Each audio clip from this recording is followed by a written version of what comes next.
Intro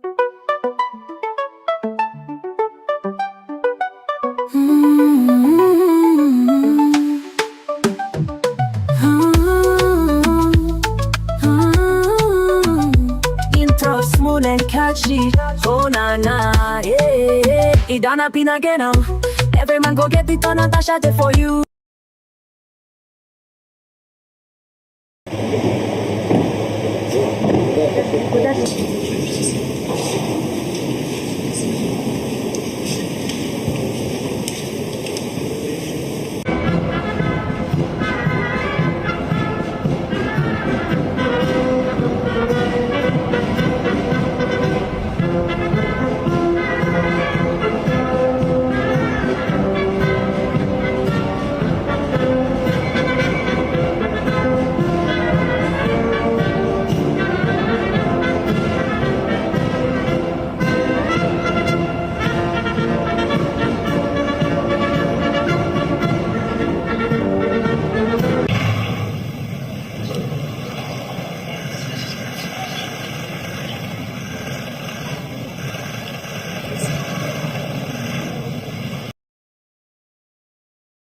For this country.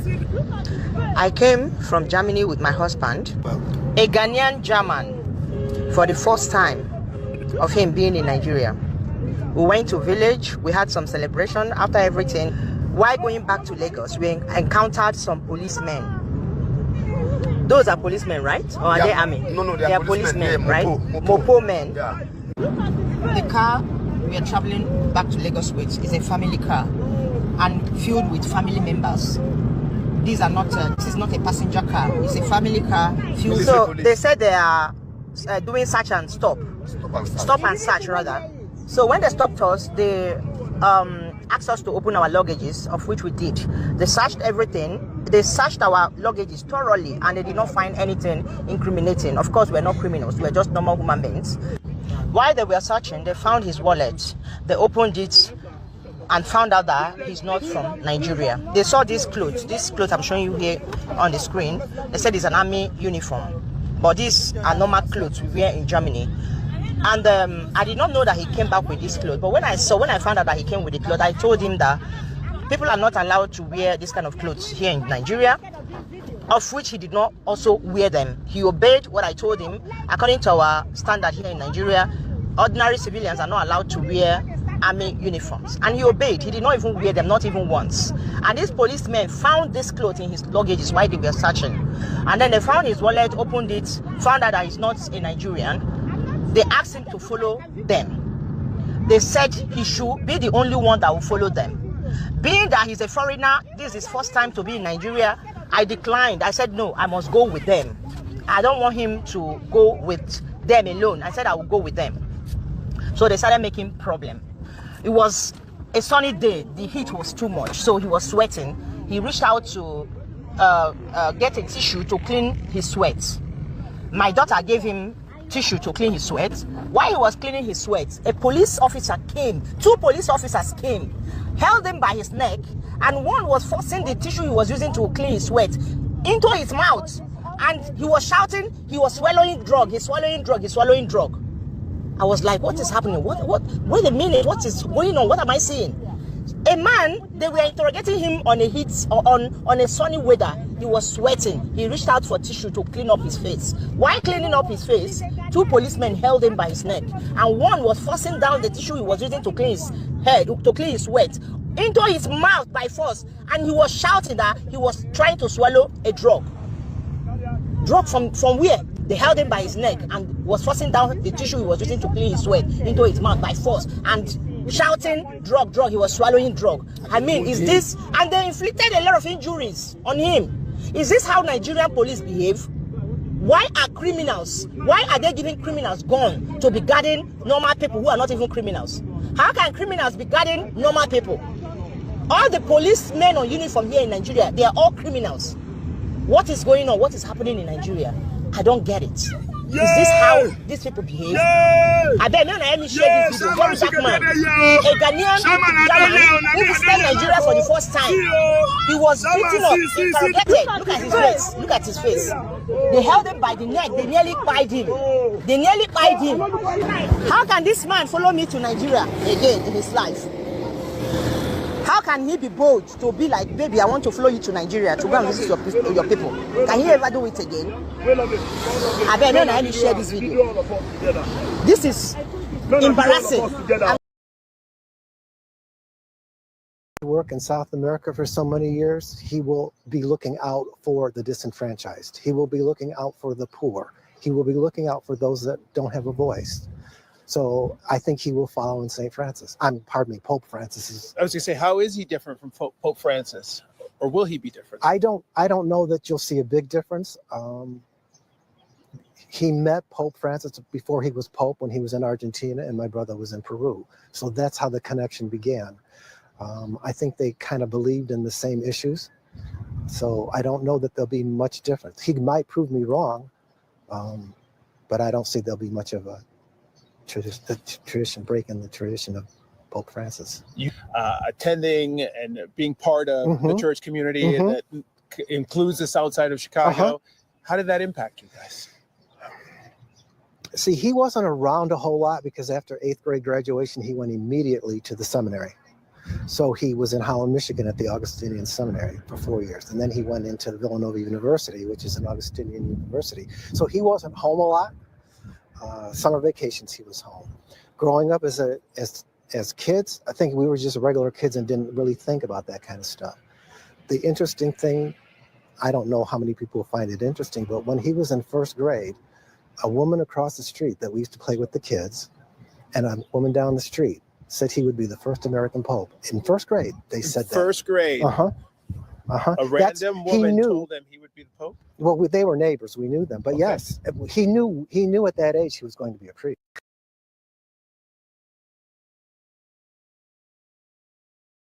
A weak king will come and the empire will even go. But then this empire continued to endure. So King Clark has done his best. It's left for us to believe in his own vision for life and his own philosophy. When my good friend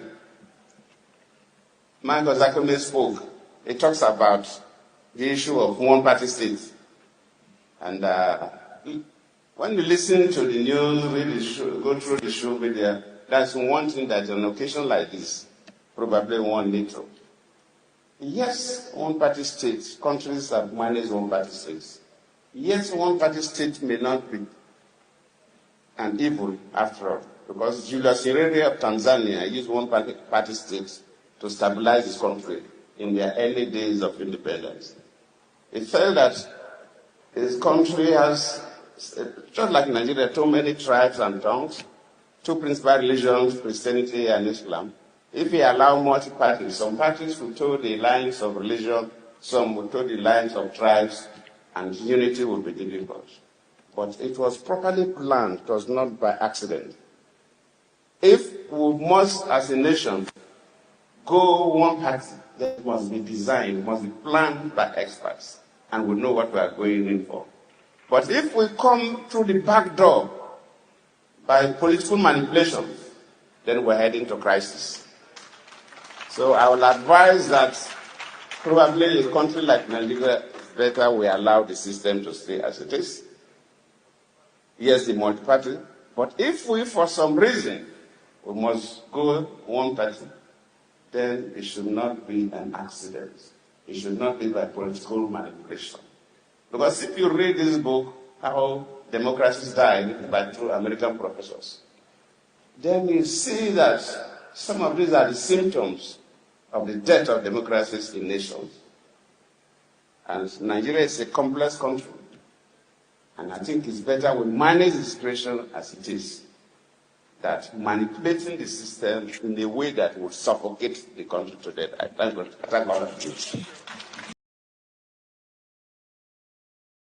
The labors of heroes past are in vain. I beg to disagree. Let our brother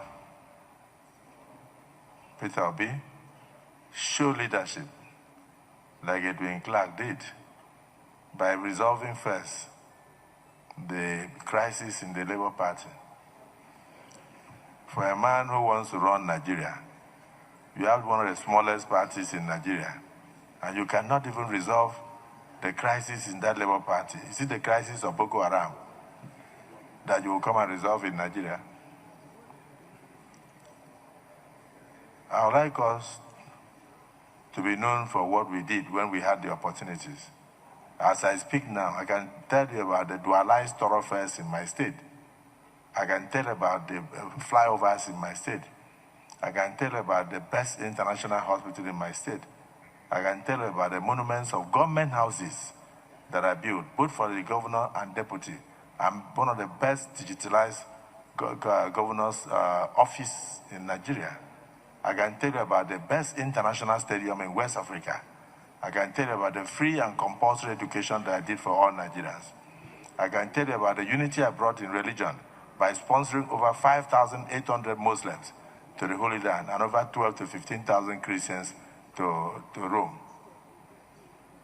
and to Jerusalem. But then, those who are aspiring as presidential candidates and trying to cause division with their mouths, using the social media, tell them to resolve the small crisis in the smallest party they have in Nigeria first, before they come to talk about the larger Nigeria. But for the social media, it is unregulated. I wish you luck as you have a field day. I'm saying this because this is what Edwin Clark would have advised if he were alive.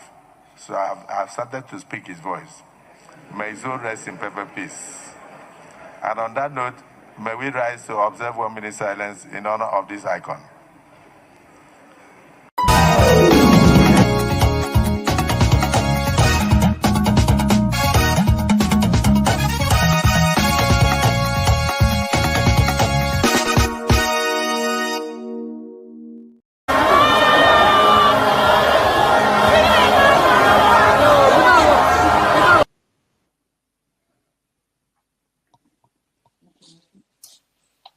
All this rally make my blood pressure go up.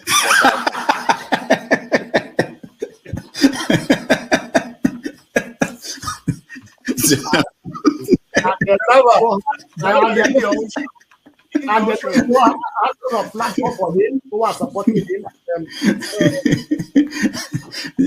So you should get a filter sometimes, filter your thoughts before you say.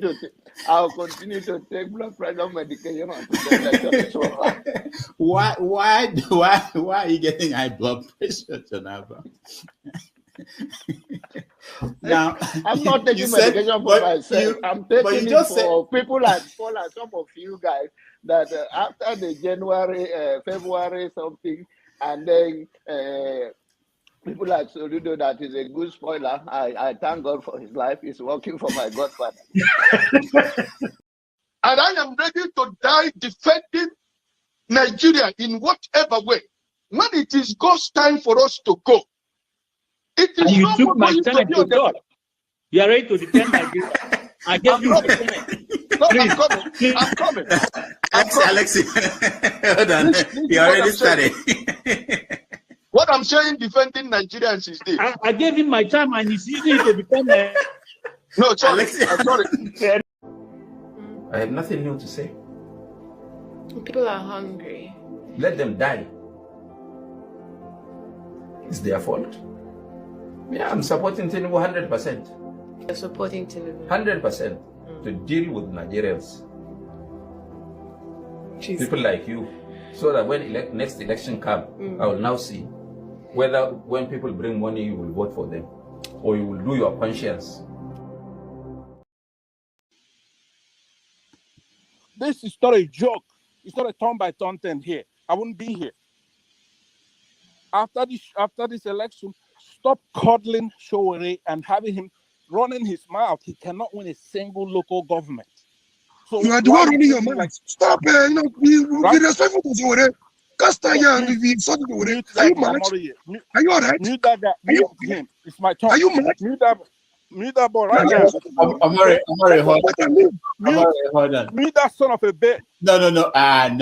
Pansa, no, you don't say. No, this is not good. You see, this what I think I've said, why do you people want me to be making commentary, editorial commentary on this? This is your chance to speak. but you guys are making me to make editorial commentary. Why do we think that, hold on, hold on. I'll call you when I'm done. Hold on, everybody, hold on. Why do all of us think that we are that important? Anybody, whoever you are. Why is this? Do you think this election will? I've seen the world. I don't know where you live. I don't know how you study history. I've seen the world. Nothing. This is not the end. This is not the end. We can't allow people to come here and talk this way. It's not good. You can make your point and quietly, and people will get your point. You understand? Nobody. No, not yet. I'm not finished. Maybe I'll start treating this as like a classroom. You know, I teach a class. Nobody can speak like this in my class. It's not possible.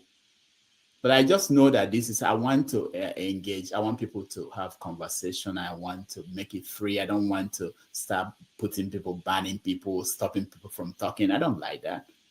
You know. Don't forget, that state is now an oil producing state. So they now have derivation, if you are not aware. So if you want to speak for anybody, please do not defend a Kalata like a Yabelo. Please do not. Okay, let me respond to him 1 second. Do not defend a Kalata like a Yabelo. Do not. All right, thank you, Mohammed. The people of that state. Can I respond to him? No. Then go to hell. Rudolph, go to hell. All right.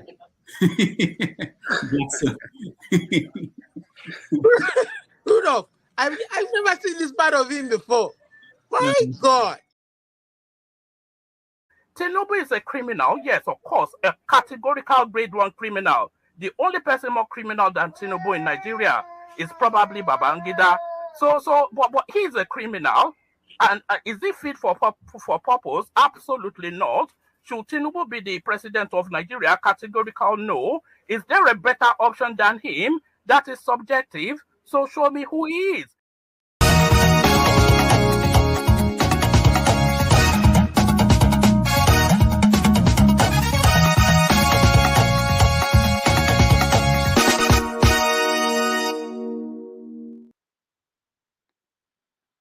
All right.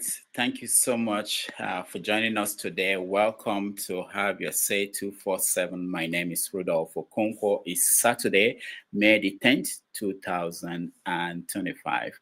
As you all know, today is another Saturday. We want to give you the chance to be able to join us and discuss issues in the news. And there are so many. We have a new Pope in the Vatican. Tinubu just came back from a visit to Anambra State, and a lot of things happened there. Also, we heard from the Nigerian military that the people killing people in Benue and Plateau are foreigners. We're like, what? We didn't know that. So we're going to talk about all those things. And in America, of course, Trump is continuing his change of how things are done in America and beyond. So we're going to discuss that. When we discuss the issue of the new Pope, we're going to talk about what it meant for Africa, for the world, and what it also meant for Trump and Americans, since this is the first American Pope that we have. We are going to touch on the issue of the trial of Nnamdi Kanu still going on in Abuja. We're going to touch on the evidence presented in court this week. Also, we know that today the Russians are celebrating their victory in World War II. Amongst the leaders that were there, the Chinese leader and our guy from Burkina Faso, Captain Ibrahim Traore. So we're going to talk about this and all the other issues, stories in the news. So if you want to join us, we are going to share the link for you to be able to join us and be part of this conversation. We are as good as whoever comes in to talk about this. It's not about us, it's you. This is your chance. So whatever you have, you give it to us. Whoever comes, we discuss, and that's the show. This is a wonderful thing. This is not something that we decide what will happen today. I don't know who is going to come in. I don't know what they're going to say. But every day we trust that you guys are part of this conversation. You come in. Somebody might be watching, and today they will say, you know what? Today I'm going to come in. I'm going to say something that has never been said. And we welcome everybody. Again, thank you so much for joining us, and we'll be right back.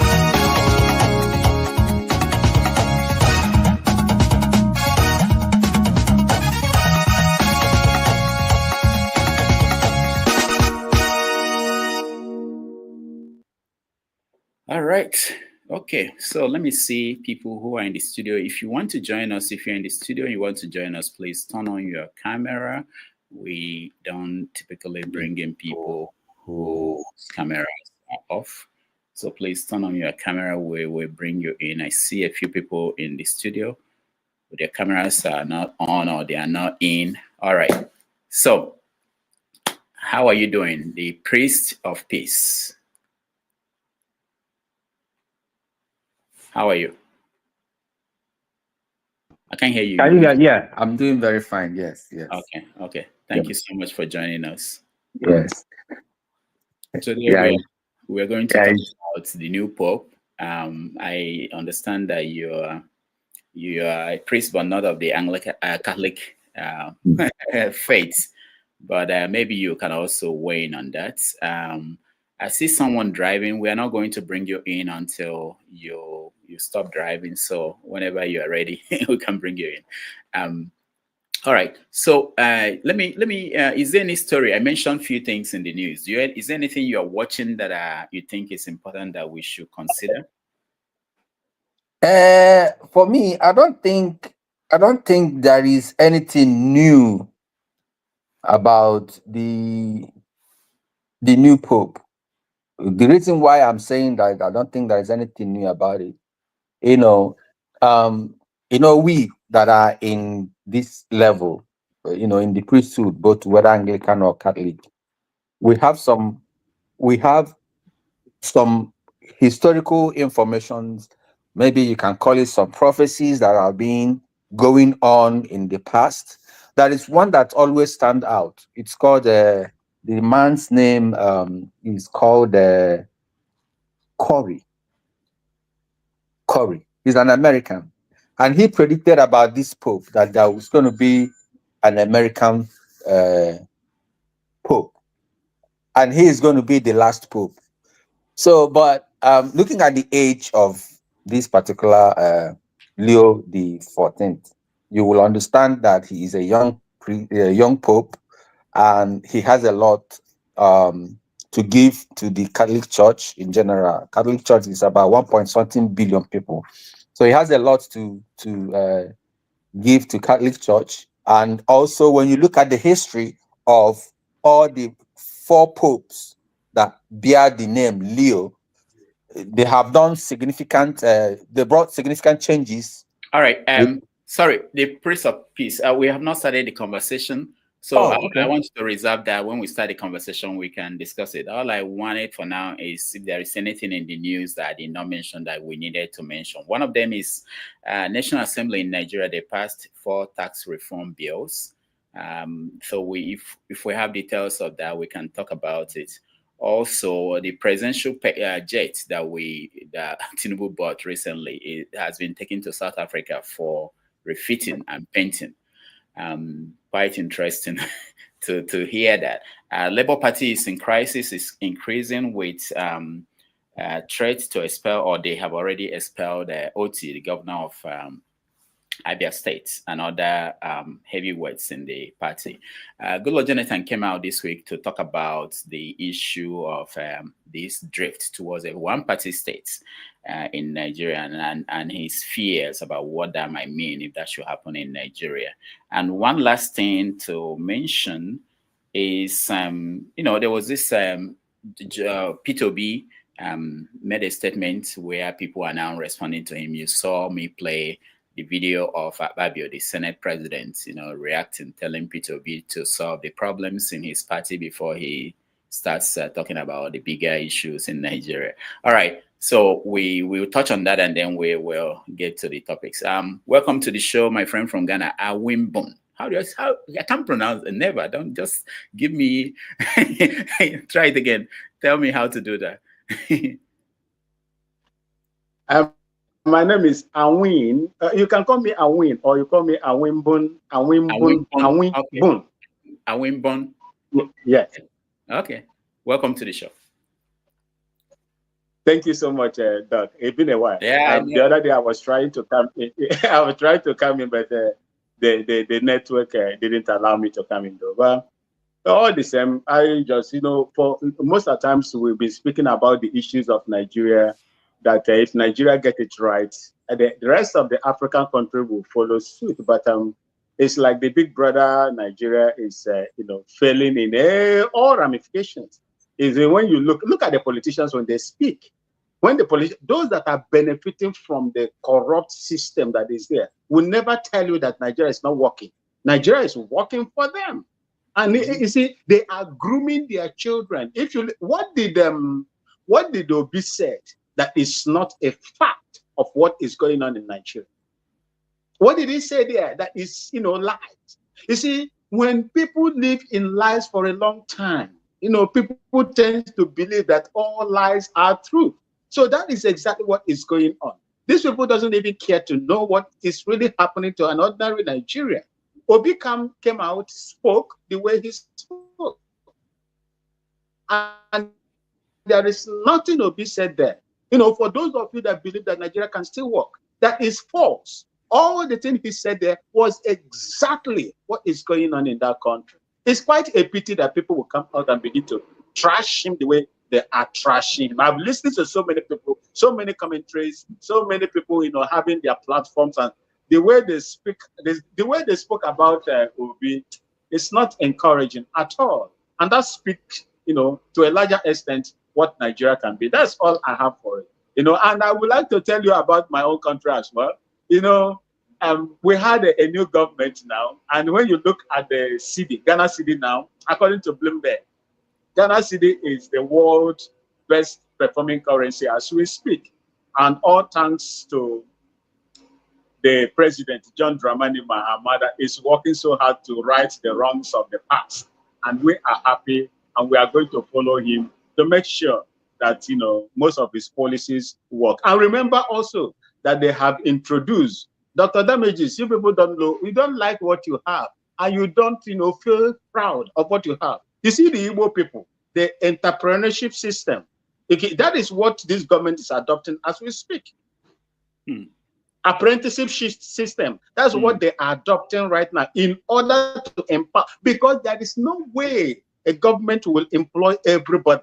Rather, they will put up an enabling environment, train them, and give them skills, and give them money. The same boy in Nigeria is what our government is adopting now in order to pull so many people out of poverty, line. So I'm so happy about it. So thank you so much for having me. That's all. Thank you. Hold on before you go, okay? Let me play this video from Ghana, and maybe you can give us a little more insight into what's going on here.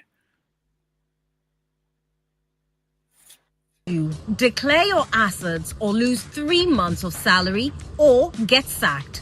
Well, that's not a threat. It's exactly what's happening in Ghana right now. However, if by close of day Wednesday, 7th May 2025, any of you still fails to declare your assets, count yourself automatically dismissed. President John Mahama has started off his second coming with a hard reset on accountability, and it's already costing some of his own people 3 whole months of pay for failing to declare their assets on time. But it doesn't stop there. As of today, May 6, appointees who still haven't complied have less than 24 hours left, or they'll be dismissed completely. That's right, no declaration, no job. It's one of the boldest anti-corruption moves we've seen in recent years, and it's forcing a question the system isn't used to answering. Can political will actually change our governance culture? At the launch of this accountability directive, Mahama didn't just talk the talk. He gave back some of the cars he received as gifts, handing them over to the state. And now there's a strict rule. Any gift valued over 20,000 cedis must be declared. Let that sink in. That's not a lunch voucher. That's a sofa set, a trip abroad, even a new iPhone. So now every public official is being put on notice. The days of hiding behind gifts may be numbered. But here's the kicker. Should that threshold be even lower? Is this new policy bold enough? Or are there loopholes we're not seeing? Would this kind of accountability survive a full term? Drop your thoughts. All right. So how did this come about? You're muted. Dr. David, this is a very good thing, and we prayed for this for a long time, because if this did not come, most of the political groups, politicians that we have in Ghana will take us for a ride, and it has been happening before. So this man came out with a reset agenda, and he prepared a appoint. Remember, he is the appointer. He is the appointer. He has the power to disappoint as well. He is employing you. Once he gives you that portfolio to handle, you have a limit to which you can go. And he told them, look, I am employing you to do this. If you don't do this within so time, I would dismiss you, irrespective of what the law says. The law says 6 months for you to, declare your assets. 6 months for you to declare your assets. But he is giving them, I think, about 3 months. He said, I don't have time to waste. He giving them, and for those of them that did not fulfill it within that 3 months, he gave them, they lost their 3 or 4 months salary or so. And that 4 months or 3 or 4 months, 3 months salary will be, submitted. Yeah, 3 months will be submitted to what he called is Mahama Care. That is where the money is going to go to, Mahama Care. And if they refuse to submit, I think at the end of what he gave, they are forgotten the time he gave, he will automatically dismiss them. That is what he said. And he is going to, he just gave them some days of grace to prepare their, you see, these politicians, they have a way of trying to cover themselves and protect their selfish interests. Just imagine what could have happened. And someone, you are delaying, you want to acquire some other thing through illegal means or corrupt means to add it to this. He said, no, he cannot do that. And that is exactly how it is now. He came in the second time, just like Trump, in order to right the wrongs of the past. We've suffered so much. If you look at the inflation now, is dropping. The price of petrol is gone down. The CD now is appreciating, I think, about 5 point something or 7 point something% or thereabout. It's appreciating. You see, so even those that are exporting now are crying because we want it to fall. We want to, and that we hope that it is going to continue like that. Not, tomorrow we begin to see a different.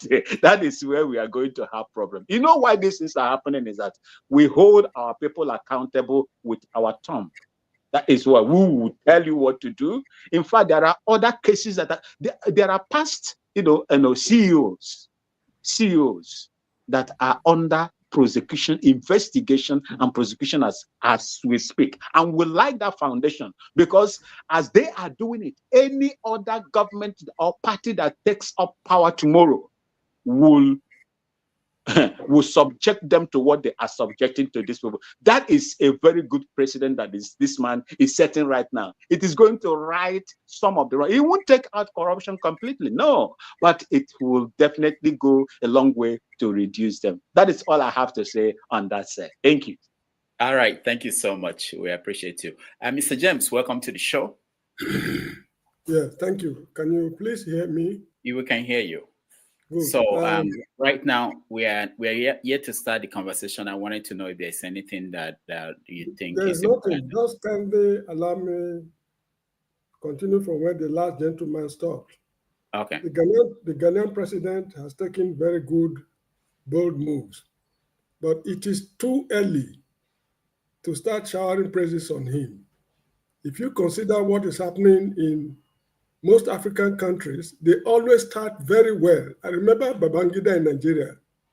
They all started very, very well. And at the end of the day, it's always a different story. Now, if the law says that people are given 6 months to declare their assets, the president should not be a lawbreaker. He should give them 6 months. Those who made the law knew the reasons why they fixed 6 months. Reducing it to 3 months and seizing their salaries is high-handedness. This is how we pamper them. At the end of the day, They teach us lessons our children will here to remember. And the issue of taxing goods, gifts, is also very good. But he is not the originator. I remember during the days of Jerry Rawlings, there's what they call gift tax law. Anybody who gives you gifts, you have to declare the gift and pay some tax. There's a way they were doing it in those days. But however, it's an excellent move he has taken. But it is too early, just too early, to start showering praises on him. I'll be more interested in commenting on the Pope later on. All right, yeah, that will be our first topic when we get there. Pastor, welcome to the show. Yes, Dr. Rudolph, how are you? Good, good. Nice to see you. Good to see you too, and the rest of the panelists, Mr. James. So right now, what we're doing is, I mentioned a few topics. If there's anything that is big, important to you that you think we should be aware of, you can mention it now.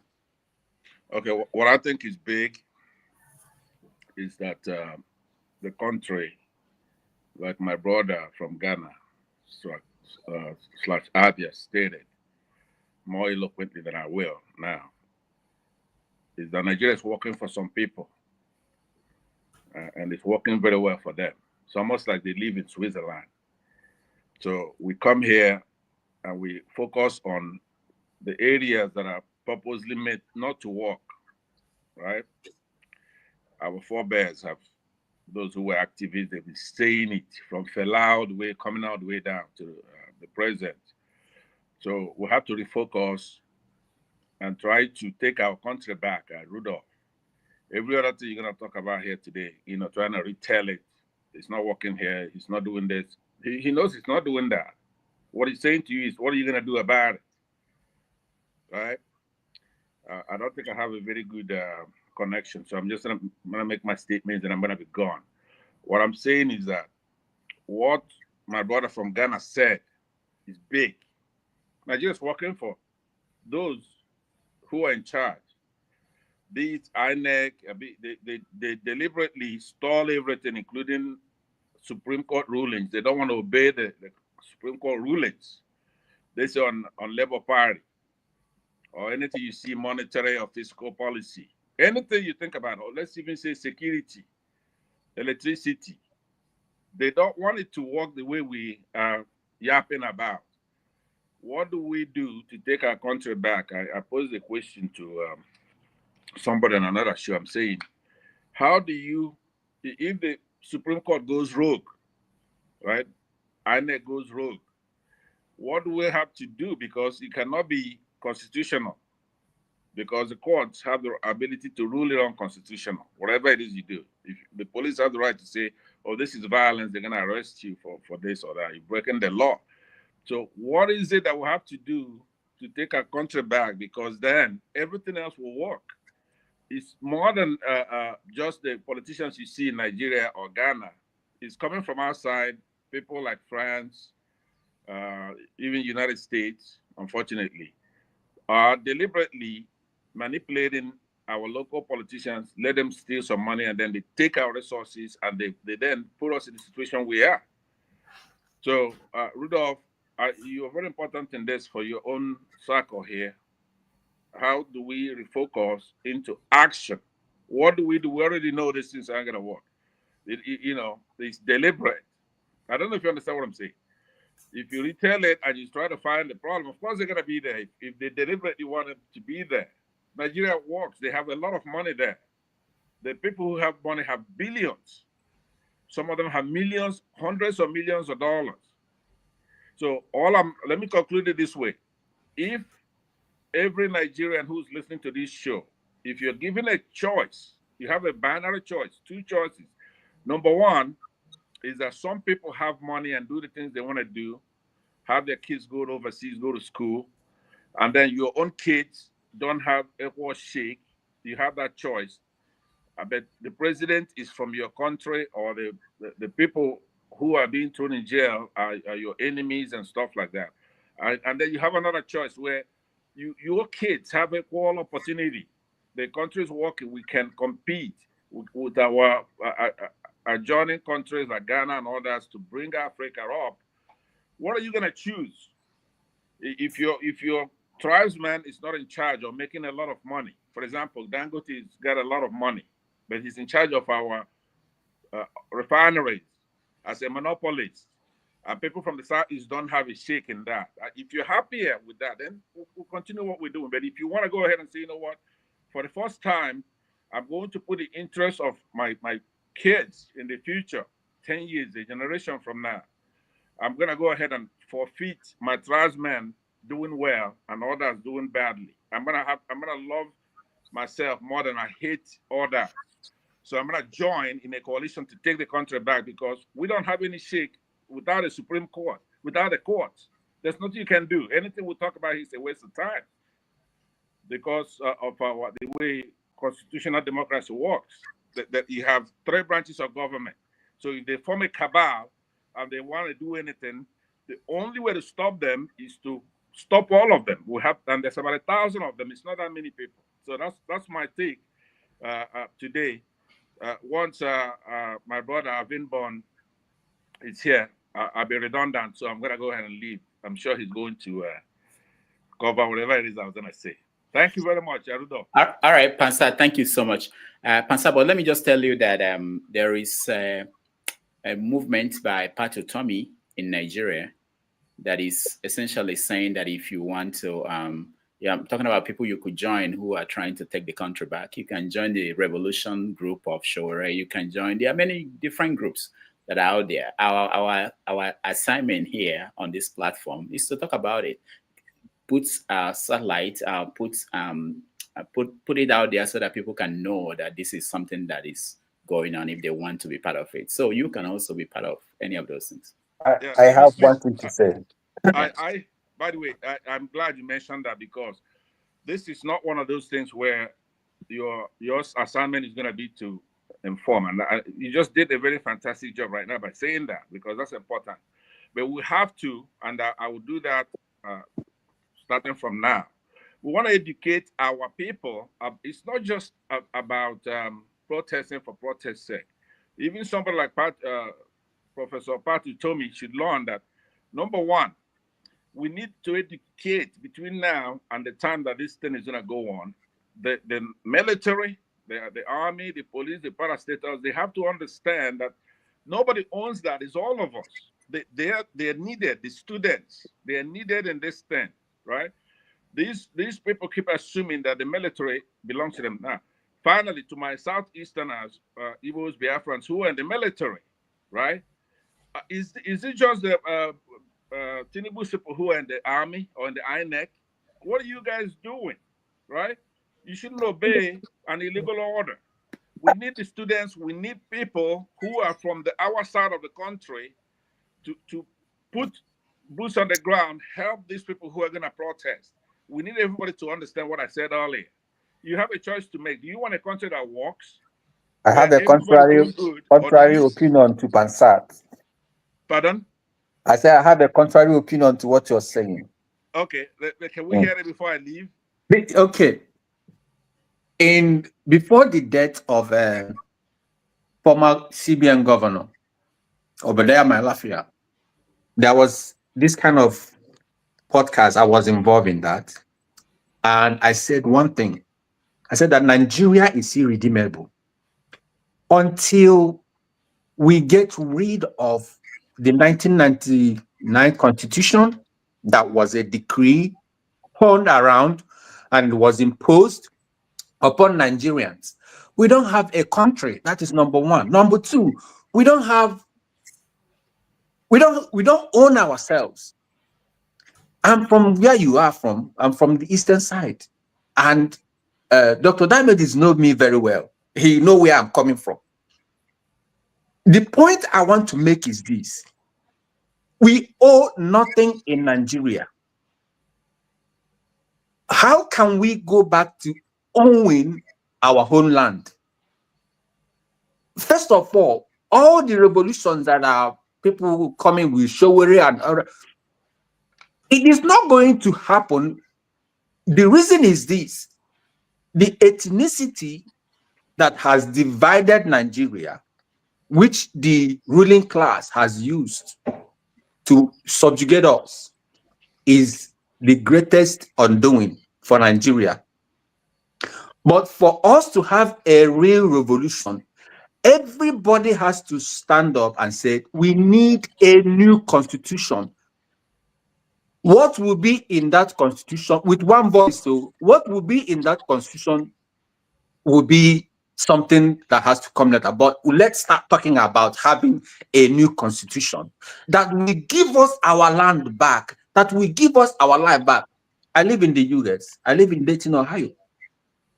American system is built upon a constitutional republic. America is not a democracy. Anybody that is telling you that America is a democracy is not being judiciously correct. This is a constitutional republic. And if democracy comes into it, it would destroy everything that has made this country a constitutional republic. So going back to look at what Ghana is doing, Ghana is, reinventing itself. Look at Burkina Faso. Burkina Faso is reinventing itself. Look at Mali, and they are reinventing because you know why? They are not democracy. They want to give back the people what belongs to them. So Nigeria should have this at the back of their mind that we own nothing. Nigeria is a business for those people like Tinubu, for those people like Akpabie and all the rest of them, until we go back to the drawing board and say, let us have a new constitution that will give us our rights back. That is when we will begin to think about making Nigeria Nigeria or doing something different. Apart from that, it is irredeemable. All right. Thank you, the priest of peace. Pansat, you want to respond? Yes, please. Now, okay. Rudolph, I really like what you did right there. That's the way it's supposed to be done. You give somebody a chance to come back a little. And boy, you made my day. Wait. Pansat, I'm just starting. That's why I did this, because there are people waiting, and you can't just be having two conversations with two of you. Okay, yeah. But we're covering a lot now. My brother, the priest, see, that is one misnomer I want to disabuse you of right now. We do have a country, right? Fantastic country, beautiful country, Nigeria, right? They want to make us believe that we don't have a country. We have a country, and we have a country that's easy to solve because already we're blessed with a lot of resources, both human and natural resources, right? So what we've let outsiders come and neo-colonize us again, where we have a bunch of idiots like Akpabio, for example. I mean, I'm looking at Akpabio, right? Wike, people like this. That's what our problem is? Wike, Akpabio. So we have a fantastic country. I want you to know that today. Be positive about it. We're gonna take our country back. It takes time. For every country, even the ones you love, like the United States, where I am here. Pansat. Yes, sir. Yes, Pansat, if you allow me to just come in here, just 2 seconds. See, there is something that is empowering these people that you are mentioning to do what they do. Something is empowering them. They are manipulating the system that is there in order to keep themselves and intimidate the people. So if the people cannot own their constitution, cannot come out and say, this is how we are going to live in this country, there is nothing. These people that are there, that have tested the sweetness of the corruption that, the system, the current system can give them. It was we, the army, that gave the 1999 constitution. It is not the people's constitution. And that is the foundation on which these people are standing upon to unleash this mayhem on the people of Nigeria. That's what my brother is saying there. Thank you so much. Exactly. Yeah, let me conclude. Please, those who are about to speak after me, I'm sorry that it went off a little bit. But let me say to you, who do you think is been in charge? It's always been the army. Still the army in charge today, right? Everything is authoritarian in Nigeria. You can't even have somebody speak. For example, VDM and all those. When they speak, they come and get arrested. Showing it. Who do you think is doing that? It's the army. That's what I'm saying. Tinubu is a geriatric. I mean, he's an old man, corrupt. he doesn't have anything to offer. He can't even face the people. He can't solve any problem. But it's the army behind him. Watch each one of them standing like Wiki. You're gonna see. You just take a gander behind one or two people. You're gonna see the army there, dressed up, and there's a bunch of them outside. A bunch of the army. It's the military that's been in charge. There's nothing the military can do. A lot of debates have been settled. Number one thing that is settled is between the military government and the democratic government. Which one is better? It's the democratic government, right? That's been settled. The civilians should be in charge. But what we've been practicing in Nigeria is quasi-democracy. We don't have where the branches of government have an adversarial relationship, whereby the National Assembly is checking the executive. You don't have where the courts are checking the National Assembly and the executive. You have to have that in a democracy. So what they've done is to form a cabal where the executive can go to the National Assembly and sing on your mandate, we shall stand, stuff like that. So what we need to do, like I keep saying, somebody like me, I made my position clear, but I don't think a lot of Nigerians agree with that. So I've abandoned it for about a year now. What I was thinking is that we should go to war, okay? But a lot of people disagree with me. Rudolph doesn't like that on his show. So now let's do it your way, okay? So these people want to go out there and protest. So now let's make a more formidable protest. Nobody should come out saying, let me conclude with this. This is going to be a non-violent protest. Let them say that, but we shouldn't say that. We don't know what's going to happen out there. Why should we foreclose? If it's not going to be a peaceful protest, then it's not going to be a peaceful protest. It's up to them. So it's a misnomer to say you're going to do a peaceful protest. Now, this is to my friend, Professor Utomi. Don't go say you're going to do a peaceful protest. It's up to the military and the Nigerian government, because the people who march, they're not armed. They can't determine if it's going to be peaceful or not. It's up to them if it's going to be a peaceful protest, right? So let them go there, right? If they're serious, let them go there with millions of people. Not show where everybody should put their heads together. Nobody has all the answers. Show where it doesn't have all the answers. Mr. Patrick told me doesn't have all the answers. But if they go in the numbers they're talking about, we should go there to chase people like Ababio away. Right? So talking about constitution. Do you know what it takes to get a constitution? We'll find a way from that. If they want us to live in a state of nature without a constitution, then let's start from there first. We don't have to have a constitution. But we cannot, like what my brother from Ghana said earlier, finally, this time is final, right? What you said is that Nigeria is working for some people, so we want to make sure it doesn't work for them either. Unless it works for all of us, the protest is to go and make sure Nigeria doesn't work for them, unless it's going to work for all of us. As far as a beautiful country, we have the best country in the world, Nigeria, and we're going to keep it. Make no mistake about it. We may not be able to do this year. Eventually, who's going to win? It's already been settled that the people are sovereign. The people will always win. It's just a time and space, right? So with that, I yield. Thank you very much. All right. Thank you, Pansat. I'm seeing a transformation of Pansat. Maybe something happened. We will find out when next you come back. Thank you so much. I give you all the credit. I'm amazed. I think we accomplished something. We can close the show today and come back next week. All right, KJ, welcome to the show. Thank you so much, Dr. Damages. And I must say your show is getting traction. I don't know whether for the positive or the negative, but we will see when you go to Nigeria and come back.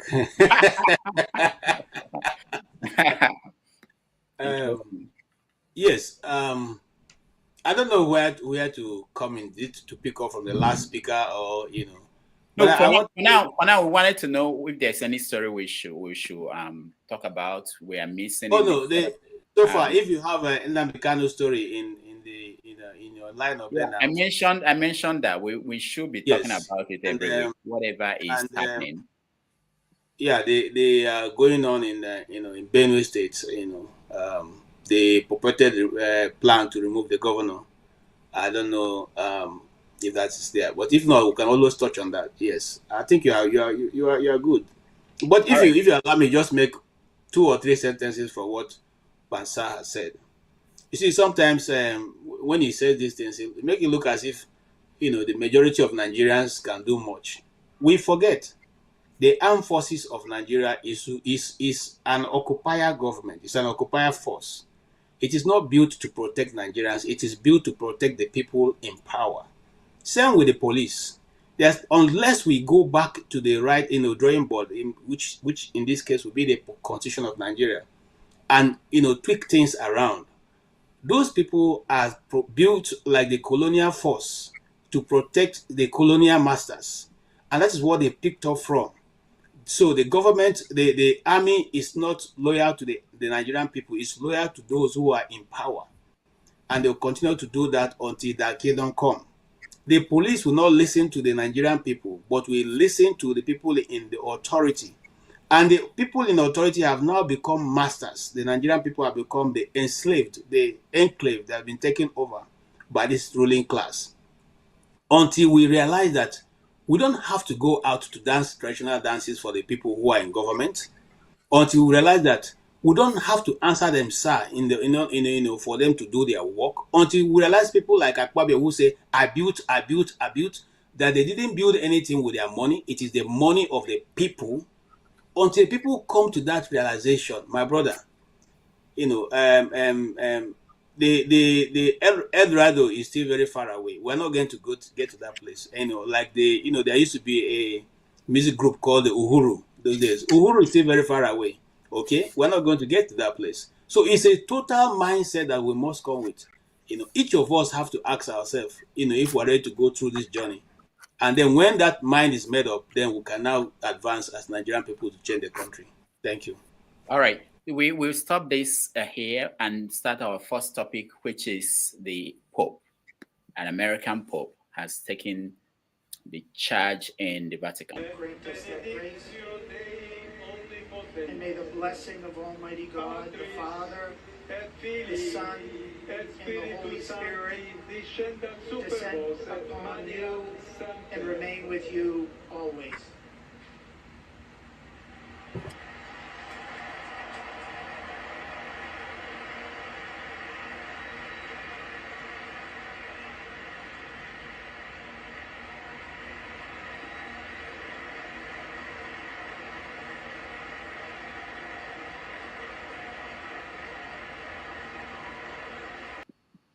All right, so that's the man, Pope Leo XIV. A lot of things have been coming out since his announcement as the new Pope. He has roots in New Orleans, in Peru, in Haiti. He's actually not just an American. He hasn't lived in America for so long. And he decided to speak Latin and Spanish on the first day. On the second day, he had a service where he spoke in English. So it's been quite interesting. They've been interviewing the siblings. There was an interview of the brother. That's something that the brother said that was interesting. I want to play it again for those who just joined us. Let's see. In missionary work in South America for so many years, he will be looking out for the disenfranchised. He will be looking out for the poor. He will be looking out for those that don't have a voice. So I think he will follow in St. Francis. Pope Francis. I was going to say, how is he different from Pope Francis? Or will he be different? I don't know that you'll see a big difference. He met Pope Francis before he was Pope when he was in Argentina and my brother was in Peru. So that's how the connection began. I think they kind of believed in the same issues.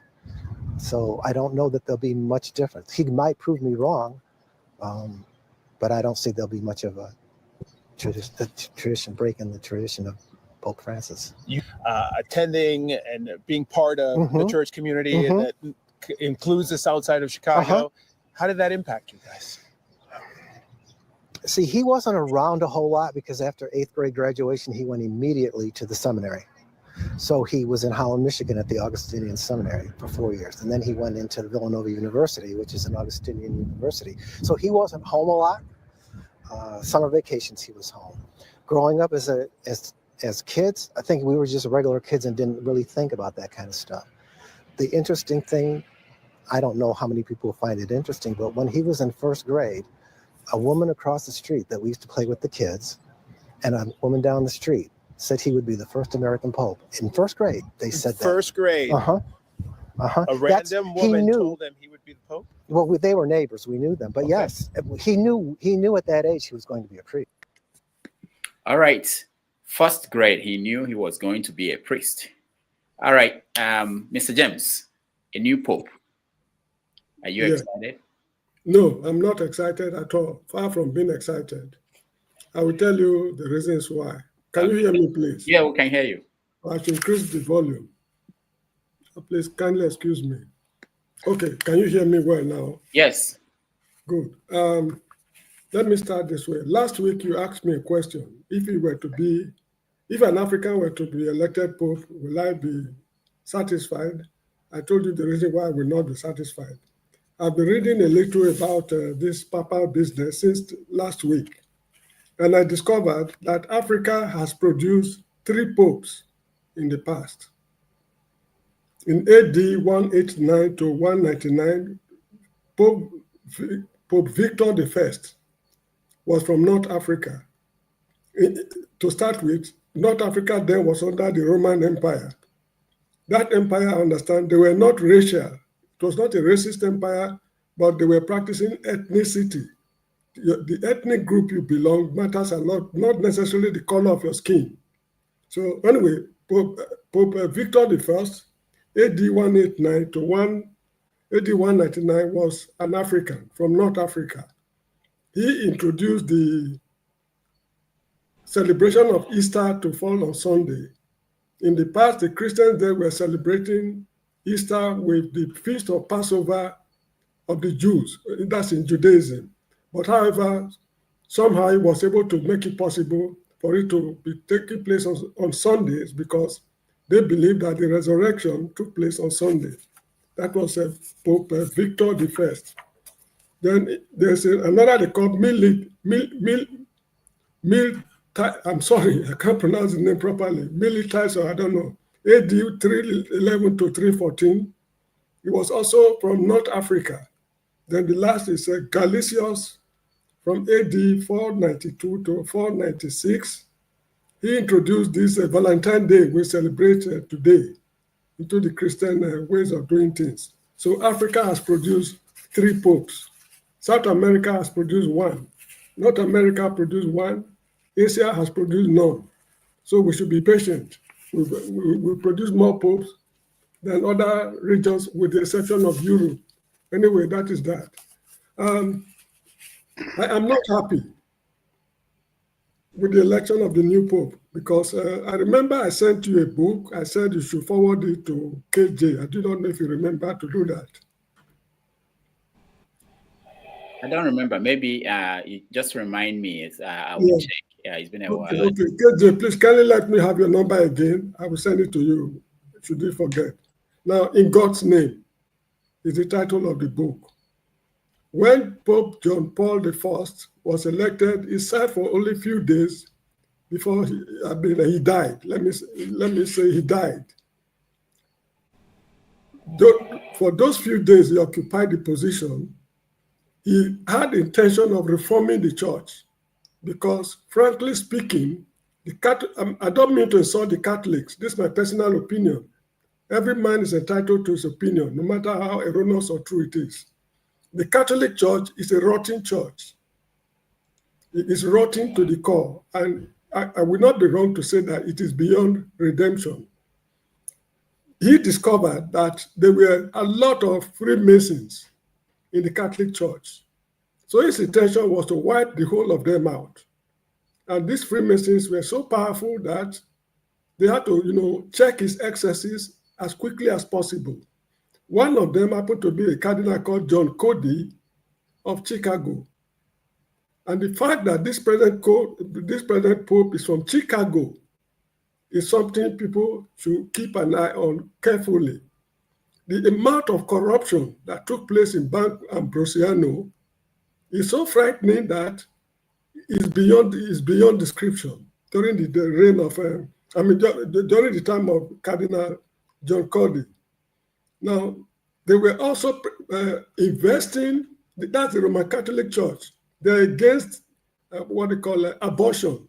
But it's laughable that they were investing in the production of condoms and oral contraceptives. While in the pulpit, they would discourage people from for practicing family control, whereas behind the scene, they are making millions, in fact, billions of dollars from the sale of contraceptives. To me, it is very contradictory. Now, in the book, I think page 104, the author asked some questions. Is it right for the Vatican to operate in markets like a speculator? Is it right for the Vatican to have a bank whose operation help the illegal transfer of capital from Italy to other countries? Is it right for the bank to assist Italians in evading tax? These were things happening during the days of Pope, what's it called? Pope John Paul I. Now, I remember when I was in the primary school, we were forced to recite certain Catholic slogans like Hail Mary, full of grace, the Lord is with thee. Blessed art thou among women, and blessed is the fruit of the womb, Jesus. Holy Mary, Mother of God, pray for us now. And on the hour of our death also, amen. Something like that. The modern Catholic Church is not run by Hail Mary. It is run by money. In fairness to them, they've been embarking on a lot of programs, helping people who are suffering from famine, building schools, and hospitals, and what have you. But the amount of money these people are getting behind the scene from their dirty deals and the amount of money they are spending on charity, they are worlds apart. So where do we stand? What is the purpose of the church? This church is a very special church because of all the religious organizations in the world. It is only the Roman Catholic whose headquarters is a sovereign state. There's no other religion in the world, be it Anglican or what have you. The capital of the Catholic Church is a sovereign state. And the dirty money they've got from different operations is so staggering that the World Bank, international monetary institutions, they treat the Vatican Bank as a central bank. The Vatican Bank is the only bank that is not owing anybody anywhere in the world or any institution. They are bastardly rich to the extent that money is not their problem. And it will also interest you to know that when the war was going on in Argentina during the days of Margaret Thatcher, they procured weapons for the people of Argentina to fight Britain. These are people preaching peace to you and me, peace unto all men and what have you. Behind the scene, it was a very different matter. Now, in the book also, I think page 111, when the Italians invaded Abyssinia, that's Ethiopia, in 1935, the weapons were procured by the Catholic Church. And Abyssinia, that's Ethiopia, happened to be the only African country that was able to withstand colonialism. All the others fell. This same Catholic Church assisted the Italian government tremendously to fight innocent Africans in Abyssinia. Now, this issue of Freemasons, they have not repented because Pope John Paul I died because of the reforms he was introducing. On the 27th of November 1983, if I still remember, 1983, yes, it was revoked. Any Catholic priest cannot become a Freemason member. It has serious implications. So as far as I'm concerned, it's not yet to Huru. And lastly, when the Catholic Church, condemned apartheid vehemently in public, whereas, the Vatican Church secretly lent $172 million to various agencies of pro-apartheid South African government. It's on page 350 of the book I'm talking about. So if you look at it, this is all scam. The fact that President Trump was there at the time they were, trying to elect the Pope speaks volume. And not only that, in fact, it's quite a lot. The most important thing is that I want people to read the book. Now, some people might argue that it is the opinion of an author, but that is not exactly the case, because all the cardinals, the bishops, and the priests they mentioned in the book, most of their photographs were in the appendix of the book. I went to Google to check the authenticity of what this man was talking about. The photographs I saw on Google tallied with the ones this man used in publishing his book. The man, said that should anybody fault what he's saying in the book and is able to prove it, he will donate the royalties from the book to cancer research. Up till now, nobody has been able to take David Yallop to task. So look, we are Africans. The white man's religion should belong to the white man. We have our own religion. If you wish not to worship the African way, you have the option to be neutral. This idea of saying I'm holier than the Pope, I'm more Catholic than, it doesn't make sense to me, because this is all scam.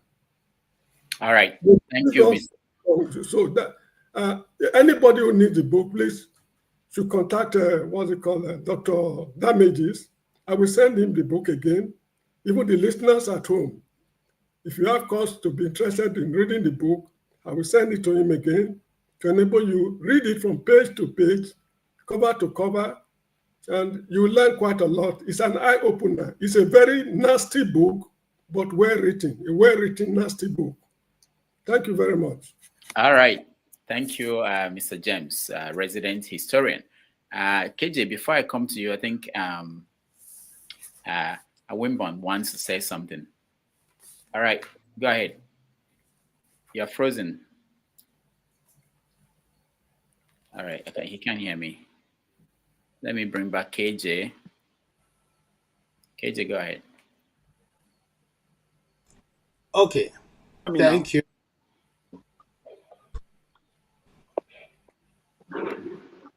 What's up? Can you hear me? Yeah, I can hear you, KJ. Okay, thank you, Mr. James. I totally appreciate that historical, journey. And I must say that most of what you said, or all of what you said, is a fact that people can check out if you have any doubt. And I hate it when you come to an intellectual discourse and somebody make an assertion which you don't agree with, then you resort to insulting. Why don't you go check out what the person is saying instead of just waking up and trying to go personal with whatever the person is saying? It doesn't make sense, and I don't appreciate such contribution. If you think what an individual is saying on this platform is not correct, go and research, or you bring your alternative information so we all can enjoy it and learn from it. That is what learning is all about, and that's what the world is all about. Nobody has the monopoly of knowledge. None of us sitting here know everything. So we meet and interact and then learn from one another. Please, let's keep it very civil.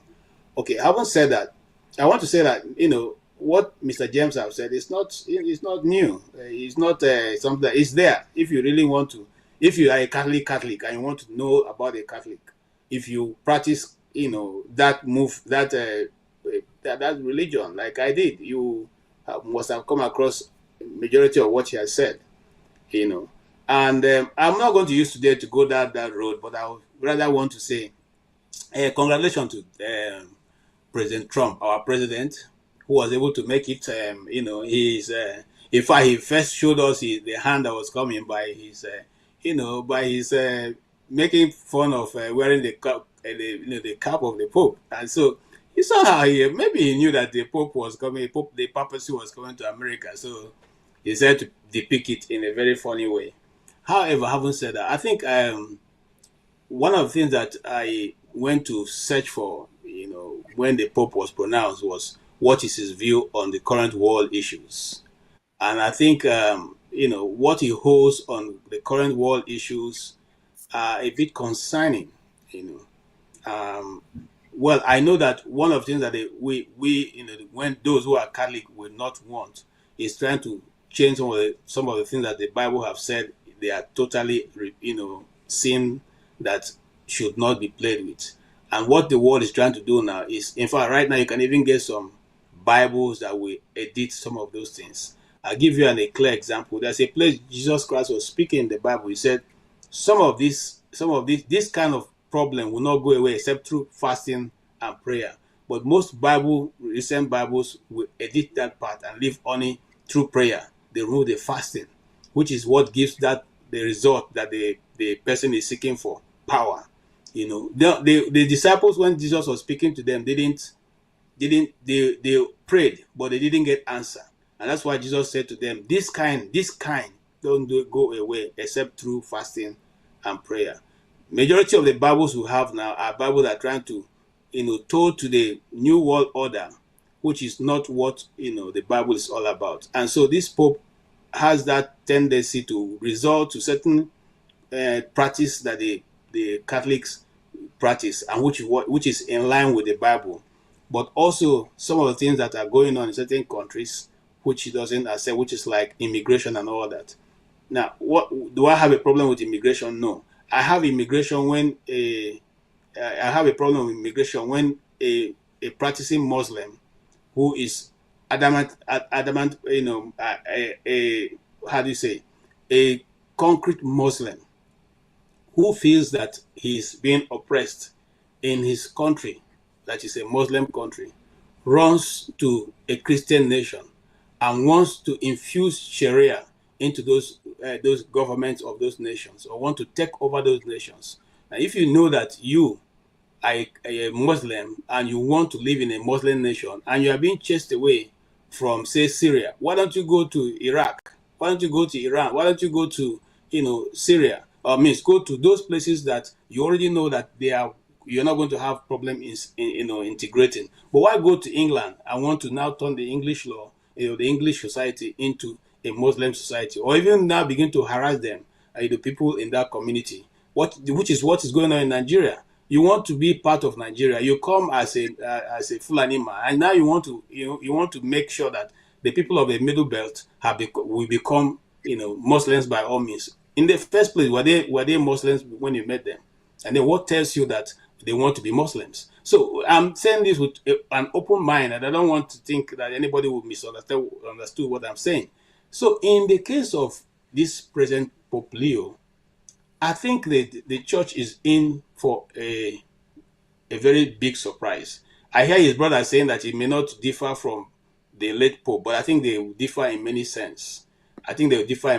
Because, you see, if the Catholic Church is really a true church and following the dictates of the Lord Jesus Christ, when you take such a new tax, you see everything differently, because the Lord himself will speak to you on how to move from where you are.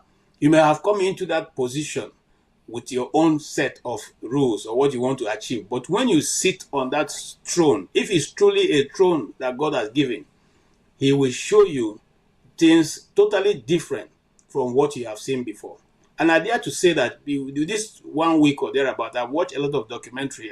There's a particular guy who did an inside investigation into some of the things I said here last week, that the Catholic Church holds a lot of secret information that the world has not been released to the world, because they have held those knowledge and understanding, which probably would have changed the way man and animals on the planet of the earth behave.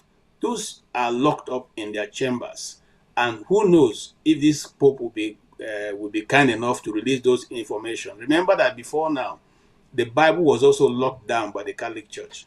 And the guy who was stealing part of that and writing it and copying it and sending out was eventually caught, and he was burnt alive. So what am I saying? I'm saying that the tendency of trying to hold down information that can help mankind is a lot buried in the Catholic Church.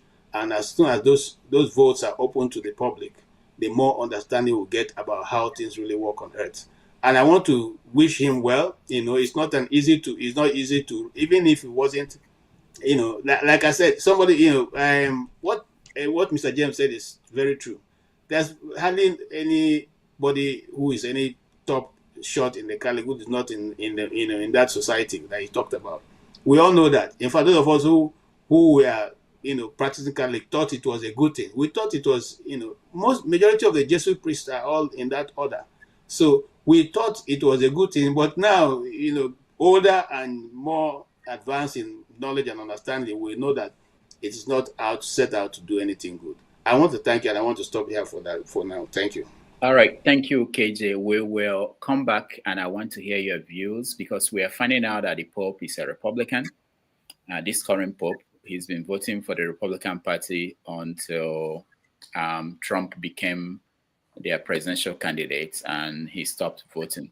So we'll talk about that. But let me come to you, Oti. Welcome to the show. Hello. Yes. Good evening, Dr. Damages and fellow panelists and viewers. Right. Sorry, if KJ, would you mind telling us what the Christian sect you belong at the moment, and is this something you can share with us? Oh yeah. What's the denomination? What's the name? What's the name? No. I follow Christ. I follow Christ. But if you want to, if you're looking come on. I mean, all Christians follow Christ. Calm down. If you want to put me in a sect, because I've discovered that Christianity has sects, denominations. So I asked you which one, and then telling me you follow Christ. You see, this is the mistake people make. This is the mistake people make. It's a simple question. If you don't want to answer, you don't want to answer, then we move on to something else. Do you want me to speak, or you want to continue? I follow. That is, if you ask me which denomination I belong to, I'm prophetic and apostolic. That is my denomination. But if you ask me, I follow. Okay, that's fine. Okay. That's okay. Who is the head of your church? The head of my church is Christ. Nobody else heads it. On earthly, somebody that is in charge. No. We don't have any particular head. Then forget it. Okay, it's okay. Yes. Then you're not. We don't have a particular head. It's okay. Then leave it. So, right. Mr. James says that there's scam. I don't know what is a scam. Is it the Vatican as an institution, or the papacy? The Vatican, of course, is a place. Papacy is like an institution. The church is also an institution. Have a global church all over the world. There's a Catholic church in my village. So when you say the whole thing is a scam, what is a scam? Really, it's now in God's name, David Yalop's. I read that book so many years ago. I don't even know where my copy is, because I just read it. One of those things. Yes, he talked about the main allegation there, because it's an allegation, right? So it's not as if anybody was brought before a court and the court found a person guilty. The allegation was that Pope John Paul I was murdered, because he was intent on bringing radical changes to the church. I don't know, and none of us, nobody cannot tell, So did you bother to investigate what he said? Did I bother to investigate? Yes. No, I'm not an investigator. So anyway, so I said somebody wrote a book, okay? And I whether what he was saying, whether everything factual or not, everything cannot be factual. I'm not to debunk it as all rubbish or founded and a scam. I don't see it as that way. No, but anyway, so he wrote a book, and Vatican Bank and all that, institutional corruption, financial dealings. Well, yes.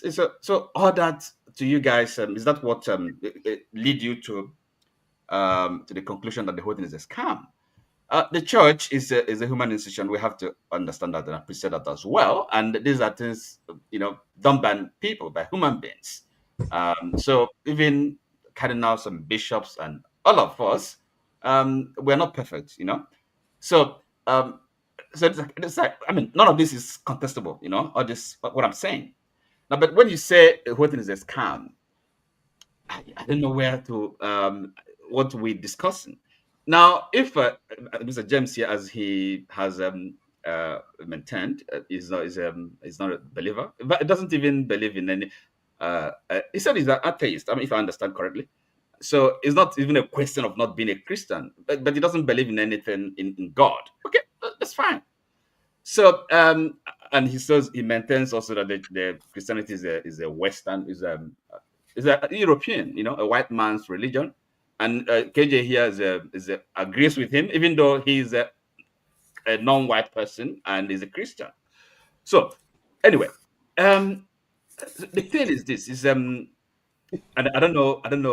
I mean, what philosophy and theology James has studied. It's just maybe after reading the Yellow, that is enough for him to have firm views on what Christianity and Catholicism is all about.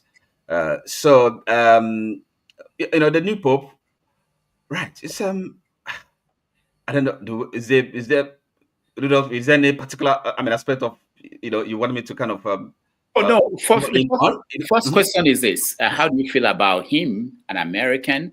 How do you feel about what it means for the world? And we talked about the connection he has with New Orleans, Haiti, Peru.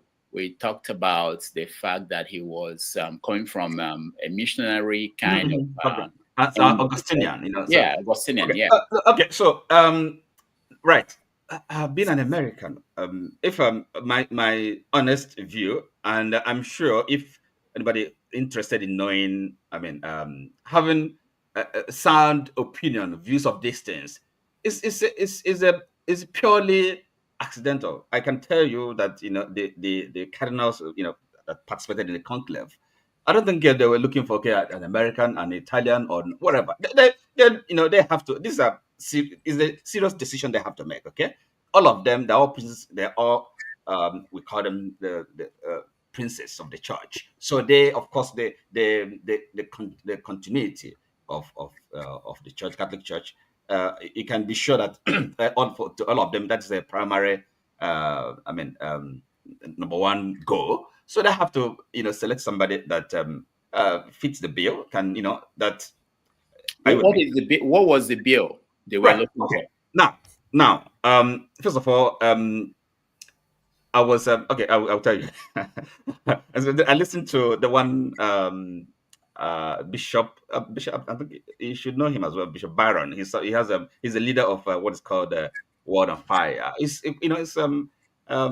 does a lot of evangelism on the YouTube. So now, first of all, okay, the Pope, the bill, okay, the task of a Pope is to lead the church, okay, and then what is the church about? Is evangelization, preaching the gospel, the good news, right? So leading the church in the church's main task of spreading the good news, okay. And it's not politics, but because we're human, in a human association, human interests, human organization, they're going to be interested. You can't remove that. And also because of the influence, the church as an institution. So we're talking about the church, Catholic Church. Let's say 1.something billion. It can be more. Human beings that profess that faith. So the Catholic Church also has, as a result of like the spread, the number, the historical, the treasure, in terms of human knowledge, the store of human knowledge, and the church has. We're talking about something that's over 2,000 years. We're talking about. So at least they must be doing something right, otherwise they wouldn't have lasted this long. So the church has influence. We can't doubt that. So that is the fact that he's an American. I don't think it's just. Oti, hold on. Yeah. Can I ask Oti? Yeah, you can. Let me ask you one more question before you do, KJ. Oti, before they picked the Pope, there were certain issues on the table for the church, even for people who are working the church. One of them is the church going to go towards the liberal side, progressive side, or will it go back to the conservative side? Okay, what do you think this Pope was? Okay. So yeah, you see, this is an interesting question, but the question again is because sometimes the chatter, the media and the liberal or conservative. I don't think that's how the church works. There's nothing like having a liberal arm and whatever. See, this Baron, I have to defer to him, and it was answered this question today.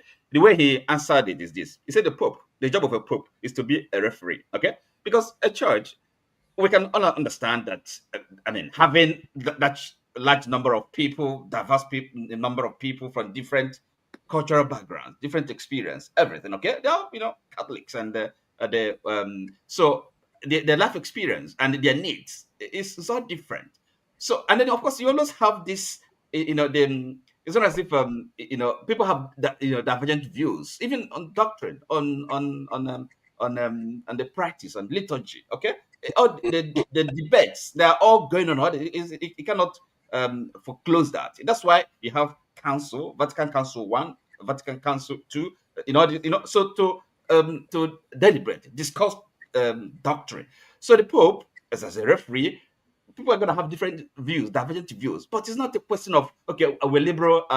The Pope will not align himself with the liberal wing or the progressive wing. I don't think that is not the way it functions. Again, but we are in the world, so we have our politics and liberal and conservative.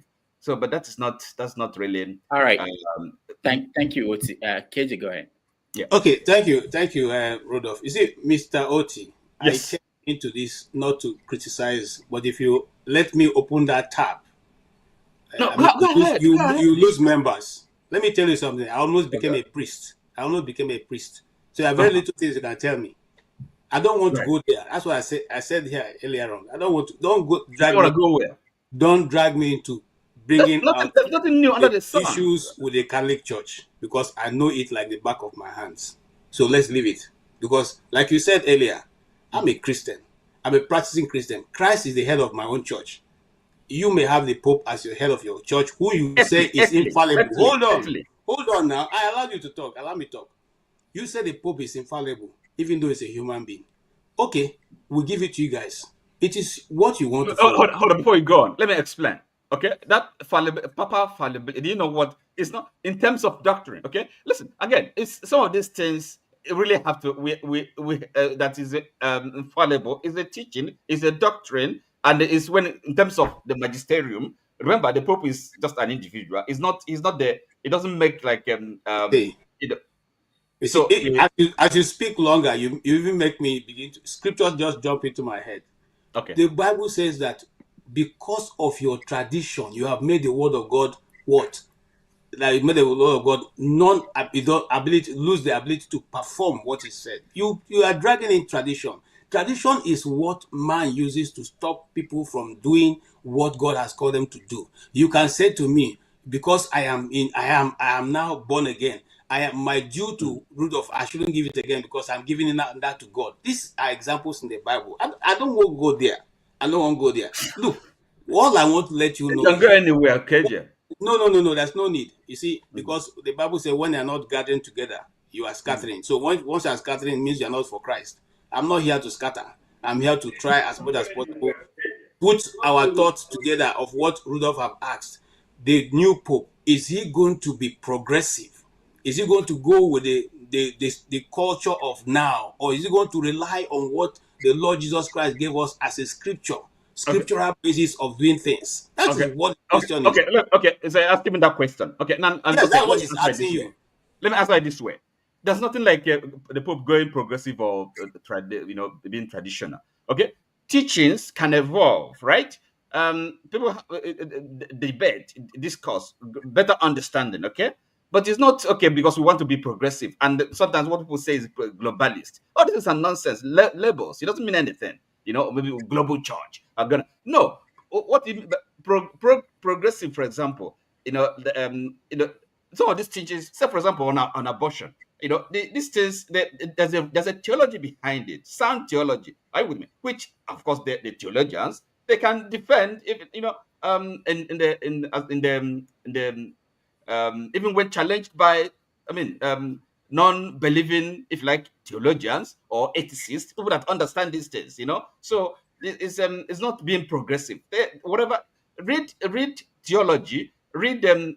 For example, Ratzinger, the Pope Benedict XVI, he wrote about 3 volumes on Jesus Christ. So if you really want to understand, with the person of Jesus Christ, who is he, what, you can read that book, you spend time read it and understand it, the theology and everything about it, before you start having an opinion or say something is a scam or they don't know what they're doing. And that Africans, the bishops and cardinals that are part of this, they don't, somehow they have been scammed. They're foolish and they're stupid. I mean, there was some of us and the kind of opinions we express or say things or maintain positions we cannot defend. It's just it's mind-boggling. That's all right. That's all I can say. Thank you. I will give James an opportunity to respond if he has anything to say. James. Yeah, I think I stand by what I've said. It's a scam because they asked somebody in the book something about the role of women in the Catholic Church. His response was, during the Last Supper, the Virgin Mary, that's the Mother of God, was not invited to partake in the meal. That something like that is where discrimination started. Now, women have no role as such to play when it comes to key issues. During the conclave, I doubt if there was any woman there. Secondly, the conclave is a secret affair. Remember that the Vatican is a sovereign state. The conclave is an election. It's just like we electing Bola Tinubu as president of the Republic, and we cast our votes in deep secret. We don't want anybody to know anything about it. And inside the St. Peter's Basilica, there is a library there that is a warehouse of knowledge, which is under very tight lock and keys. For you to gain access to that library, it is easier for a camel to go through the eye of a needle than for you to even see, let alone using the materials in the library. If they have nothing to hide, there's no need for those secret things they are doing. I remember when I was in school, our chemistry teacher told us that if you mix oxygen with nitrogen, the substance you get is water. Yeah, oxygen and nitrogen. He said the substance you get is water. These are two different things producing one thing. When you look at the corruption, sexual immorality, production of firearms, sales of condom, world-class fraud in Banco do Ambrosiano and Vatican Bank, sponsoring wars in Argentina, supporting apartheid South Africa, playing double games in in Palestine, Italian invasion of Abyssinia in 1935. The weapons was procured by the Vatican. When you mix all these things together, what comes out of it? Just like mixing oxygen with hydrogen, what comes out of it is scam. And the Catholic institution is the richest religious organization in the whole wide world. How much they have, nobody really knows. I quite agree, they are doing quite a lot of things on charity basis. But how much do they spend on charity? And how much do they collect from their illegal, dirty deals? Nobody knows. And when among themselves, they want to expose what is going on, as a matter of principle, one or two of them might not agree. They subject them to horrendous conditions. They transfer them to obscure places to keep them out of the scheme of things. The Catholic Church is a scam. As I said earlier on, it is my opinion. Every man is entitled to his opinion, no matter how erroneous or genuine the opinion is. That is my opinion. I'm not imposing it on anybody. The Catholic Church is a world-class scam that man invented. All right, thank you, Mr. James. Let me just point out before we move away from this topic, one of the closest advisors to Donald Trump, Laura, came out after they found out who the new Pope is to say that he is anti-Trump, anti-MAGA, pro-open borders, and a total Marxist like Pope Francis. So he's not getting good reviews within the Republican Party here. And they dug up his voting records because he was voting in America until Trump became the candidate. He voted in Republican primaries, but stopped voting when Trump won. All right. So in a way, we are watching to see how he will interact with the American government that is headed by Trump. Okay, you want me to answer that Yeah, straight on? you can go ahead. Yeah. He's going to bring politics into it. He's going to just play along as the church will want it. He's not going to bring his personal feeling to it. Again, because he knows that Trump has only 4 years, and why the Catholic Church has, by his age, he has more than 20 years to put in before we start thinking of, any other new pope. So he's just going to play, wait out his time. Whether he agrees with Trump or not is not going to show. But maybe after Trump's 4 years, he's now going to come. Look, just like James have said, and we don't want to go back to reviewing what the Catholic Church stands for. The secular writers refer to the time the Catholics were running the world as the Dark Ages. The Dark Ages is in history.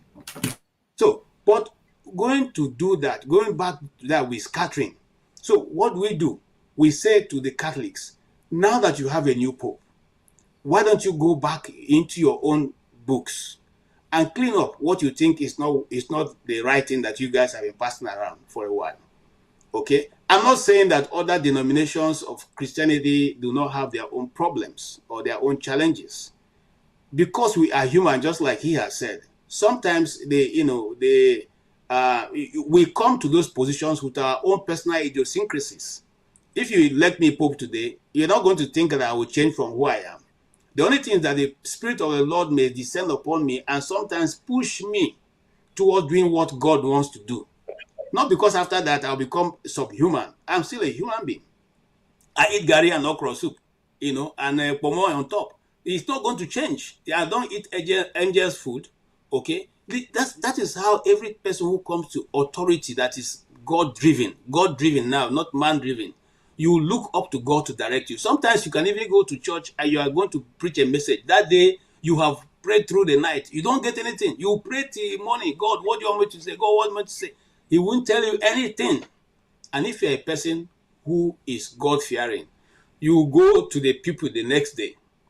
And while you're about to speak, you may just want to open your mouth and say, today I have been praying since 2 a.m. till this 9 o'clock. I've not heard what to say to you people. So I'm just going to pray and bless you people. Then at that point, the Spirit of the Lord will drop the word for you. This is what I want you to say. So it depends on how God wants to talk to you and use you to work, and how you are willing to obey and follow his instruction.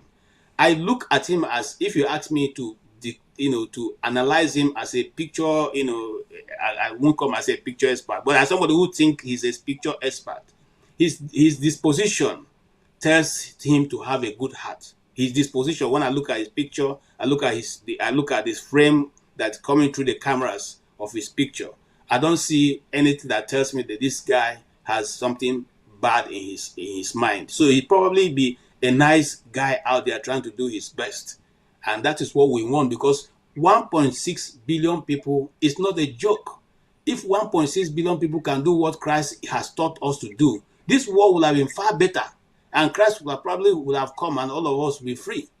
But we are not doing that. We are not doing what we are taught. We are not doing what the Pope is teaching the Catholics, and then those of us who are still, not that large, we are also not doing what Christ has asked us. Very few of us are doing it. And so our prayer for the Catholic Church is that the Pope will be allowed to bring the reforms he wants to bring, like the Pope who we have talked about earlier on, who was, who died, after 2 days or 3 days of being in the office. So let God give him an understanding on how to go about to reform the Catholic Church to the point that it will meet that expectation that Christ, being the head of the church, is preaching. I also want to say, for those who think that the Pope is the first, the Church of the Catholic Church was founded by St. Peter. That is totally false. But let's not go into that. That's another day. If what you want, let him call me up and we'll discuss that. It's totally false. Peter never found anything and was never the first Pope. Thank you. All right. Thank you so much, KJ. Let's listen to. Sorry, the damages. So now I'm not, Right. Another thing James and KJ have said here that this thing about Freemasons. I don't. Where did they get that? And I mean, so it's some of these kind of wild allegations. They all belong to Freemasons. Now, for example, this new Pope Leo, people have traced his. I mean, right from childhood. Okay, the family. Are you serious? Are you serious? No. But sorry. Yes, you say most of them are Freemasons. How do you know that? No, sorry. How do you know that? You got me slightly wrong. Slightly. I said when Pope John Paul I came to office, he discovered that a lot of them were Freemasons. So yeah. And they're no longer Freemasons now? Excuse me. He was introducing reforms. That is one of the reasons why they did not like him. Then on 27th November 1983, they repealed that law because before that day, it was automatic. Once a priest is caught suspected to be a member of Freemasons, is excommunication. But from the 27th of November 1983, that law was repealed. Any priest in the Catholic Church can be a Freemason. That is the situation.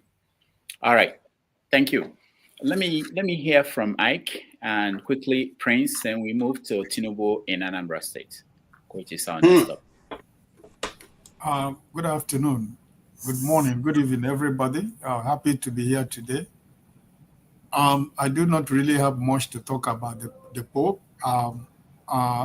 For me, I'm a Christian. I'm a member of the Pentecostal Church. I was born and brought up in the Catholic Church. I was in the seminary school. I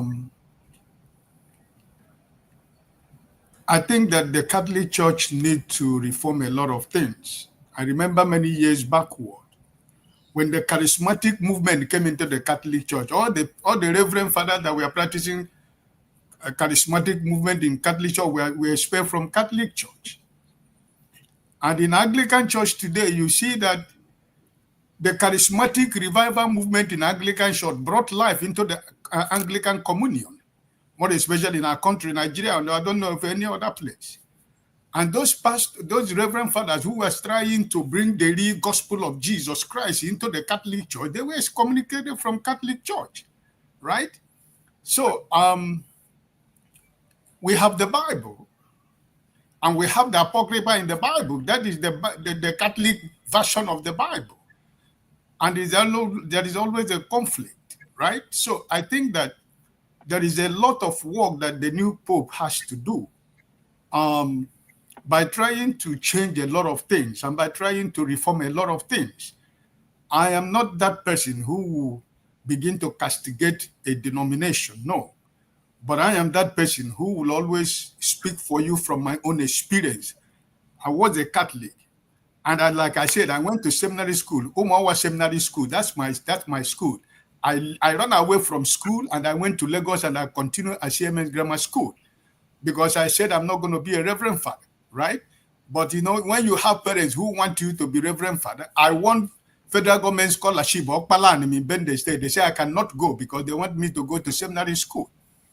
And when my result came out, I passed, everybody was jubilating. And when I went to school, right from school, the third time from school, I ran away. Nobody knew I went to Lagos, only my senior brother who knew that I was coming to Lagos. And I went to Lagos and I continued with my secondary school in CMS Grammar School. So what am I trying to say? There are so many secrets about Catholic Church, right? When you say, there's so many things going on inside the Catholic Church. So I just hope and pray like what? I don't want to go. I just said here, I don't want to talk about denomination. I don't want to. No, but what are the secrets? My brother Oti, let me just finish. Can I finish?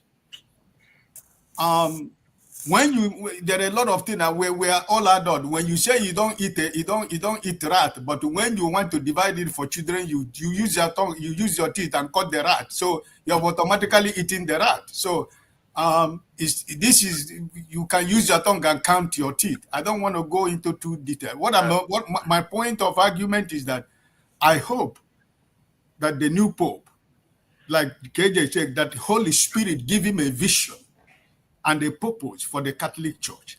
There are so many things they need to reform. We are not here to go to, so I just allow me to correct one thing he said. I just pray that God will give him direction. Like KJ said, there are times as a preacher of the gospel, I preach the gospel. I'm a pastor. There are times you prepare a message. I know in 1,000 times I prepare a message. When I go to the pulpit, the Holy Spirit keeps me completely out of my message. And that thing that he put in my mouth at that particular time, because that message is for somebody who is in that church, that particular time. That one you prepared from your heart there was nobody that is going to benefit anybody. And that's why when you are praying and preparing for your message, you are struggling. You are praying, preparing for Sunday service or whatever service.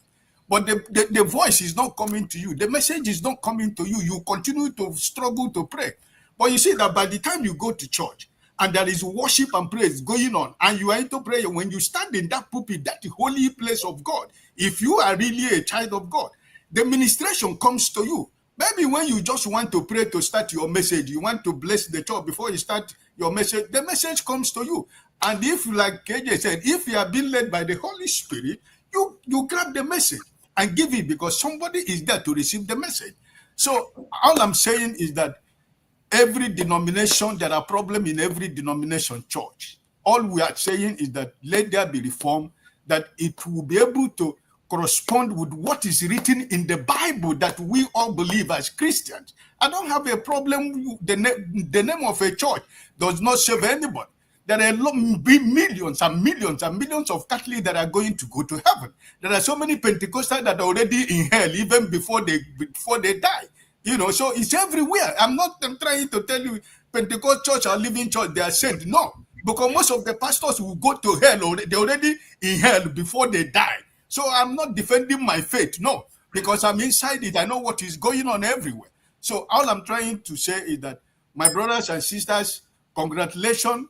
And now that the church has a head, I pray that the Holy Spirit will lead him, guide him, and show him the way that the world will be a better place for every one of us.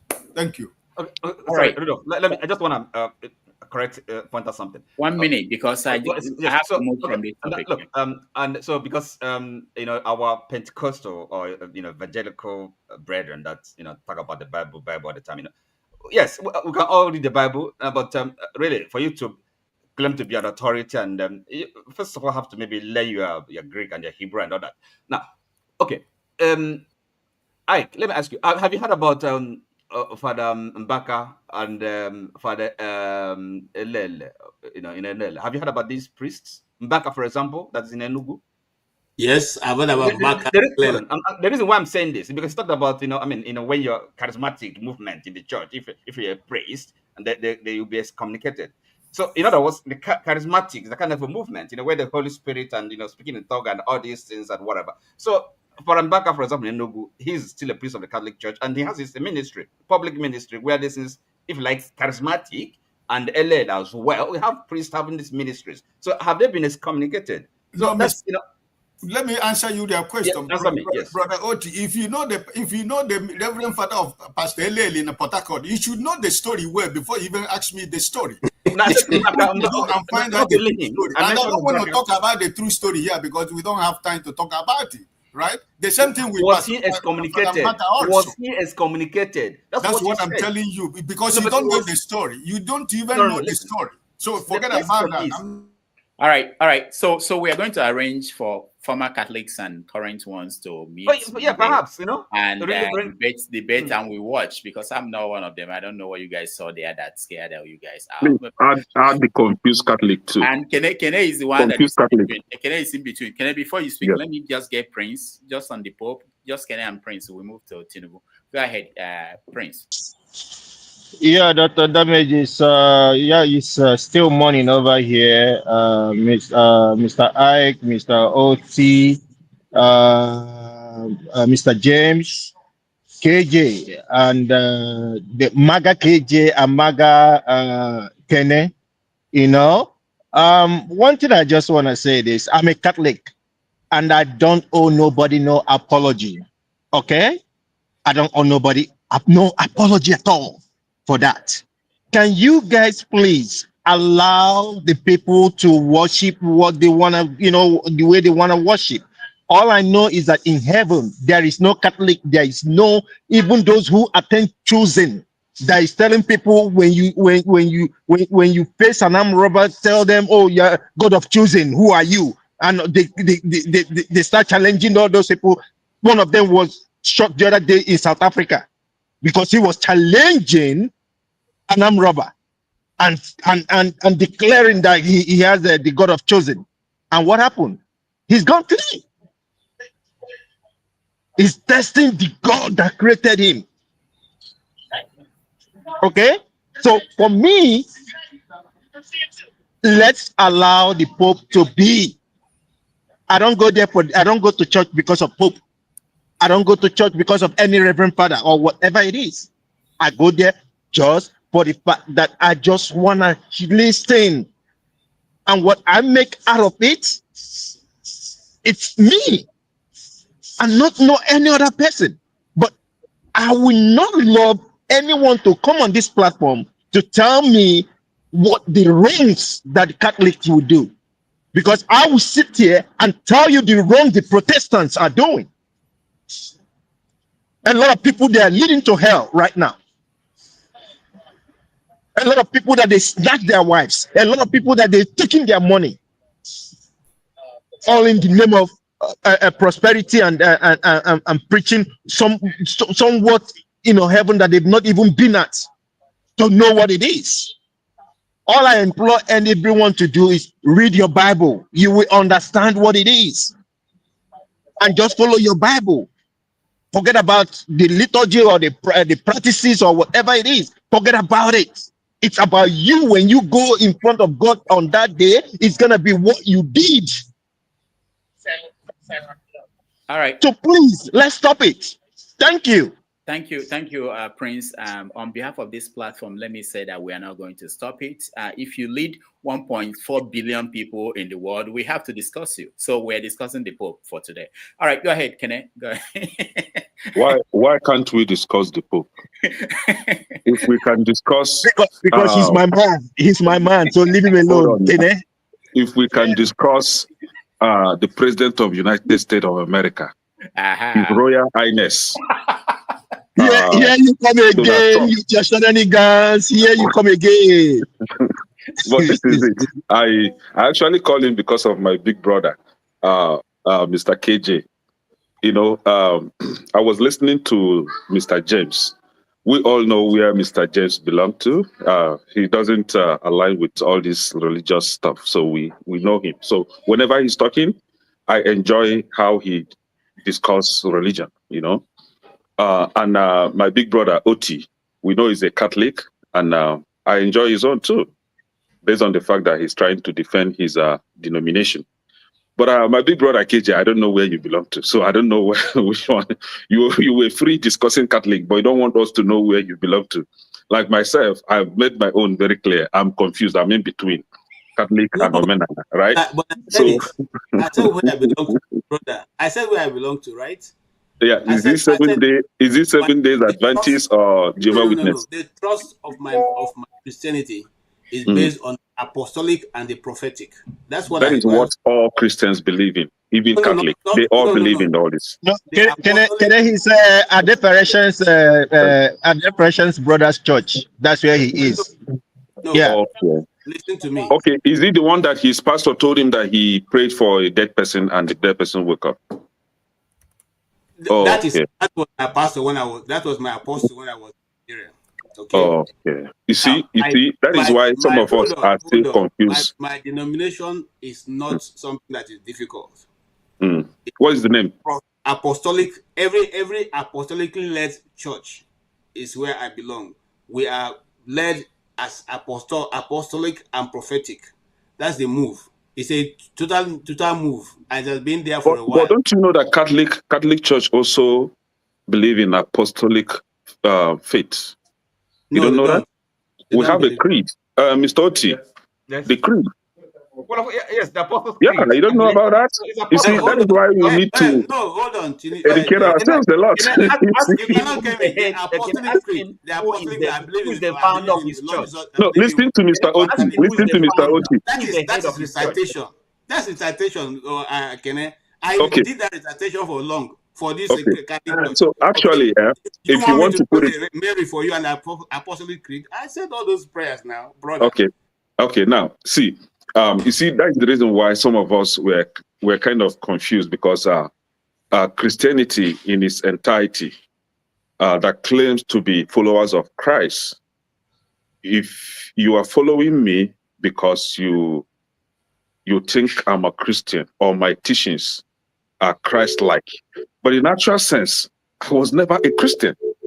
As far as we know, Jesus Christ himself lived according to Jewish law. He lived, practiced, and died as a Jewish man. So he practiced Judaism. So why are all these people, all these denominations, be it Catholic, Episcopal, Anglican, Seventh-day, Apostolic, whatever, why are they all claiming this man that does not even belong to them? He doesn't even align with you. He doesn't even know what you're doing. For you guys to even convince me that you know what you're doing and I'm not being demeaning here, as Christians, I'm not even talking as a Catholic now, as Christians, right? You guys need to follow the teachings and the practice that Jesus Christ followed when he was alive. He was a Jewish man. He practiced Judaism. So can you guys do what he did? Not coming to tell us that he believed in Trinity, God the Father, God the Son, and God the Holy Spirit, and all that, right? Can I help you there? But I don't want to go there. No, Mr. Oti, I will land. My own will be very short today. My big brother, Oga Ike, I will greet you specially for coming out from that place that they were trying to push you into. Thank God you came out. Thank God you follow the light and the truth instead of deceiving yourself. Yeah, as a man, you live and die without a woman. What kind of a man do you think you are? But I don't want to go there, like I said, and I'm not being demeaning here. But the problem is, I have a problem with this new pope.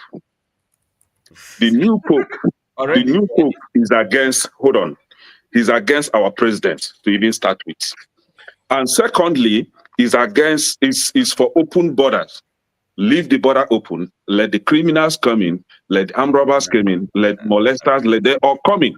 But the Vatican, a city in a country inside a country, is fenced completely. Like the border is fenced completely. Matter of fact, I think, as they said, allegedly, that is up to 10 feet or 15 feet height. Right, the Vatican itself. So you gated Vatican.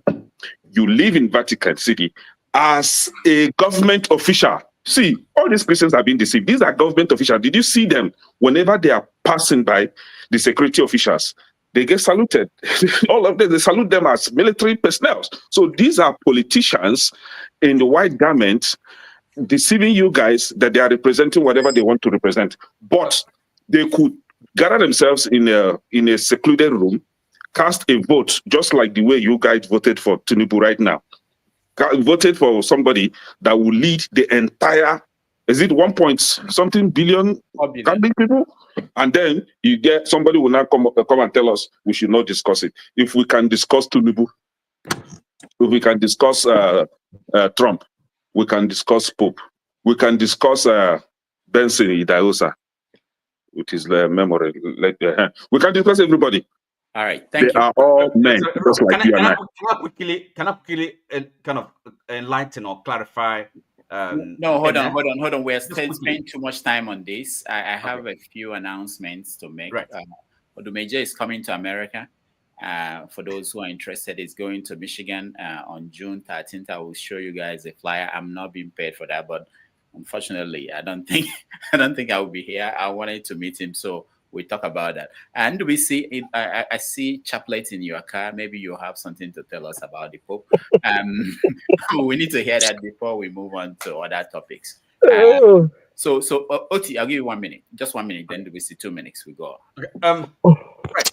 So first of all, it's like being a Christian.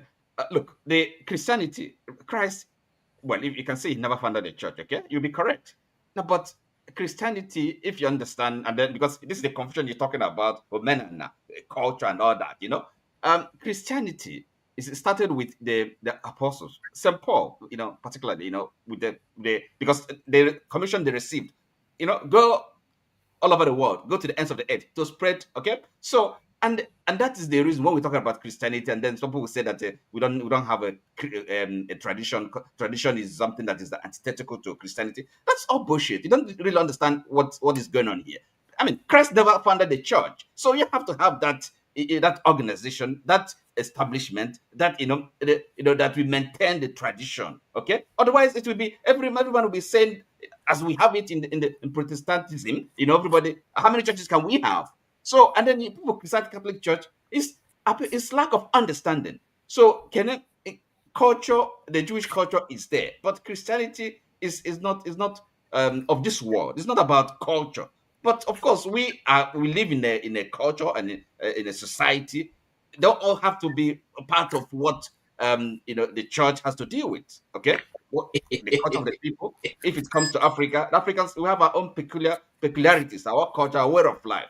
The gospel message. How does it relate with our culture? All these things is all part of it. So that is All right, thank you, Oti. Thank you so much. And do we see final words on this? Okay, we are happy to have a new pope, and we pray that our immediate past pope is with his master in heaven, interceding for us as well. I don't want to go into all the controversies about what the Catholic Church represents and what doesn't represent, but I have a beef with Ekene. Ekene, the other time we were talking about a priest who had a family somewhere. I was living somewhere, and I told Rudolph in one of my, I say, please. So that being said, the reforms are an ongoing thing in every facet of life. So the church, though people say is conservative, but they follow what Christ said they should do. There may be some lapses here and there. Reforms have been done before. The Vatican II conference was a way of bringing the church, making it broader and more global. And we see how it is today, but so some things needs to be done as well. And we know that those reforms, the new Pope, hopefully he will look at those things, and himself and his cardinals and those who administer the Vatican, they will know what to do in line with the Bible, what Christ said we should do. And then, meanwhile, concerning that Christ is not a Christian, Christ came and brought a new perspective to life, and his followers decide to follow him. Christianity means we are followers of Christ. That is what it means. So let's leave it that way. We can discuss that more in future. But read it, you understand. Thank you. Thank you so much. Please, Rudolph, I need an appeal. Okay. Make a date that we all meet and discuss this issue. Because we will make a date. Yeah, please put a date. It's just to discuss this issue. Yeah. Meanwhile, we have Odumeje coming to. Where is he going to now? On February 13th. June 13th, Friday. If anybody is in Michigan, anybody watching us, Michigan area, we want a crack reporter that will go and cover that for us. I was thinking I would be able to interview him during this visit, but it's not possible now. But anybody who is in Michigan area, please, we need Odumeje because it might be the next big deal, Maybe after his life, when he dies, some people will follow him. And anyway, but thank you, everybody. When we come back, we're going to take a break. When we come back, we are going to talk about Tinubu in Anambra State. It's big. It's big topic. A lot of things happen there that we will want to discuss. Meantime, I have a new music for our break, so let's listen to it. I'll get your feedback.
All right.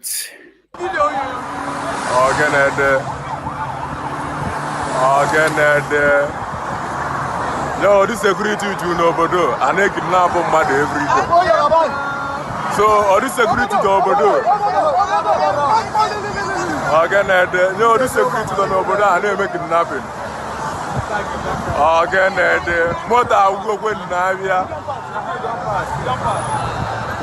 We don't pass. Can you go to Tinubu? Okay, we go. Okay, then I can I want to go. Okay, we don't pass. Okay. Mota was one no. Mota was one no. You know, Agago Konoka Gala, Mota will go no. Always the motor one no, because. Hey.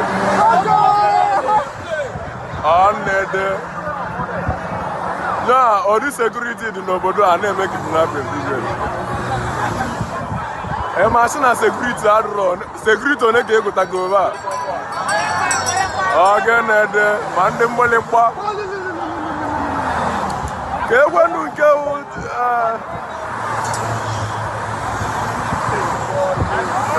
Tinubu will go now. I can't you ain't call some motor. Or some motor, do you ain't care big country? All right. I want the more. Brother Dalu, no, where do?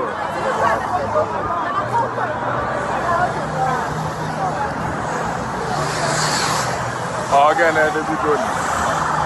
Both are covers one no. And Takwalova knows her, and Alua.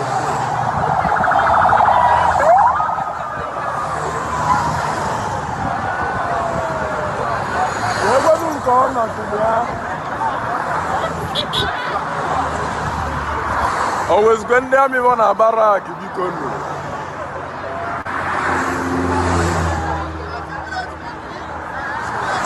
Hey, Okota Kalekwan.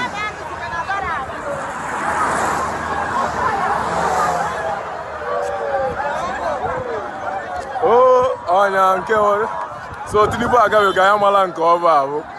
Olusi ekwe ma ole die ya yamalu. Yo duko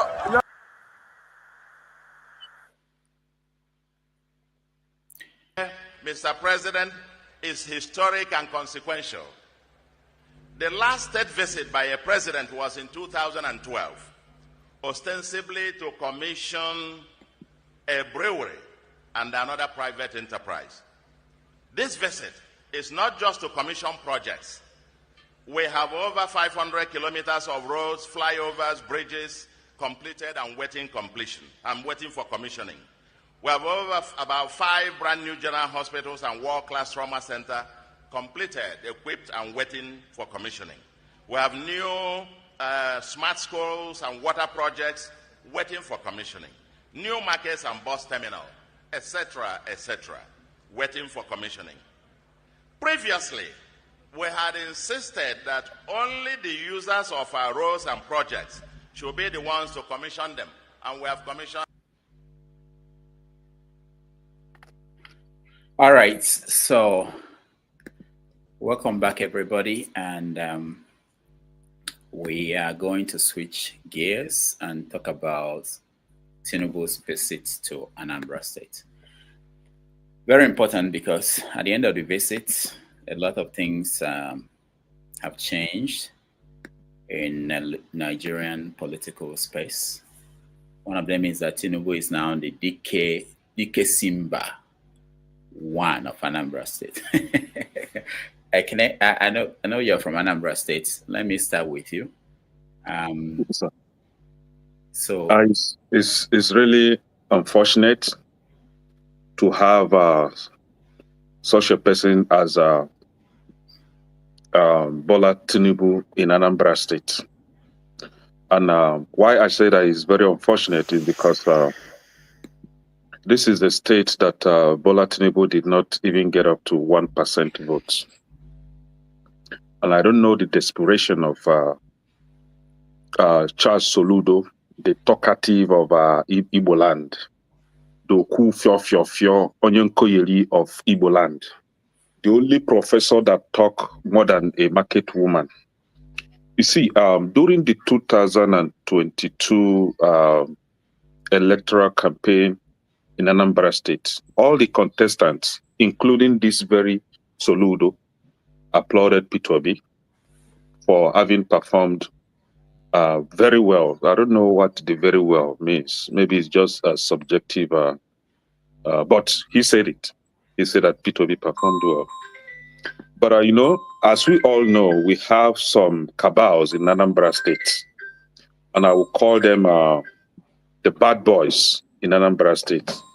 And some of them are actually the God, G-O-D, that do prophesy to some reverend fathers, especially one in Anambra State, that is popular reverend father in Anambra State. So the likes of Ato Ezenubu is the God that prophesied to that reverend father that will always jump on his pulpit and begin to prophesy that this person is going to become a president or not, right? So these cabals were the one that actually made or forced Soludo on Anambra State. As we all know, if you want to become the governor of Anambra State, you must come through ABGA. So they found their way to fix Soludo in ABGA, and Soludo won the election. Now, I don't know what is wrong with Anambra people for their, I don't know, insistence in voting for any candidate that comes out through ABGA. So Soludo is the governor, but Soludo cannot compete with Peter Obi in any level. He claimed from the video you played that Peter Obi commissioned Prevost. No, Soludo, I think something is wrong with you. The desperation is just too much. These people are pushing you to run your brother down. The gangsters, the Artoezes, are pushing you to run your brother down. And you are doing that to the detriment of your people and in favor of a Yoruba man. Let me put it that way. And I'm not being tribalistic here. Our people say that charity begins at home. And we have a qualified candidate in Anambra State from Igbo land. So if I must vote for somebody, it must be my brother that is qualified. But if my brother is not qualified, if it is a Yoruba person that is qualified, I will vote for and support the Yoruba man or Hausa man. Now, you are running your brother down. Peter Obi, as we all know, established the School of Nursing for Nnamdi Azikiwe University. He built or rebuilt and equipped the General Hospital Amako in Oka and refurbished the one in Inewi, that is the teaching hospital in Inewi. Peter Obi, when it comes to economic development, his policies attracted a lot of investors, both local and foreign investors in Anambra State then. And he promoted local businesses, as we all know. I was in Anambra State then. And he also created greater opportunities for even non-indigenous of Anambra. And that was when you will come to Anambra, you find Ghanaians, you find Yoruba people establishing business left, right, and center. There was one program that he ran that time called ANIT. I don't know if any of us remember that. So that's created a lot of opportunities for indigenous of Anambra and non-indigenous. And then for the very first time, this sovereign wealth fund, whatever, Anambra State is the first state to have that in Nigeria, and it came through Peter Obi. Then we have where Peter Obi modernized poultry and agricultural farming in Anambra State, the one that is actually giving our people money as we talk today. Now, but of course, Soludo wouldn't see that because of his hatred and because of his greed. He wants to come out for the second time and is very desperate to commission a project. What exactly did he commission? Did this man, Tinubu, commission in Anambra State? What exactly? Is that a need or just aesthetics for to lure the gullible ones to vote for him. See, I don't want to say Soludo is trying to destroy ABGA, right? I don't want to say that he's doing everything possible to destroy ABGA as a party, but he is destroying Igbo land. And as you can see, there is no well-meaning Igbo man in that gathering. You only see gangsters, looters, criminals. The Igbo of Obosi, I don't want to insult him, but we all know his story. And then Ates, of course, and then the hopeless Uzodemo of Imo State. We all know his record. So these are the only people you see there. No any meaningful Igbo man grace that celebration. That shows that this man called Soludo has a questionable moves or steps or motives. But what I'm trying to tell him is that some of us at some point were leaning towards him. Oh, okay, we think he will do better, but he has failed. We haven't seen that Japan or that Dubai, Anambra in Anambra State. All we are seeing is Anambra going backward. All we're seeing is Soludo recruiting Aboros, just as Tinubu recruited Aboros in Lagos State. Today, in the entire of Southeast, Anambra State is leading when it comes to the evil activities of Aboros in that region. And it's Kosi Soludo. Soludo has created what they call them one useless. There is this recent one that he created that all they do is to go around with guns and kidnap and arrest people and then imprison them as if they are the judges or they are the court. So Soludo has destroyed Anambra State, and it is time to kick him out. He promised Tinubu that he's going to win election. Good luck, Tinubu. You have been duped. They played you senior 419. If you've given them money, start from now to recover your money from these criminals. They will eat your money and nothing will happen, because I bet you maybe other states will vote for you, but Anambra will not vote for you. If you go and hug Transformer, we are not going to vote for you. You're a total failure. Simple. All right. Thank you. I'm not sure if there's any other person from Anambra. Let's go to KJ. KJ, what do you make of Tinubu's visit, especially where Soludo essentially endorsed him for second term? Okay, thank you so much. I watched that process with a lot of pain. Just some few minutes ago when Kenneth was speaking, I was searching to see if I can find the achievements of Peter Obi, which I found, a lot of them. He commissioned a lot, including, very prominent, I can get it later on and post it to you, more than 25 commissioning of, projects in Anambra State. How be it that he found out to say it's only two things that Peter Obi built is, you all know me. I mean, portion of Peter Obi. I'm not one of Peter Obi's people, but the man had done work. You see, I used to say something to people, whether you like somebody or not, if he had done well, say yes, this man had done well. You may not agree with the person's policies, but speak the truth where when you have the opportunity, So he didn't even need to bring Peter Obi into that conversation, except that anybody when want to say anything, when want to make it get news, you go call Peter Obi. APC chairman they speak, Peter Obi. PDP they speak, Peter Obi. Tinubu, Peter Obi. Even Akpabio. Akpabio goes to the house. Even where you're not supposed to, Peter Obi is not there. You are talking to senators, Peter Obi. So Peter Obi have become the real man that all want to conquer. Unfortunately, he's bigger than all of them. That's the truth.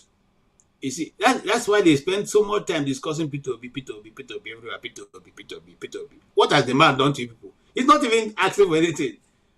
And if I were in their position, I will be using whatever he says as my gauging point. If he talks about, hey, the road going to Nkarago is not good, tomorrow I'll put people there. And I'll say, you see, we even told this man we're repairing this road. But they are, instead of using the opposition, a credible opposition to build their government, they're rather using it to, as a defense, which is not good. And I'm not also one of those who like Soludo. Maybe I liked him when I didn't know much about him, because I first read that Soludo was an advisor to many heads of state, many countries, as a professor of economics. Okay, but so far haven't used him or haven't been in a position of governance in Nigeria.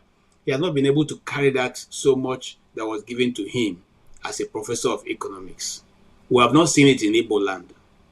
And we have not seen him being able to tackle the Igbo question, the thing that the Igbo man will want to discuss. Now, the guy who gave that title, what's the title again? Kulata was just saying this a few minutes ago. It's number. Number, yeah. Is it? And he said that there are 129 chiefs that came together to give it. Who I want to ask, who is the first class, the leading chief, the first class chief in Anambra State? Is it not the same? What's his name? Okabo? Is it Okabo? Achebe. Now, all those people that you brought together to give him the title, based on what? Is it that you decided that now this man is discussing or is handling the Igbo question? You didn't ask him for the release of Nnamdi Kanu. You didn't discuss that there's no railway, just like giving railway in other nations, part of the country. We don't have any railway, You didn't discuss that as they are commissioning international roads, dual carriages in the rest of the other places, there's none coming to the southeast. You didn't discuss that, your state that is supposed to be a hub of commerce don't have a seaport. If there's a possibility of making seaport to a place where it can be close to your city. You didn't discuss that, the dredging of the River Niger, so that commerce can get to you. You didn't discuss, you know what? Because our people fly in a lot of crates, can you make functional Enugu Airport? Can you make it to be functional? Can you make it a destination instead of our people flying to either Abuja or Lagos? But you are being busy dancing to what's his name? Face. You're dancing face music. You're jumping up and looking for how to put down, as we always do in the East, put down your own brother in order to shine. What is I say, what is wrong with the Igbo man? Is it that when will this so-called, when we are growing up, our parents, when they're talking, they will say, somebody will say Sabo. When will these Sabos leave our land alone? For the love of me, I want to understand what really Chukwuma Soludo want to achieve by the things he was doing and the things he was saying about the same people who have given you everything. When Soludo came, he will say, great man. He's going to turn the Anambra, at least Anambra, to a destination point in the world. Instead, he's busy fighting ordinary people who are looking for how to eat, find food to eat. Tell me something. Can any Igbo man here tell me that there's going to be any time in part of Igbo land where you can eradicate selling in the streets, trade and commerce? Because that is how some families have daily bread. They go with their okpa and go sell it in the streets, and they have something to feed their family.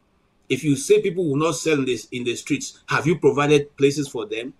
When you leave the people who are supposed to be fighting, and you are fighting the peasants who are looking for, who you have not provided job for, by the way, but they have provided job for themselves, you are not able to maintain it. 2 days ago, I heard him saying he wants to rebase people who have land. If you don't come and go for the rebasing, your land is gone. When did we come to this point? For crying out loud, is that what the people of Anambra elected you to do? Now, this is a question that are begging for answers, and I don't think that Soludo has been able to distinguish himself properly in the ruling or the governance of Anambra State, let alone this visit that have cost us more money. Somebody was saying that he built, sorry, I won't take your time after this, I'll short, that he built a secretariat that is an edifice. For who? Will the whole of Anambra people go and live in there? What has the edifice you have built got to contribute to the ordinary woman in the street who has 5 children and looking for how to pay their school fees and put food on their table every day? These are things that we don't consider. And this man, in fact, finally, Soludo to me is a disappointment as a governor. Thank you. All right. Thank you, KJ. Mr. James. Thank you. Can you hear me, please? Yes. Yeah, frankly speaking, I don't know much of Anambra. So let me just comment on what I noticed. I think it happened there. Mr. KJ. Yes. May I ask you a question? in line with Matthew chapter 5, verse 28. If I look at my wife lustfully, have I committed adultery in my heart? Yes. My wife. No, your wife. Your wife. No, not your wife. You can't commit adultery with your wife. No, but the Bible did not say my wife. It said if you look at any woman, my wife is a woman. If I look at her lustfully, the Bible did not specify.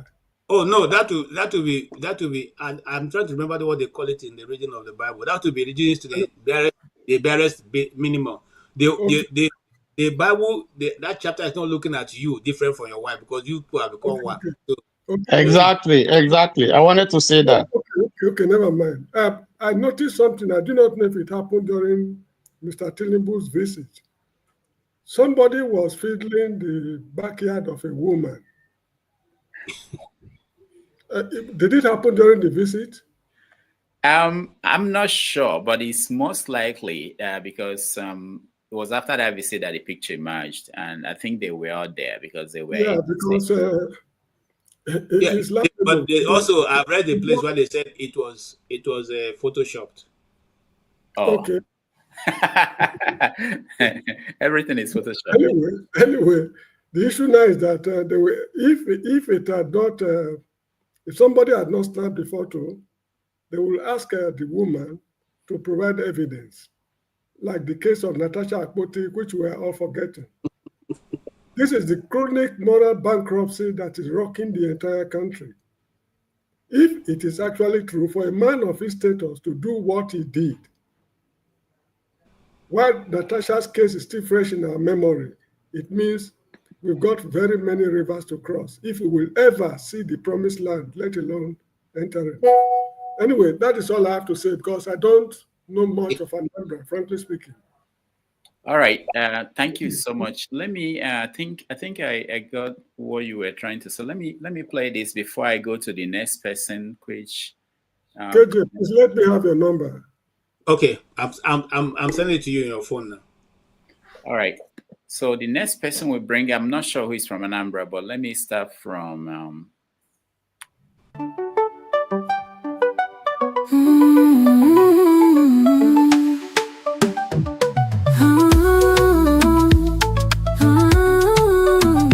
Intro smooth and catchy. Oh na na, yeah. It done up in again now. Every man go get the ton Natasha there for you. Sorry, that wasn't what I wanted to play for you guys. but Rudolph, look at that picture. It's not Photoshop. They're just lying at Photoshop. No, it's not. I don't know where you got that idea. I think it must be his boys who are saying that it's Photoshop. Of course, though you have to expect that when something they don't like comes up, people will always say it's Photoshop. Let's see. Let's bring in. I don't know who is Anambra here, but anybody can weigh in, of course. Anambra, I'm here. Yeah, Dr. Damages, I want to correct something. I think I made a slip. The Reverend Father, the popular Reverend Father that I was referring to, isn't in Anambra State, is in Enugu. One popular Reverend Father is in Enugu that acted as a, prophesied to come and prophesy to Nigerians. Oh, okay. So, correction, Enugu. Okay, all right. Ike, go ahead. Yeah, I think that Mr. Peter Obi,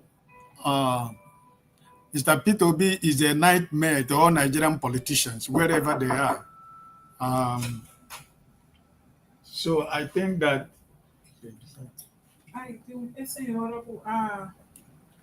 banana chips. Somebody can. All right. So somebody else can go. I have somebody in the office. All right. And Dubisi, go ahead. Doctor, can you hear me? Yes, go ahead. Okay. I don't know much about what our professor brother is doing in Anambra, his development stripe, but I have friends there who say he's doing well. All the roads, he's working on some roads, and that Ekulobia, if you know Ekulobia area very well, he did some work around there as well. And then I saw when Tinubu went there, and I saw the new government house. They say it's like a 3-arm zone. It has a section for the House of Assembly, the executive, I think the judiciary, I don't know, but that is about that. But I want to concentrate on his comment. My only problem with the prof is that probably because he thinks he's so enlightened, first class economics, UNN, of the years of you. So, and maybe, and I think he's a little bit older than P2B in age.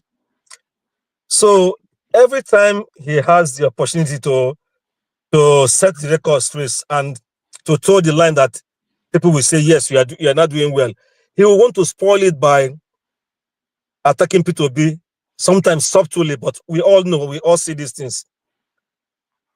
I don't know why he will say P2B that the last time the president was in Anambra is to come and commission a brewery. That brewery today is giving Anambra State one of their biggest revenues, and he knows it.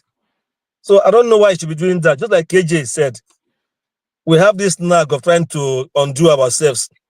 That is why some other people from other parts of the country say Igbos don't like themselves. But I know it's not true. We love ourselves very well. They have shown it. But some of these politicians who are misguided, besides, Soludo is not a clear-cut politician. He has been an academia for a very long time before he went into government and an administrator.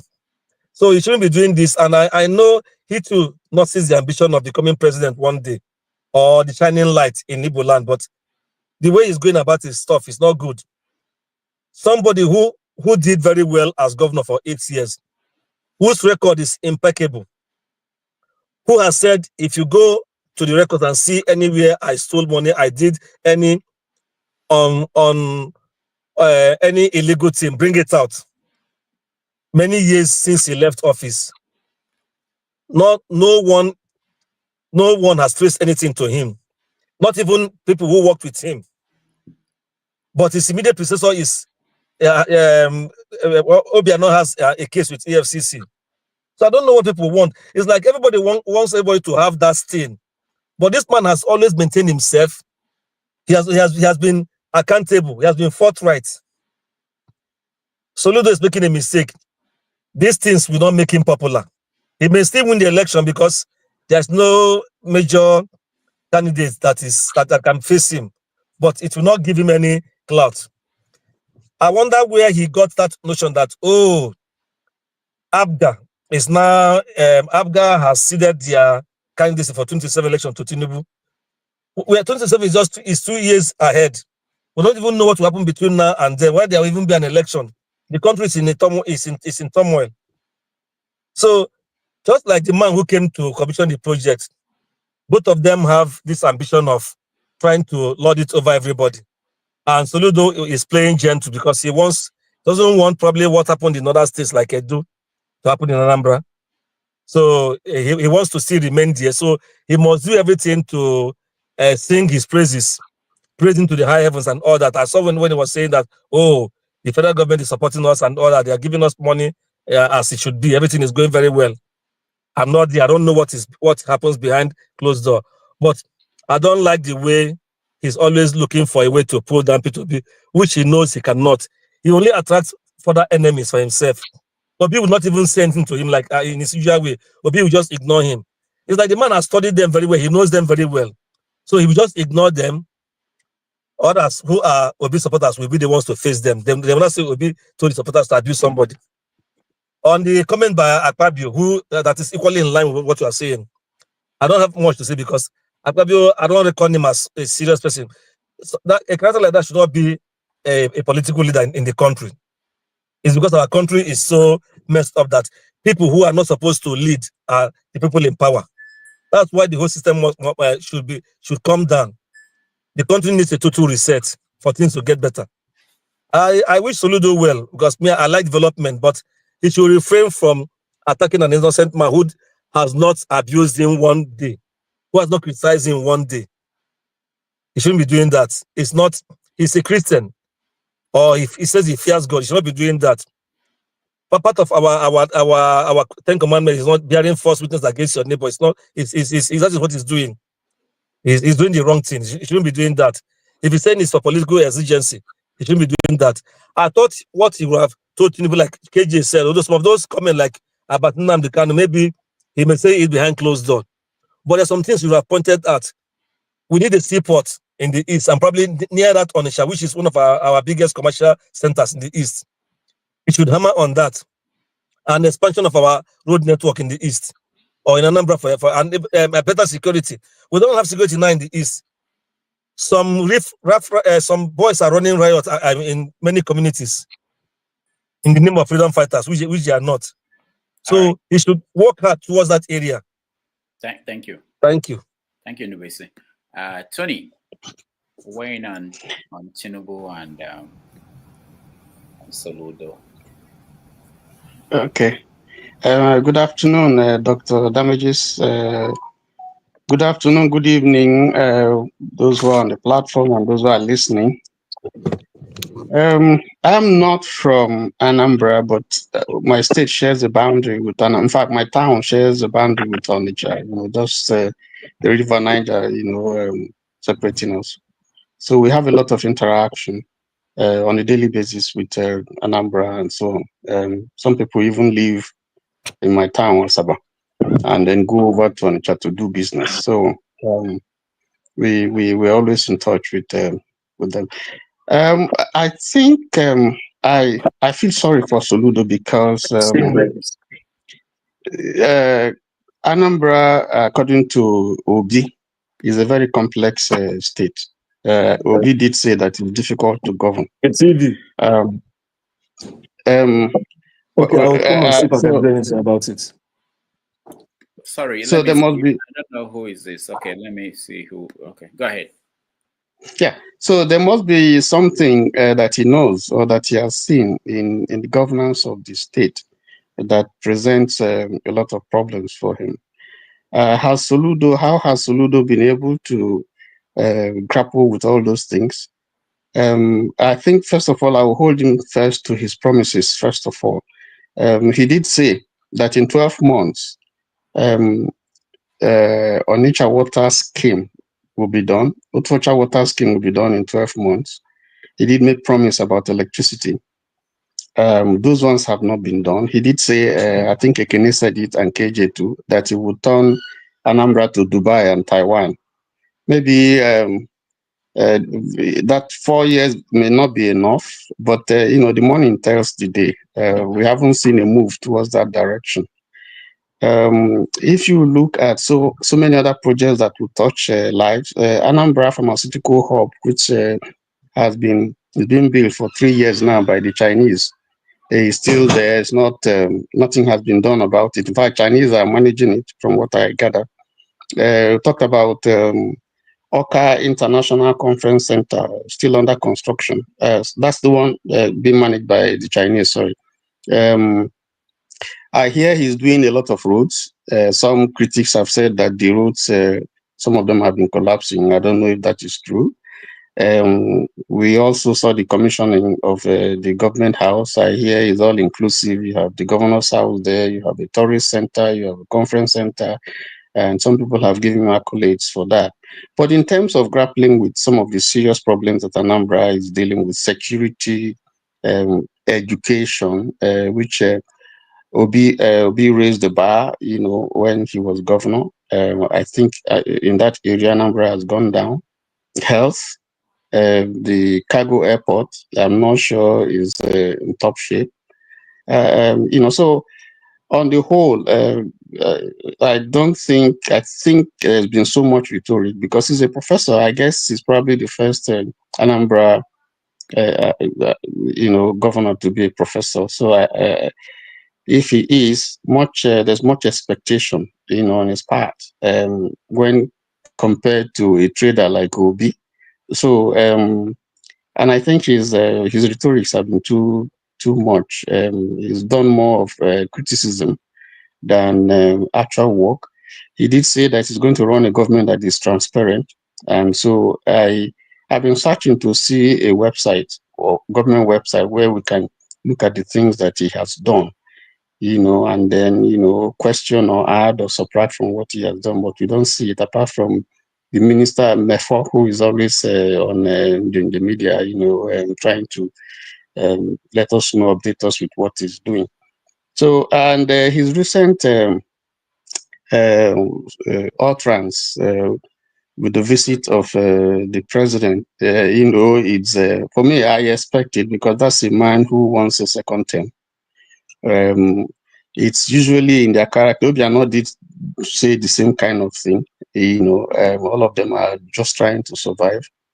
Going by, what we see in Nigeria today, if you are against the president, then you probably would have the kind of thing we see in Edo or in Rivers State. So everybody is trying to make the president look good so that their tenure will be guaranteed. But Anambra is a little bit more sophisticated than that. I want to believe that the reason why he won was because he was Abga. And so there's an emotional and sentimental attachment to Abga. I think he has run before and he failed. So he should watch his utterance. He should leave Obi alone. Obi is not an issue. Obi is not a candidate. He's not a governorship candidate. He should just leave Obi alone. Obi has called him his senior brother. Obi has called him a prof. Obi has done his own and he's left. And I think he should just move on. On the whole, I think that in terms of the demands, Kene said so and KJ and the NDBC, there are quite a lot of things that I expected that he would ask for, he would request for from the new installed chief, the River Niger dredging, the airport, completion of the airport, some even table the issue of state creation for Anambra State, which has and for Southeast, which has in short change in terms of the number of states that you have in that region. So there are quite a lot of things that I expected that she would table before the president. But all said and done, I just think that's the Nigerian politics. Is unfortunate. That's who he is. Just one waffle. That's what he is. Thank you.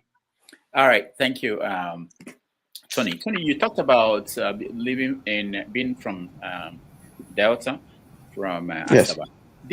Asaba. This kicking out of native doctors from Anambra State, how is that impacting people in Asaba?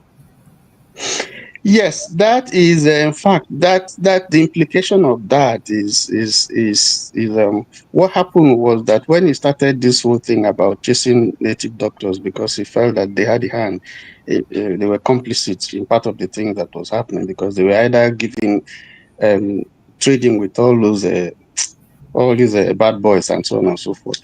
What happened was that a lot of them moved down to Asaba. In fact, Asaba had a problem with people who are driven away from Anambra, the bad boys, they come and hide in Asaba. They go and operate in, say, Onitsha or something and then run to Asaba.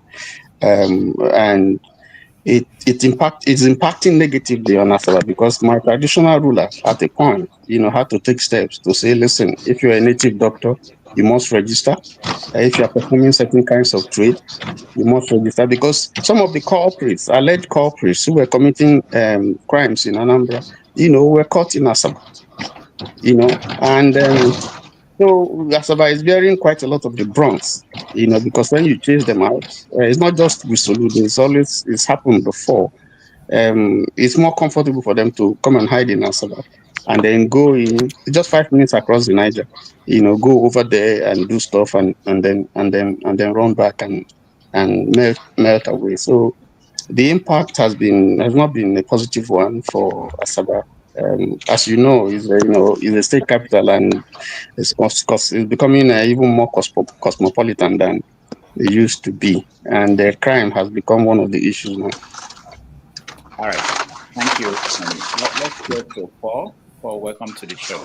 No, Dr. Damages, can I speak before Brother Paul? I've been waiting. I was supposed to speak. Oh, okay. I'm sorry. I thought you did. Okay. All right. Go ahead, Ike. Yeah. Ike, hold on. Bob, you have to come before we bring you in. I'm about packing now. All right. Go ahead, Ike. Yeah. If there was anybody who was expecting anything from Soludo outside what he did yesterday, you must be deceiving yourself. He brought Emiloko to kiss the ring to secure his 2027 or 2025 election, because he knows what APC is. But also before now, I think Ekene might know, before now, when there was the last crisis of APGA, Mr. Soludo has completed arrangement to join APC already. So he's an APC candidate. This is a branch of APGA in Anambra State. Is a branch of APC working in Anambra State. So if anybody who is a member of APGA is thinking that Soludo is with them, you are making a very great mistake, because he's a member of APC, right? So if you were expecting anything more than what he did yesterday, you should be deceiving yourself, right? Because I believe that the people of Anambra State know already. No matter how anybody went to denigrate Mr. Peter Obi in Nigeria, politicians in Nigeria, the only person who is their nightmare is Mr. Peter Obi, whether you want to accept it or not. But it's better they continue to talk, because the more they continue to talk about Mr. Peter Obi, they continue to put it in the minds of people, and people continue to ask questions. Why is it only this man? Why is it that only this man is the only politician in Nigeria that is being attacked by everybody from front and center, left and right? So I am present as an obedient, right? I want them to continue to talk about Mr. Peter Obi in any way they want. Let them continue to say it. But Mr. Soludo is lucky because of the infighting in Labour Party, right? That made Valentine Ozigbo to destroy his own political career in APC. If not, he knew already before the problem in Labour Party that he's not coming back in 2025. If Valentine Ozigbo has waited for all this, if he has been patient enough to wait. So, but now that he's no more there, so Okachukwu, who is the gubernatorial candidate of APC, all of them are working together. So it doesn't matter whatever happened. But all I'm trying to say is that there is no amount of slighting of Mr. Peter Obi, his administration, or whatever you want to say, that Soludo will be able to achieve what Mr. Peter Obi achieved in Anambra State. And Mr. Peter Obi have always said, I did not go there to promise you I'm going to build new government house when the ones you have that is falling. I didn't promise you I'm going to go build school. Why the old school that they have is falling? So all those political, jargons that they're talking in Anambra State, it doesn't really bother me. Like everybody have said, if you are thinking that the Soludo, the Miloko man who was in Anambra State, that Soludo and all those APC gangsters that were there, they were going to talk about Nnamdi Kanu or something that affect Alibo. You are wasting your time, because their only objective is 2027. So they're not talking about you. They're not talking about what is affecting the Igbo man. That's not what they're after. Your Minister of Transport is busy holding somebody's backyard. These people, they are confused people. They don't have anything for an Igbo man. They are not talking. Among all those people who came yesterday, it was only Senator Ume who was speaking forcefully that the coming of this man is a waste, because what was supposed to be discussed on behalf of the Igbos were not discussed. They were busy doing banters among each other. And that's the essence why they were there. So if anybody is expecting anything more than this from Soludo, no. Because everything he's saying is speak all the whole grammars he want to speak. It doesn't change anything. So I just hope that the Igbos will begin to realize that these politicians who try to divide us, who try to make us see ourselves as if we are not brothers and sisters, people like Ojo Zokali, if we are living in a decent country, if we are living in a country where there are rules and regulation and laws, Mr. Ojo Zokalo and the Abi of his type supposed to be in prison by now. Because Ojo Zokalo, who was talking about China, in China, it is firing squad when you accuse of corruption. So these are the people that are speaking for you. But I know as an Igbo man that these people are not speaking for me, and they are not speaking to so many millions of Igbo around the world. So we know the people that speaks and we listen, right? Remember the bishops, the fake bishops that was organized in 2023.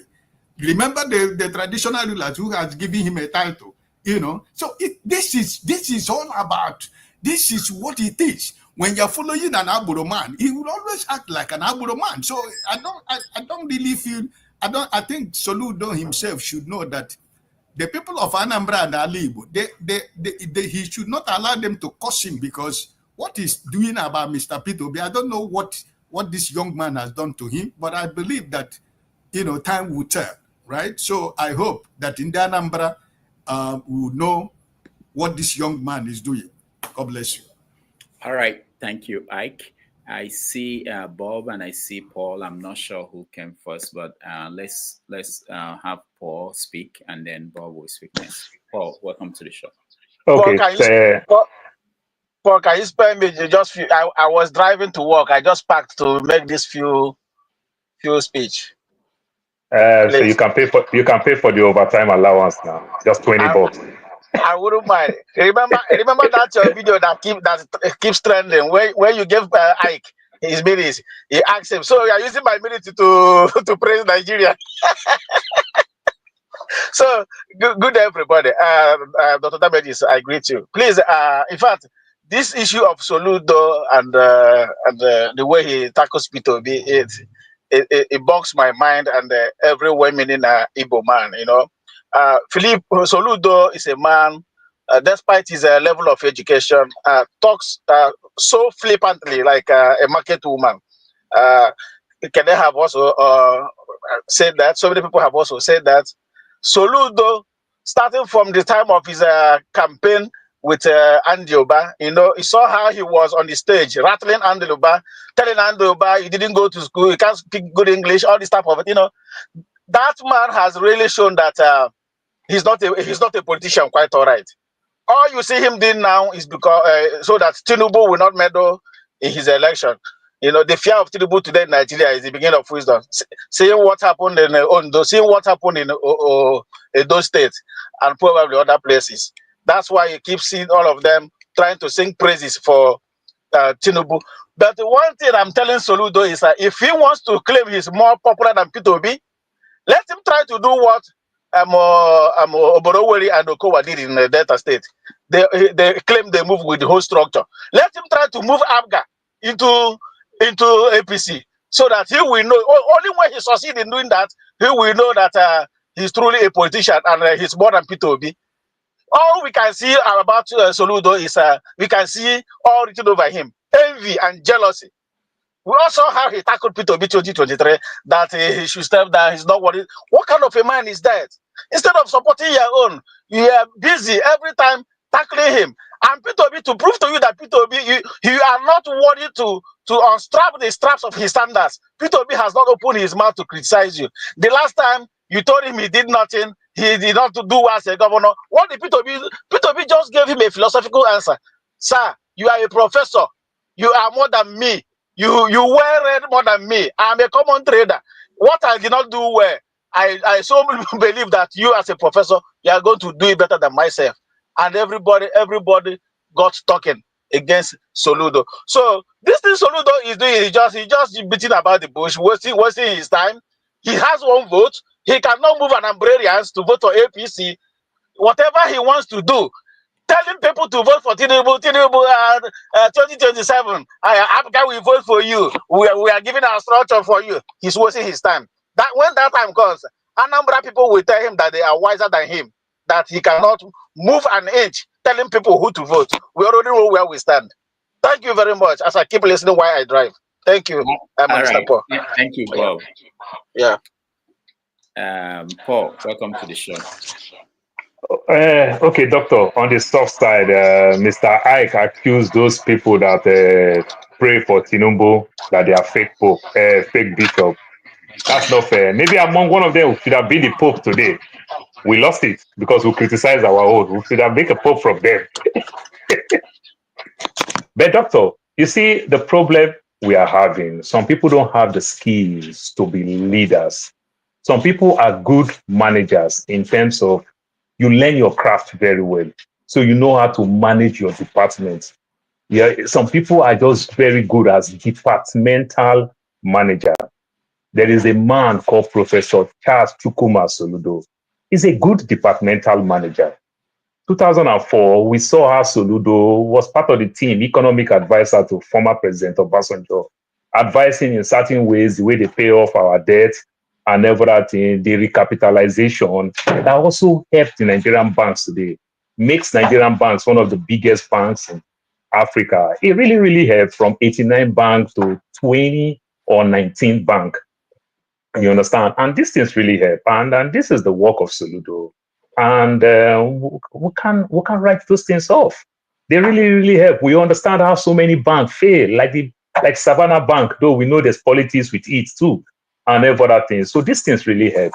So the man called Soludo is that man who is a good manager. You understand? Who challenge people who work under his department. You know those managers that knows their work, but they are very rude and arrogant. All they are after is efficiency. You understand that? But it is different now when you become leaders. You understand? The man Warren Buffett, the man Bill Gates. You understand? They employ the best brains all around. It is not their brain.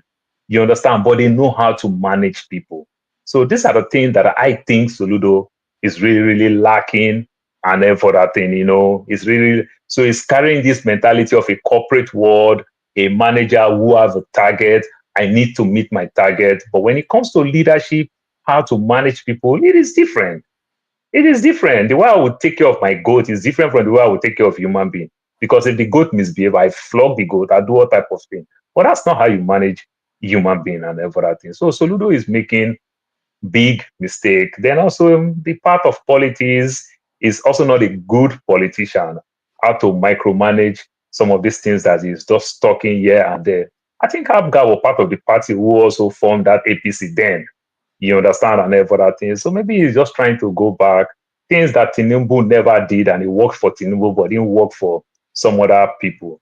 So Soludo should understand these things very well. Like as Chisco said, if you think he's so strong, let him move like Oborowori and see if the people will follow him.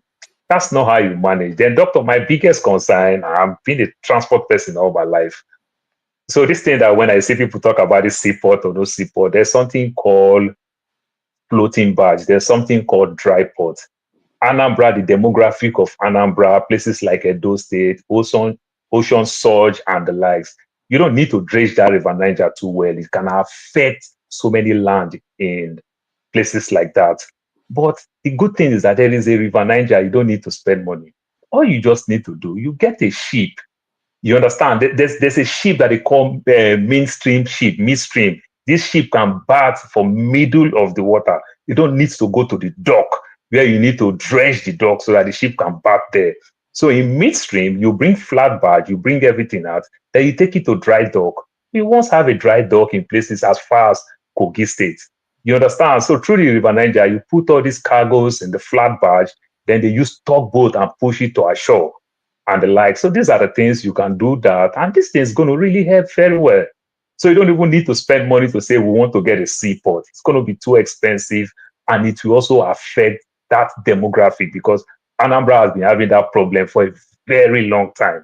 So you don't even want to go temper anything that will affect. I just want to talk for that part. And I really think the Southeast need an international airport. We cannot rule that part. If about 3 airlines, even Qatar, KLM, and the likes, they can stop in places like River State. And if we tell ourselves the truth, numbers of people that will stop in, that will fly and landed in places like Port Harcourt are my very Igbo brothers and the likes. And everything. We have international airport in the north, not even one. You understand? We have more or less like 3, Kanu, Sokoto. We have in Abuja there and everything. We have Lagos here. We have Port Harcourt. Come on. This is the 3 major ethnic group in Nigeria. I don't see why we cannot put one airport there. More of commercial cargo and the likes. You can do what they call light cargo, not heavy cargo.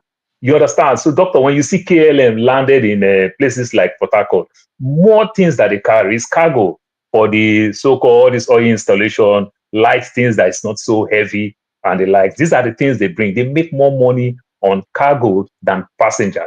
They don't really get a lot of passengers there. You understand? But when you look at all the hash, they come with a lot of cargoes and the like. So these are the things. So these are the type of politics I'm expecting us to play, where you play politics at the long run. It's going to favor your people. You understand? And play politics for yourself. The man called Martin Luther King was never a president. You understand? His name is over 1,000 streets in America today. You understand? It is the thing that he did, you understand, that is working for him. Look at the level, the way Nigerians come to appreciate Ngige for the 3 years that he even rigged the election before him himself come to mess himself up. Ngige did well in his own right, in certain ways, and every other thing. So Soludo, why don't you go manage, pay the... But Soludo cannot manage because he's a very arrogant person. So if he's the leader, he cannot afford to lead people. He's a departmental manager. He managed one part, but leading of the people, he has proved it time from different time. He has made so many blunders, so many mistakes, and everything. Soludo by now is supposed to work with somebody like Obi, you understand, to maintain that thing like the so-called the Buhari. They will say, oh, 12 million vote, 12 million vote. Take advantage of your brother and play this politics. Why are you going? Oftentimes, we try to make Tinubu a monster at all costs. So everybody's trying to anticipate that Tinubu going to do this thing bad. So in essence of that, if you can't beat them, you follow them. So these are the things. And guess what Tinubu will do? Ekene says something. Thank God Ekene will speak. Ekene says something. Say, let us see how much vote Tinubu going to get in Anambra State. Guess what? Tinubu going to get a lot of vote. But how will Tinubu get the vote? Tinubu will make Soludo a very stupid and bad person, because Tinubu will use Soludo to go rig the election. You understand? Not win the election. He will use him to go rig the election. So it is not Tinubu and his NC Oluomo will come there and rig the election. It is Soludo he will use to go rig the election. You understand? And we make ourselves not popular. Instead of Soludo to take advantage of something that will make him much, much popular, and it's going to be good for him. Look at Donald Trump. He's not doing very well today. But if he achieves some of the things that is trying to do today, history will never forget him. For example, Donald Trump now, if that thing stand, Gulf of America, history will say it's Donald Trump. If Canada becomes the 54th state in America, history will say it is Donald Trump. You understand? So he's trying to do something that will make his name last in the test of time. If Donald Trump left power, we will still discuss Donald Trump for another 30 years and every other thing. So Soludo should wake up and understand, can I find something popular? Obi is the most popularest thing that can happen in that region right now. Why don't you tap into Obi than you trying to talk down into Obi? This big man is in unnecessary competition like it's a trophy thing. You want to win trophy. I was watching some funny skit before I stopped. Arsenal lost the game, and some people went to go make their own cup. They just run, go meet weather, make their own cup and spray it. We too will win one trophy. Just do those kind of funny things like that. Take advantage of popular thing. Take advantage of Obi than trying to talk down on your brother. And that region, you understand the way they are. This is not some Fulani region where one person speaks, everybody follow. This is not IBB that feeds 5,000 people, but his son and his daughter is not there eating with the 5,000 people. You understand? The East is not like that. I don't know where Soludo will not understand these things and understand how to play that. I can't trick my people like this. Make yourself popular than less popular. Thank you. All right. Thank you so much, Paul. Let me just announce that tomorrow on 90 Minutes, we have Professor Nimi Wariboko. He's a professor of social ethics at Boston University. He will join us to talk about Nigeria, the economic situation, and his new book. He wrote a book on being a child during Biafra. So he's going to talk about it. For those who may know, this month of May is considered the month that people remember Biafran War, because in May 30th, 1967, the war started. So he's from Bayelsa State, and he has a lot of knowledge about what happened in Nigeria, the economic situation in Nigeria. He used to work at Wall Street.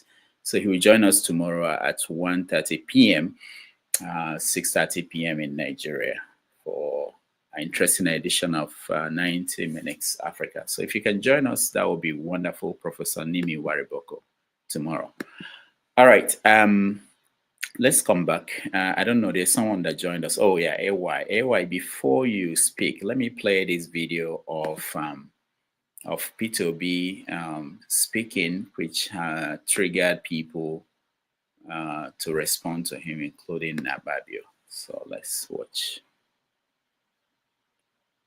Who had just been part of this 2023 election, he lived a life of courage, a life of sacrifice, a life of justice, a life that is valued, but most importantly, he's continued living that life to the end.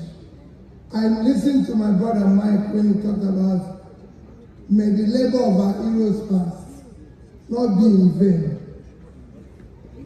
I'm sorry, I'm happy that One is here, and I'm happy that Jonathan is here. But I can tell you, their sacrifice is in vain. They've sacrificed for nothing. When in this country, when people were protesting, when there was no need to protest under Jonathan, where are those protesters? Have they died? Where are they? So why are we saying it should not be in vain? They increased fuel from 8 to 7 naira to 120, and people were protesting in this country. And when it was 900, they were not protesting. Are they dead? So why are we saying it should not be in vain? People protested when naira was 180, and when it was 1,500, they're not protesting. Are they dead? So let's not say it should not be in vain. I spoke a few days ago, and people said I'm demarketing Nigeria. When is truth being demarketed? World Bank has just shown that 75% of Nigerians in rural areas are poor. Is World Bank demarketing Nigeria? UNICEF 2 days ago released that Nigeria now have over 2 million malnourished children, the second highest in the world. Are they demarketing Nigeria? Let's face the reality. Their labor is in vain. We have a country now that is not democratic. We are not a democratic country. Let's tell ourselves the truth. Is the election that happened in Edo, is it democratic? Just the last election in Edo is the most democratic election. Everybody knows who won that election. So why are we keeping it and saying, let their work not be in vain? It is in vain. So we can start picking the pieces now, because they've destroyed everything people have sacrificed for. Look at what is happening in Nigeria today. Above all, Jarabawan, you sacrificed everything. The country people sacrifice has turned into a crime scene. All we do today is stealing. You know, and we have to do something. All we need to do, he lived a courageous life.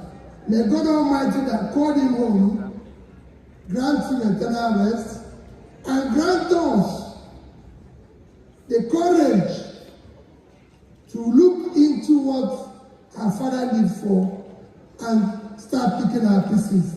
May God bless all of you.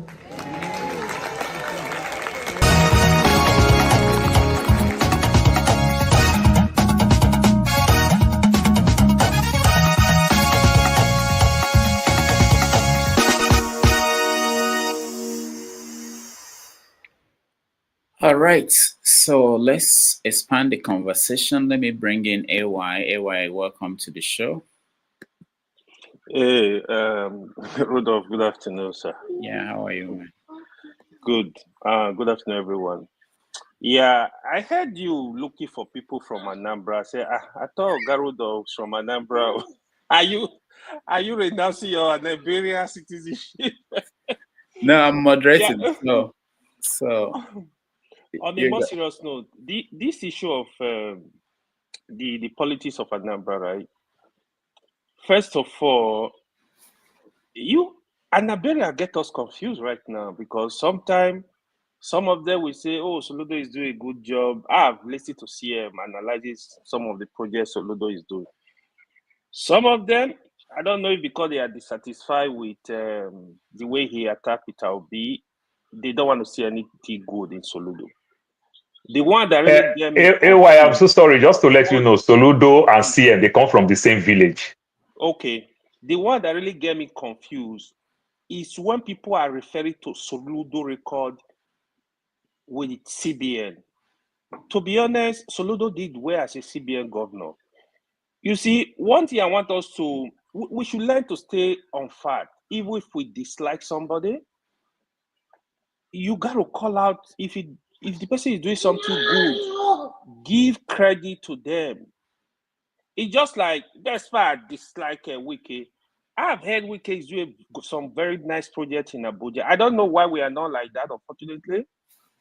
But I think we should learn to speak to fact, to at least, you can not like the person, but it doesn't mean what he's doing is not doing it right. What is Soludo doing right in Anambra State? Hold on.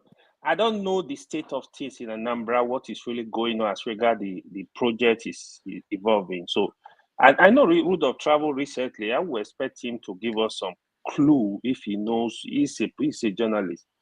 So I will really leave that for an area, I will. But here is what I'm going to discuss. The way Soludo attacked Peter Obi, especially even before 2020 election, it's uncalled for. It is very unnecessary. To me, it sounds like they have some personal issues.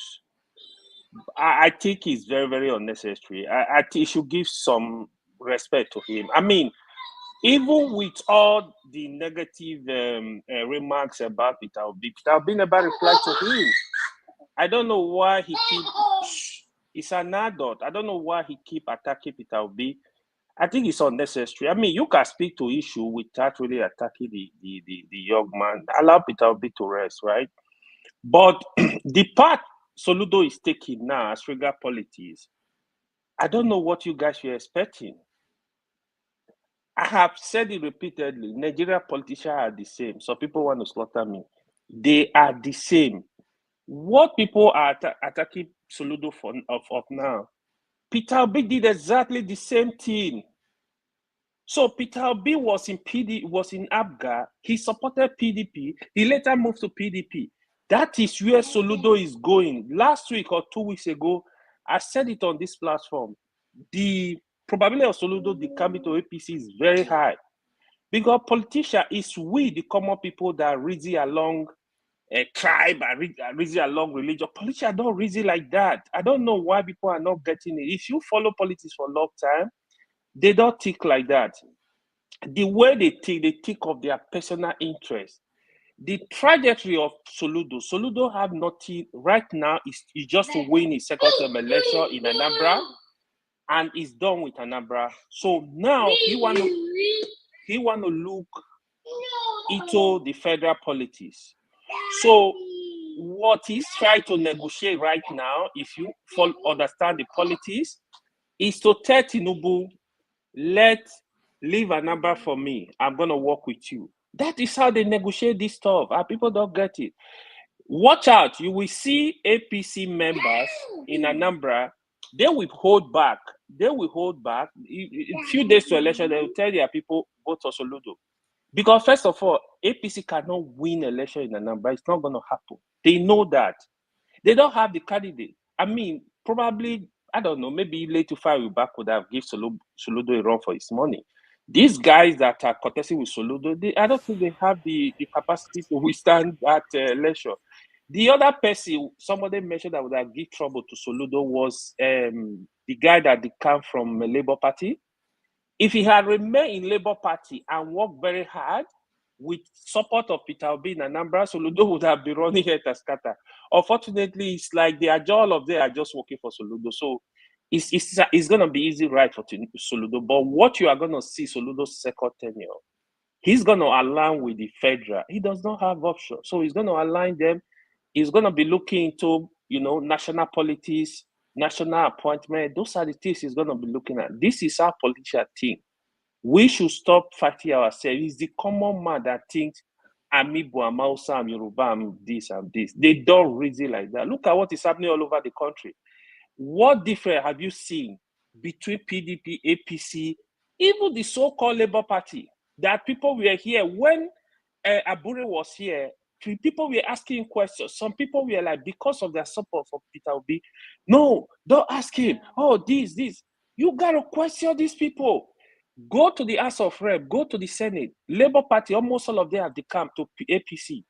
Few of them decamped to Labour Party. That is expected.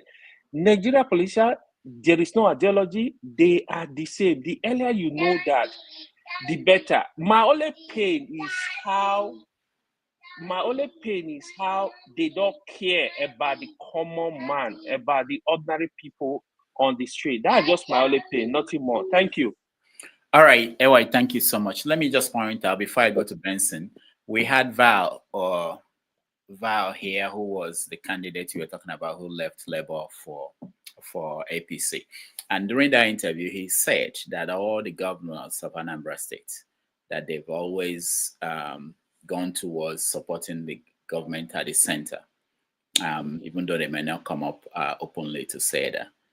That the reason why he's going, one of the reasons is that he wants to be now directly at the center. Go ahead, Kenny, go ahead. Yeah, but Val's state claim was not right. It was wrong. It's wrong because I know why he stated that maybe when Obasanjo was the president, and I think PDP in Anambra State, PDP was in the lead then. I think Mbadnuju, right? Yeah. Mm-hmm. And then during this guy, this man from Nnobi, from Alo. What's his name? The short guy. Yeah. What's his name? Ngige was PDP, and Yaradua was still PDP then, right? So, and then when this guy Obiano came in, when Obiano came in, it was Peter Obi was the first APGA. Peter Obi was the first governor. Yes, so Peter Obi was the first APGA, right? So when Peter Obi was the governor, it's very understandable that APGA doesn't really didn't have a strong candidate in the federal. So it's, we tilted towards federal. And bearing in mind that Goodluck was a good president and he's our brother, so we had to embrace him, right? Now, when this guy came in, Obiano, right? So we have Buhari. Buhari is APC. Anambra did not vote for Buhari.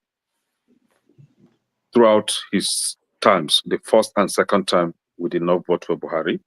And the most recent one being Tinubu, we did not vote for Tinubu. So I don't know where he got that claim from. But this is why I actually wanted to contribute to this moving forward. Somebody made mention that he saw what Soludo built in Ekulobia. And I want to ask, what is the economic benefit of a flyover in Ekulobia, right? We have a lot of flyovers in Port Harcourt that as we talk today, currently, they are not functional. The flyover is just occupying space and causing unnecessary traffic in Port Harcourt, right? So we have a similar one in Ekulobia. I don't want to really know the traffic, the severity of the traffic in Ekulobia that necessitated that flyover. No economic benefit. So that is a zero project. A project for aesthetics only, just for the eyes to feed on. Now we have Soludo. Somebody is saying that I think AY was saying that he thinks that Soludo is having personal issue with Obi. No, not personal issue. Soludo is a boy, like a errand boy for those gangsters in Anambra State. So he is just doing what his masters instructed him to do. And I'm calling names. Ateze, he's his master. And Ateze doesn't like P2B. Ateze is against anything that has to do with honor, anything that has to do with due process. He's just a backyard kind of a man. So he's against P2B because P2B stands for transparency, and that is not how they live their lives. So there he is now using his boy, which is Soludo, to attack P2B. We know them now. You know what happened recently? With Innocent Motors, he went and destroyed Innocent's property without prior notice, or even if they gave them notice, just I don't know, but they claim that there was no prior notice, right? He destroyed that because he knew that Innocent is standing with P2B. So anybody that is standing against with P2B, Soludo will be against the person. And that is what is happening in Anambra State. Have you also forgotten that Anambra State used to lead in the WAEC, but today Soludo is bringing Anambra State down in WAEC exams. And again, somebody was saying that instead of P2B, I think it's KJ, instead of Soludo to ask for projects for the people of Anambra State, I think Paul, virtually everybody, asked for that. Instead of Soludo to seek for project in the east, southeast, he was just busy saying other things that really, really is heartbroken. Now we have the ongoing concessioning of federal airports in the country, about 5 airports in the country. Only Anambra State has 80 years concessioning deal. Are you sure And that? yes, let us tell us, because they told us that Lagos State, the Murtala Mohammed Airport, and then the Kano Airport in Abuja, they both has 20 years concessioning deal. But why is that of Anambra State still hidden when there is already a rumor going on that it's 80 years? Then the federal government came out and said, no, it's a false claim. What is the real claim? We want to know the truth. But we know that Lagos and Abuja is 20 years. What is Anambra State's stand? Is it 80 years or 20 years? That is, and we know how these people operate. They will come out and, say that, oh, it's a false claim, and then at the end of the day, they will still implement what they have already. And mind you, 70% of the deal has been completed already. 70% of the concessioning has completed. So your concession, 70% has completed, but still, the people are still demanding to know the terms of the deal. Is it 80 years or 20 years? So these people, they know how to lie, they know how to manipulate things, but the truth is, we already know that it's 80 years. So Soludo, instead of asking his guests to bring it down to that 20 that every other person has, why is Enugu State going for 80 years? Is it not that same subjugation that we're talking about against the people of Southeast? Now, are we talking about the what they call it, the useless seaport that they use during election campaign, that very soon a ship will be batting in Onitsha seaport? They even shared a tracking number, I think dock receipt of one useless or non-existing ship that is coming from China. I told them these are all lies. Today, no ship has battered in that Onitsha port. So now, in Anambra State, like I rightly said earlier, we have our brain intact. We are not Lagos. For anybody saying that Anambra State will be Lagos, my brother Akulata, I will prove to you that Anambra is not Lagos, that even Soludo will be begging to come back the second time. For rigging, they can rig in every other state, but not Anambra. They know, and I'm not making mouth. We are going to show them that Anambra is not Lagos. Neither is Anambra State, Edo, where they elected an illiterate. Anambra State will go for the best. Thank you. All right. Thank you, Kene. You are the only person from Anambra here, so we'll let you speak. Welcome to the show, Benson. Benson, welcome. Good day, Dr. Damages, and good day, Kene, Mr. Paul, Tony, and all the rest. AY or AZ, I don't know. So it's unfortunate, in Nigeria, the kind of they practice in Nigeria is very unfortunate. And I don't think Nigerians are so educated the way people say about Nigeria. Nigerians are not so educated. Because when you look at professors, other places and professors in Nigeria, these days, even when I see professors in Nigeria, I start running away. Because honestly, they're not what they're supposed to be. Is it not these professors that rig elections, the professors that are ladies didn't take an exam, but they give them pass mark. So the professors in Nigeria are really a failure. They're very shameful. The people that we regard as professors in Nigeria, they're nothing to write home about. And I want to Nnenna is ask, different too.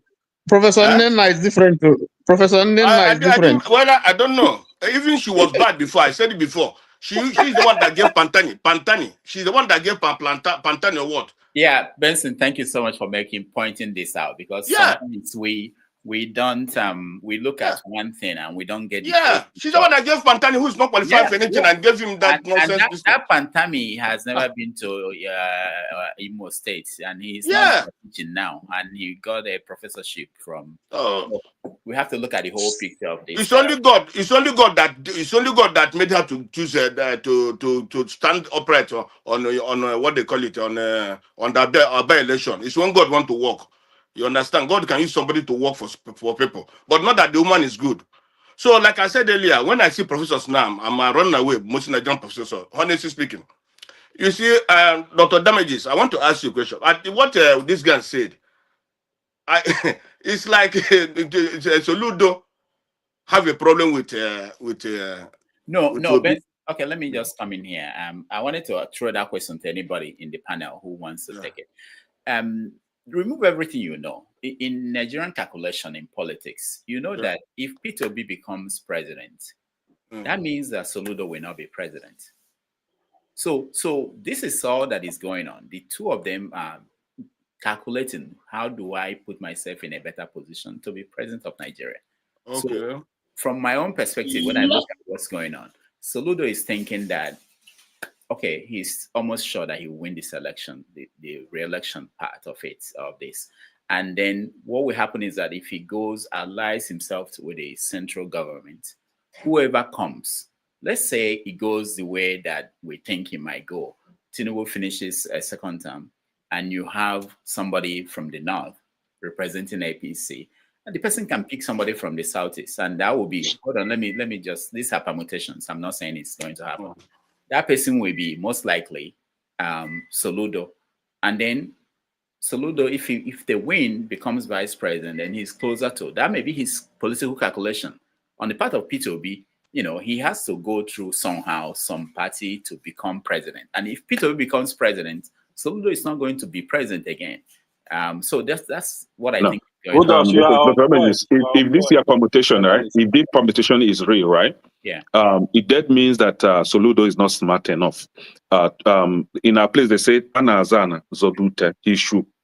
Successfully, I mean, I don't want to bite my tongues. He should manage his governorship position very well first, so that the people will see what he has rendered for the people, what he has done. And then they will now trust him further to electing him for the presidency.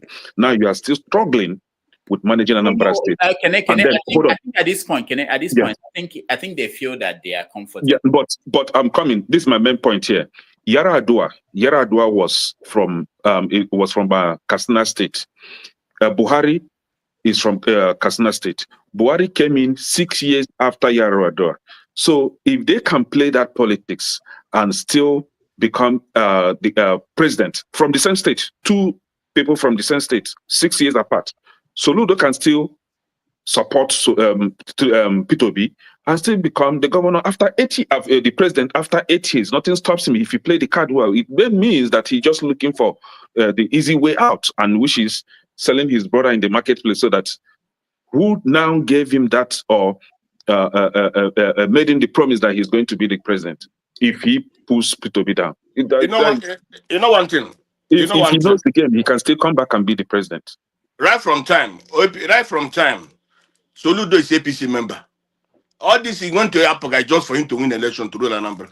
He has been going towards APC even before he became governor. You see, so but why I said Nigerian side, the literacy in Nigeria is too much, and the professors and all the rest. You see, I've been to some other African countries, not outside, at least those in outside Africa is different. But let's say in Botswana, even in Tanzania, even in Namibia, people don't bring a president to come and commission a road. Even there's a national road, or even the government build a road in Namibia. You don't see the president or minister coming to commission that road. You don't see that. It's only in Nigeria you see commission of road. The money that they used to come and commission that road is they will build another road for that community. That is nonsense. Nigerians are which kind of illiterates are we? The people who see senators, they bow for senators. In other client, you don't see nobody sees senators and bow for them. Senators, like say Namibia. Namibia as regard them are those who are working for them. They don't look at them as human beings, as people who are what they don't. That's why what is happening to Nigeria is happening to us today. We take people who are supposed to serve us as those who are supposed to be our masters. So when you see all these things happening in Nigeria, you start thinking about what kind of country is this? I never see all these things happen in other places. In Malaysia, in all these places, you don't see those things. Only in Nigeria.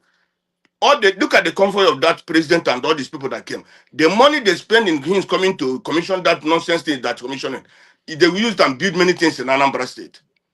And when you commission a state house, what does commission of a state house means? A state house is supposed to build and that for the community, for the state. It doesn't mean that you have to use a part of your reason to come. What you have to develop is looking at human development. That's what Soludo is supposed to be investing, not on this nonsense state house and so on and so forth. You build a state house that is good for the state. Leave it like that. You can commission it. Even a commissioner can commission it. Not bringing a president to come and make as if you are working for the people. You know, that is not making how to rule, how to govern a state. You know. So we have a very big. You see, in Nigeria we have a very big problem. People don't want to do what they're supposed to do. After they say, it's like a Nigerian telling you that Nigerians, the British is handed over Nigeria to Fulanis. How can the British hand over Nigeria to Fulanis? Did the British hand over Malaysia to Chinese or to... No. Everybody know what you want to do. Everybody want to do the right thing. That is why Malaysia is where it is today. But in Nigeria, because Nigerians are so what they call them, the Nigerians themselves sold themselves to the Fulanis. Our leaders sell us to the Fulanis. That is why we are where we are today. We can't be able to retire. We can't be able to do anything. The Satana. Okay, look at now. The Satanas, for example, look at the trial of Nandekan. Nandekan is being tried. People who didn't kill anybody, but those who kill people. When, for example, a Satana, when a Satana kill, he be tried. When a Satana do evil, they will be tried. But when a Natana do the same thing, he cannot be tried. You understand? Because we sell ourselves, our destiny, our everything to them, to treat us anyhow. As a Satana, even a southwest, southeast, or south, how do we a Fulanis or Fulani terrorists, when they kill people, they are integrated into the society, even being simple to the army. But we the Easterners or we the Southerners, when we kill or do anything bad, they try us. So as a Soludo, as a human being, as a professor, he's not supposed to be ashamed of himself. It's a degrading himself or no, belittling himself that his brother is being tried. But while others that did the same thing that his brother did are not being tried. Instead, they are giving a big honor to Tinubu. Tinubu that don't like Igbos. Tinubu is one of those that doesn't like Igbos in Nigeria. If Tinubu see how Igbos can be quiet, he would do it. So all this nonsense that the Igbos politicians are doing as of now is very, very unfortunate. Because when we grew up under what Samu Bakwe and Ojimobo, they never did this. Even though that time, even what they call the former president Alhaji Seru Shagari, they comes, but still we give them all these 30 titles. I think they didn't do anything for us. Igbos are wasting, those political leaders, for me, they're doing for themselves. But for the other masses, Igbo people, they're not doing anything for them because at the end of the day, this has been repeating itself. The trade in Nigeria is too much. And the people, whatever the Igbo man think that at the end of the day, who can be president one day or what, no, in this Nigerian current structure, is wasting his time. Because that hatred is there. They believe that it's not even about let an Igbo man, if he become president, he will divide the country. That's not what is in this people's mind. What is in this people's mind is this. We, upon all that we did them during the war, we did everything to them during the war, but still today they are great. So if we hand over this country to them, they will dominate everybody. They're more greater than us. So the problem in Nigeria is not about no, the Igbo man cannot rule because if he rules the country this or that. No, it's not in their mind. The problem is that if an Igbo man's rule, if an Igbo man become president today, the Igbo people will dominate everybody. That is why the people don't want Igbo man to rule. So if Igbos or those people, Obi and all the rest, think that the Fulanis or the Yorubas also will give them that, and they know that Igbos are not other criminal like them. So these people believe that anybody that can rule them will be a big criminal who will make them to get whatever they want. This Nigerian system doesn't want anybody that any person that have integrity, anybody that can, let me tell you, if Uzodinto today come out to say he want to rule Nigeria, they can even give that country to him to rule. But this president, this thing we have, they don't want anybody that have integrity, anybody that can make the country well. And the citizens themselves are not even thinking of this. The citizens are not thinking that, for example, if Osibanjo become president today, and Osibanjo do very well, it will be for their own benefit. It will be for the benefit of the Igbos, it will be for the benefit of the Yorubas, it will be for the benefit of the Hausas. But they don't want to think about that. What they want to think is this: let these rogues and this continue to rule us. Let us go on this tribe. Let these people, let go on. It's our own brother, But that your own brother is not doing anything for you. You are suffering. You are suffering. But Dr. Demis, let me give 1 point, please. You see here, before the election, where we used to buy things here, in Dawson we used to buy things. We saw some Yorubas, many of them. When every time when they go home, before this Tinubu coming, when they go home, they come back. You see them buy many things, you know. They got money. But this time now, during the election, they say, how can you support you? An Igbo man can never rule, Obi can never rule. But now, my brother, they go back to Nigeria now. When they go carry their goods, the things they bought and go to Nigeria to sell. Now they come back. They don't buy anything anymore. They become broke.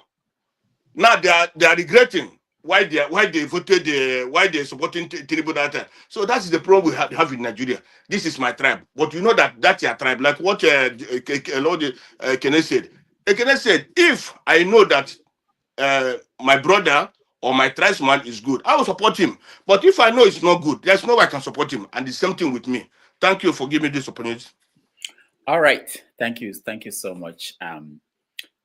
For your contribution, Benson. Let me just hear anybody else who thinks, if there's anybody here, about the permutation, what is behind this Obi and Soludo conflict, if we can call it conflict. If it's not just two people who are trying to position themselves for opportunity to lead the country. Let me play the for the records. Anambra State has the lowest unemployment of any state in Nigeria at 13%. National Bureau of Statistics, not Anambra State numbers. Anambra State has poverty rate declined from 53% under Peter Obi to 14.78 as at last year. National Bureau of Statistics. I think there was something I read about somebody speculated about the value of whatever investment. What I've seen today, the value of those investments is worth next to nothing. So let's leave that aside. When I met the governor who had just finished his tenure, I asked him, I said, my dear brother, I had been longing to thank you immensely. You did something remarkably well. God bless you. He said, my brother, what is that? I said, the international airport you built in Oka. I said, I am exceedingly happy. He said, oh my God, I'm happy hearing it from you. Then I added, I said, where did you get the money? He said, Biko, now my former colleague left the money behind. I laughed at it. I said, he left it. He said, frankly speaking, he left money in foreign currency. It's the money I saw. I said, look, let me leave a legacy before we go. When you spread your investment, some will go up, some will come down, but overall, the company is still there, the company is still doing well, it's still part of a global chain and everything. I needed to explain it, not because I'm defending comment by my brother. For other things, which I didn't succeed. God has given him opportunity to do it and succeed. For me, if there's anything pending, governance, you don't finish. People are still in government in America. So you stop where you stop, other people will continue from there. I don't look back. It's the governor of my state.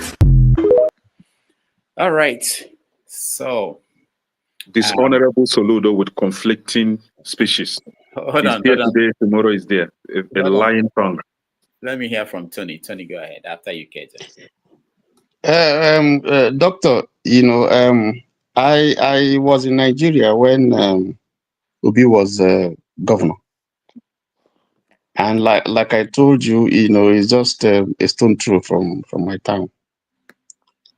We have to be honest when we are analyzing some of these things. Obi did well. I mean, yes, Obi, I am Obi's fan. Obi did well. Because we go to Onitsha to go and buy things, buy food, buy, 5 minutes, you are there. We knew the challenge that Obi met when he became governor. And by the time he finished his first term, I mean, you could stay in Upper Iweka, by 6, you won't fear anything. So, I mean, the problem we have in Nigeria is, because we play dirty politics, we don't give credit to whom credit is due. Obi he was not a perfect person, but Obi did well as a governor. And in my own personal assessment, I can tell you, nobody, maybe the only person who came close to him, and again, because he didn't spend out his time, would probably be Ngige. But Nuju was bad, and he left a lot of problems for Obi. So let us give credit to whom credit is due. Now, as for your analysis, I concur, because I listened to Atiku when he was talking about the choice of the vice president, and when he was speaking with OBJ. And OBJ said, first choice was my sister, from my state, Ngozi Okonjo-Iweala. And if you listen to the video, Atiku said, no, it's going to be a problem because she's not a member of PDP. And then he said, okay, Soludo. Again, Atiku said, a problem. And then now said P2B. So you can see, from there, you can see clearly that there's a rivalry. Unfortunately, Obi has established a reputation, whether you like him or not, where, and we see it today, everything somebody would cause a problem is Obi, anything Obi, and you want to wonder, this man is not in power, he's not a governor, I mean, he's not in one of these big political parties. Why are they all fidgeting every time? They don't talk about Atiku, they don't talk about Kwankwaso. It's Obi. So there must be something about this Obi. And of course, we know he's the only one who beat the Asiwaju in his own constituency, beat him hands down, beat him in Lagos, beat him in Aso Rock, beat Atiku, took states away from Atiku. This is someone from a relatively small party, doing his own thing by himself, able to mobilize Nigerians in such a way that people were ready to sell, use their school fees and do things. People who don't even know Obi, who are not likely to benefit one-on-one from Obi. So Obi is a threat. And there's a reason why he's a threat. We know he won that election. We know that he won that election. So if you can do anything to denigrate Obi, then that's what Asiwaju would like. That's what people would like. So what is happening now is, if you can cause so much problem in Anambra and divide Obi votes, that's if Obi is going to run in 2027, then you probably will give Asiwaju enough leverage to get maybe 25%. Not that he's going to win, except they do this thing that they are doing, go to court and stuff and so on. So I think I agree that there's a subtle struggle Soludo, yes, first class, undergrad, I mean, his first degree, master's, he was the best in his class, PhD, and so on and so forth. And you can say all those good things about about Soludo, but he even as a CBN governor, people have said that by the time you begin to unearth some of the skeleton in his cupboard, at a point they wanted to do that. By the time you begin to unearth, some of the skeleton in his cupboard, we will see nobody has ventured to do that. But when you bring yourself to that height where you want to run, some of these things will unfold. So I think I agree with you that Soludo sees Obi as a challenge. And then if he can demystify Obi, if he can bring Obi down, because if you put Soludo and Obi and say vote for two of them, there's no way Soludo is going to. He probably will just come out with 10%. Obi will beat him hands down, professor or no professor. So that's very, very clear. So Obi is the most popular politician from the East that we know today. That is the truth. And so he's standing on Soludo's way and Soludo's ambition. So if there is anything that Soludo can do to take Obi out of it, but that's a dirty politics. That's not how to play it. It ought to be smarter than that as a professor. But like someone said, he's good, he's intelligent, but he doesn't know how to play politics, because that politics is not the kind of politics that will win you anything. Let me just stop there, just so that someone else. All right, thank you. Let me hear from KJ and then Jide. I see Jide. I know there are other people who may want to weigh in, but KJ, go ahead. Okay, thank you. I totally agree with you. I'm one of those who believe that not necessarily because Soludo, Peter Obi do something wrong, but because Soludo is looking for political relevance in order to, he's looking at the most prominent people standing out in the Southeast. And as he is, just like we have always seen, always playing for a second fiddle, he's more concerned and satisfied with being called a vice president.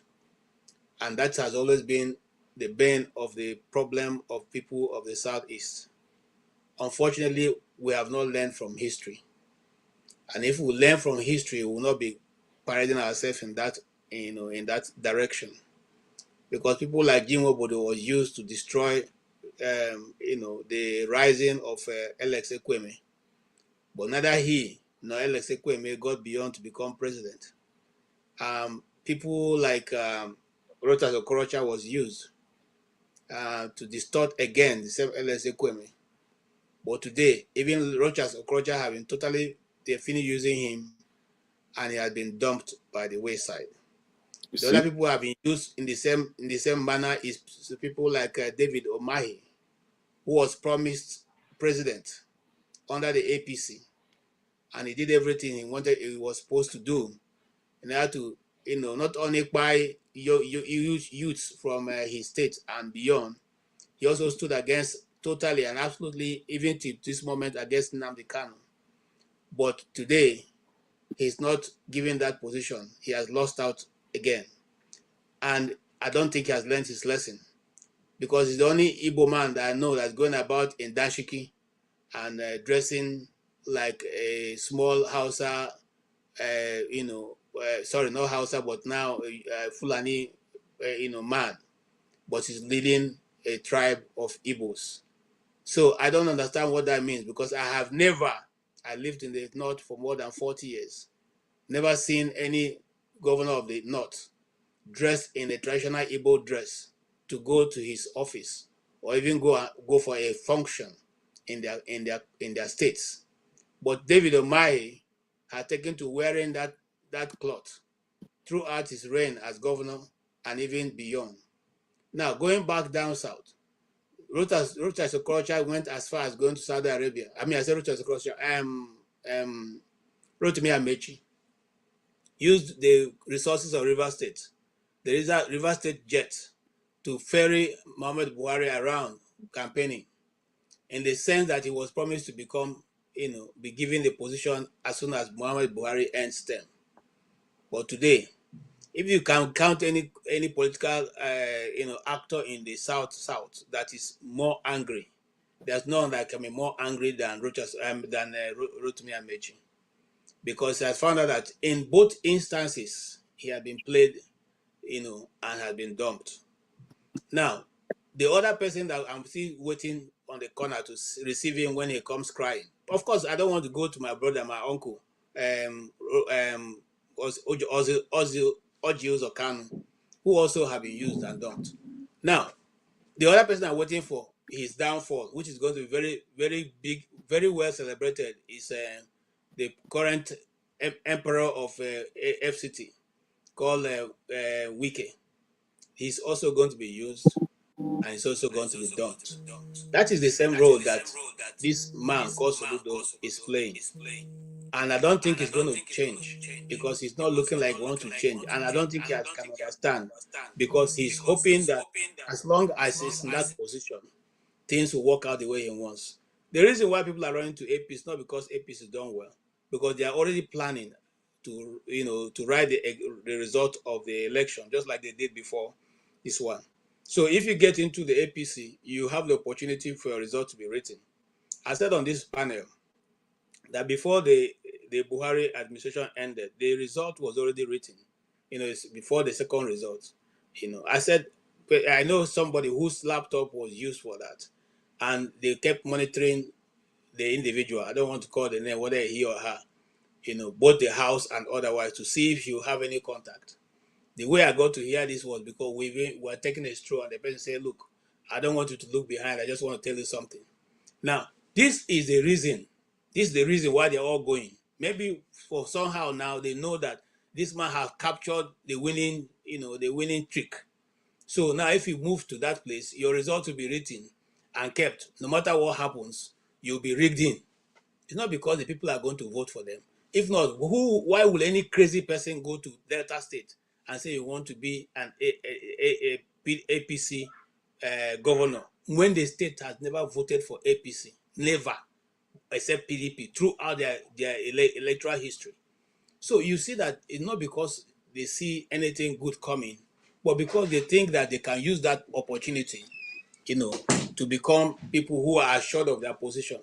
And that's the same thing Soludo is doing. On the position that he's thinking that I agree with you, if Peter Obi becomes president, Peter Obi will have 4 years and also maybe 8 years in continuation. And so Soludo, will not be able to come to that position even after Peter Obi has gone. But I want to let him know something.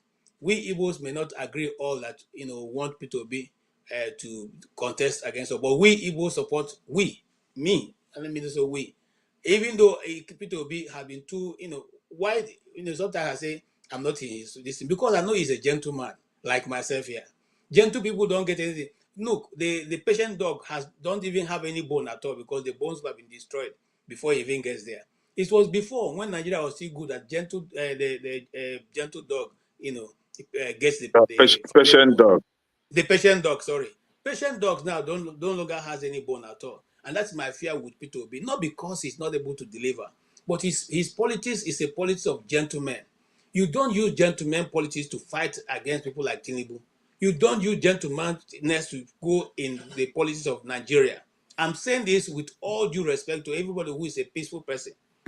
And now go check it. Every man who has taken peaceful position or approach in the Nigerian politics, look, none of them has ever made any headway. Go and look at it. They always, because it gets to a point when you need to say, okay, this is final, okay, and all of you, if you want us to fight, we fight. If you want us to do it peacefully, until that, and that's my only challenge with Peter Obi. If we put Peter Obi and Soludo on the scale, every Igbo man who is not Agboro, and who we are in the majority who are not Agboro, we will go for Peter Obi, because we know the man can deliver. And we know that, look, somebody who doesn't need anything. Have you ever seen Peter Obi flying a business class with his money? Have you ever seen him, people carrying his bag? Have you ever seen him with any designer clothes? Have you seen him with designer shoes? He says this, have you ever seen him wearing it? Have you ever seen him telling you that he went to eat in a very expensive restaurant? So this person lives a very simple life. So he's stealing. If he wants to even steal, he will be stealing things like what they accused Nwagbara when he was Senate president of 50,000 naira. That was what they say Nwagbara stole, which was not even given to him in any case. So in other words, I'm digressing. Let me just say this: Peter Obi stands a better chance for an average Igbo man coming from the east, and we all stand behind him when the time comes. Thank you. All right. Thank you, KJ. And let me just quickly remind KJ. KJ, it's not only Igbo that vote in a presidential election. If you Soludo is also a popular candidate across Nigeria.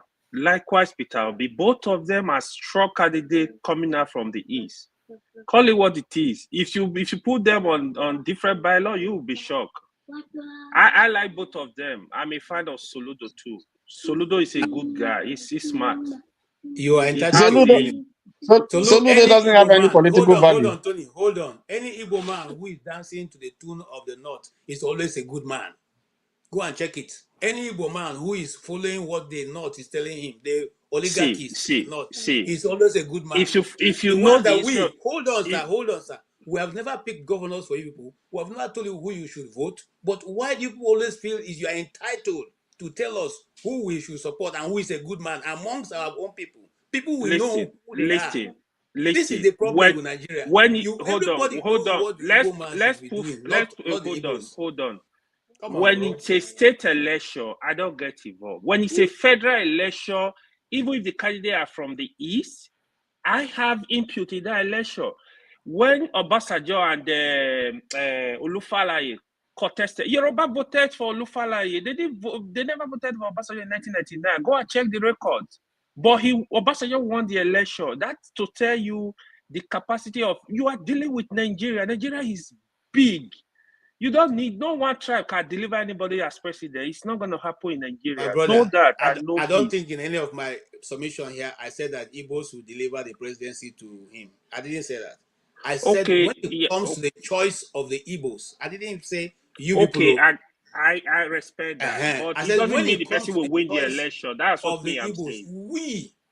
Me, Obelike, and John Gaga Nogu, Ikrikri of the Igbo land, we will go with Peter Obi.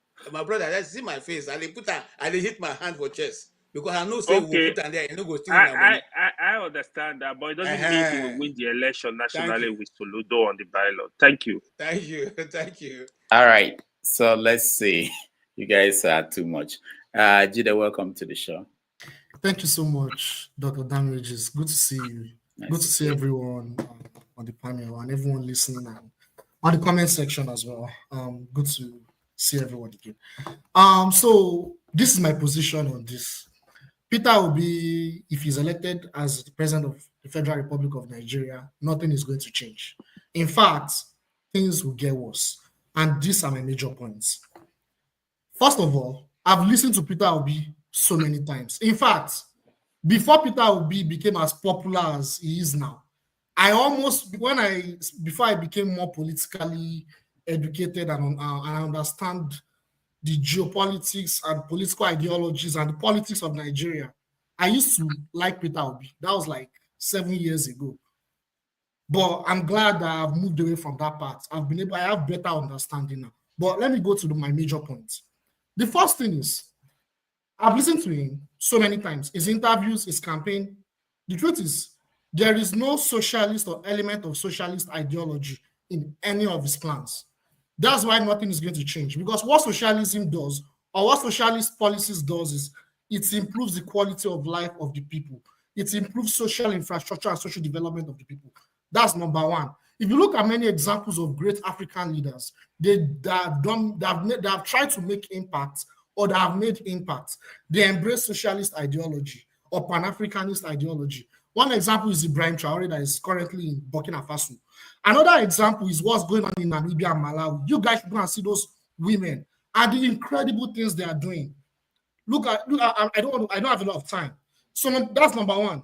Number two, you cannot expect someone that is a product of this oppressive elitist system in Nigeria, that is a product of it, to now be the one that will get elected and change things. It has never happened in any of these third world countries. If you are a product of the system, you are a product, you collaborated with the system in the past, you know, unless if there's an idea that as an individual, you are a product, you have repented. I mean, Buhari was president of Nigeria for 8 years. He didn't do anything. I don't want to digress. He is part of the elites. He's a product of the system. You cannot expect someone like this to win the election and go against the elites and the oppressors and the neo-colonial structures in place in Nigeria to make things work. It's not going to happen. That's number two. Number three, you see, comparing our elites and oppressors and saying who will win the election, who will win the political party as they move from one political conduit, I don't call them political parties, they are political conduits, from one political conduit to another, which of them is a lesser evil. Nothing, we'll keep having this conversation for the next 100 years. Nothing is going to change.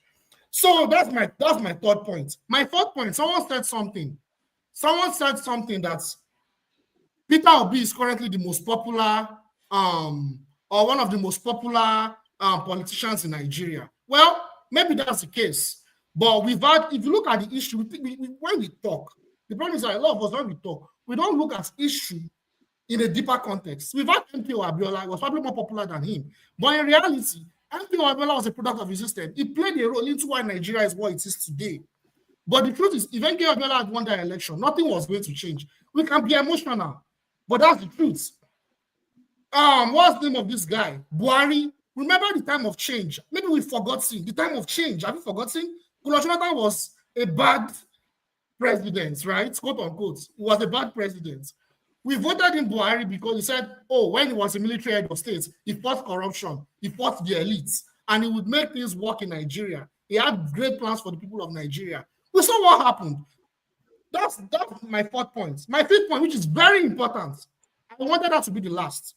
You see, a man that is a Western puppet, a neo-colonial puppet, like I said, it's a product of the system that has been documented clearly. These are documented, there is even documented evidence. We can be emotional how we want of having offshore accounts. Let me even read one of those. Gabriela Investments is one of them. Oh my God. Next International Limited in the UK, British Virgin Islands, all these territories in the West. This man has offshore accounts. There are allegations against this man that he has offshore accounts, in those countries. And when he was interrogated, he said it was for personal reasons, for his family and for estates. That he's a businessman, he's into real estate or something. But the point is, all these investigative media platforms, they cannot just go and make false allegations. He has offshore accounts, and there is a linkage between incompetent African leaders, Western imperialism, and neo-colonial structures and offshore accounts. There is a huge linkage. I don't want to go into it, because if I go into it right now, I'll spend another 1 hour. I'll stop there. All right. Thank you, Jide. And, I like Doctor, yeah. Can I say something? First of all, okay, Tony, go ahead. After you, Paul, go ahead. Okay. First of all, I have a question for Jide. I want Jide to give me 3 socialist countries in the world. 3 that are doing well. 3. Thank you so much. Thank you. So when we talk about socialist countries, it's very subjective. But I'll give 3. China is number 1. Russia today, that is now, its slogan is, the foundation of Russia itself is communism, socialism. Russia and China, that's number 2. Number 3, we can talk about Nordic countries. They have a Nordic model. It's not a socialist. Those are not socialist. Okay, I'll give socialism. But Vietnam is number 3. Socialism, right? China, okay. Russia, Vietnam. Thank you. Vietnam is not a socialist country. China is not a socialist country. Hold on. China is not. Argue with you. They are wait now. The China of today. Hold on. The China of today is not a socialist country. It's a socialist country. I'm 100% correct. See, go and do your findings. No, I'm telling you, I know. I know. I don't need to do it. The China of today. In any case, they are socialists. China is a socialist country. That's a fact, actually. China is a communist country. That's the China is a under communist country. socialism. Yes, But that means today, hold on. communism is under socialism. That's Hold on. The economic model. Communism is Oh under my God. socialism. Oh my God. The economic model in China has changed. That is a fact. But apart from that, let's just look at the things that you said. Everything that you have said now has absolutely. Sorry, China is ruled by Communist Party, but they run a socialist system. That's a fact. What I'm saying is that China today runs an between administration being socialist and pseudo-socialist. China is not a socialist, but they claim to be. But they are running a communism. It's a communist country. So get your point straight. But did I actually have the question for you? Let me finish what I'm saying. Let me finish. Even Vietnam that you are talking about, you see, because the things you are talking about is the things that you read in 2020 and 1950s and all that. You see, today, even Russia does not practice socialism as it used to be. Hold on. Let me tell you. You've spoken now. So you've spoken. The model in all the three countries that you mentioned today cannot be said. I read Karl Marx. I read Hegel. And if you want to speak about pure socialism or communism, none of those countries are practicing pure socialism or communism. None today. So what you are saying, excuse me, the argument that you have made is standing on his head. It's not standing on his leg. Now, with respect to Peter, hold on. With respect, we're not kids here. Allow him to finish. We're not kids here. We have access to these facts. Okay, so let me tell you, you need to go and study what socialism in its pure form is. Go and study it. I know it. And then study what welfareism is. And then study. Excuse me. Study what capitalism is. You're not communicating if you don't allow him to finish. Nobody interrupted you. Now, with respect to what you're saying, you are entitled to your opinion, and I respect your opinion. With respect to, I was looking, if you are looking for a job, the first thing that they ask you to do is to get your CV. That's what they ask you. And based on your CV, I have done this, I was the manager here, I did this, I did that. Things that are verifiable. I did that based on that. And then before the interview, before they even shortlist you, they will look at your CV and see whether it meets, what the organization wants. What you have said, I have not seen anything that you have said in terms of what we know to be Obi's CV that disqualifies him from doing well. I have not seen anything. You didn't say one thing. You're just talking about socialism. Socialism doesn't. America is not a socialist country, yet it's the biggest power in the world. It's not. So what are you talking about? China started when China began to open to the world. Originally, it closed itself. And when it started opening itself to the world and began to embrace other ideas that are not strictly speaking communist or socialist, that was when it started. That was when today they can send their students, send their people out to everywhere in the world, capitalist, socialist, unlike North Korea. So when you are saying this thing that you are saying, and you're talking about capitalist and all that, I just laugh because we talked about this thing before. We talked about neo-colonialism, and you were arguing and all that. You may not like capitalism. You may not. None of them, even Karl Marx, in his theory of conflict school, in his conflict school theory, today, if you follow strictly what Karl Marx has said, it's failed totally. There's no country followed strictly Karl Marx theory of thesis, antithesis, and synthesis. None of them followed it, and they succeeded. All of them collapsed. Soviet Union collapsed. Cuba is going through problems. Vietnam was operating socialism. Today, Vietnam has opened itself to the world and is doing well. So don't come here and be telling us things that are historically not true. Tony, thank you for educating this, our brother. Thank you for the education. You see, that is okay, please let me come in. That's why it's always important for people like you to be on this show, because whenever Jide reads this is AI stuff, you always want to jump up and begin to spew things that don't make sense. You said China is not a socialist country. So there is a difference. There is Marxist socialism and there's market socialism. Socialism does not have to be under the underpinning of Marxism. That's number one. Number two, I didn't say Russia. I said the Soviet Union. I said the foundation of Russia today. The foundation of what has made what Russia is today is communism. It was the Soviet Union. That was what I said. I didn't say Russia. But you guys are getting emotional. That's number two. Number three, my final point. Vietnam, it's not a matter of this. It's not a matter of it's opening itself to the world. They were under over 30 years of war by France, US, and their proxies. After that, after they defeated the US, the French, they decided to withdraw their containment away from Vietnam. They did not open themselves, they did not close themselves away from the world. It was the US and the West that contained them to prevent them from developing. Thank you so much. Brother Jide, you are spilling fake news. I have a question for my Jide. I have a question for Jide. You're just spilling false and fake news. You don't like what I'm saying. So it's fake news. Thank you. Okay. We are going to go to Paul. We have to round up on this. Doctor, okay. Let me just we have to round up on this topic of Obi and Soludo and Tinubu's. And then I just want to let people know that Forefathers is not able to join today, or at least for now.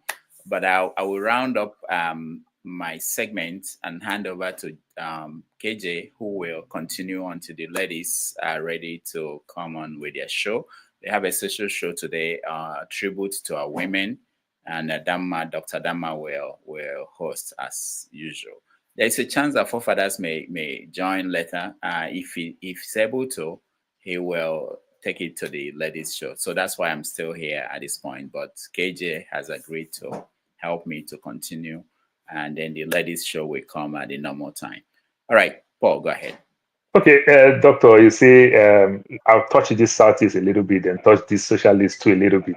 So the Peter Obi and Professor Chukwuma Soludo issues, it is simple. Originally, the way Nigeria understand these geopolitical zones and everything, it's not the 6 geopolitical zones like we always call it.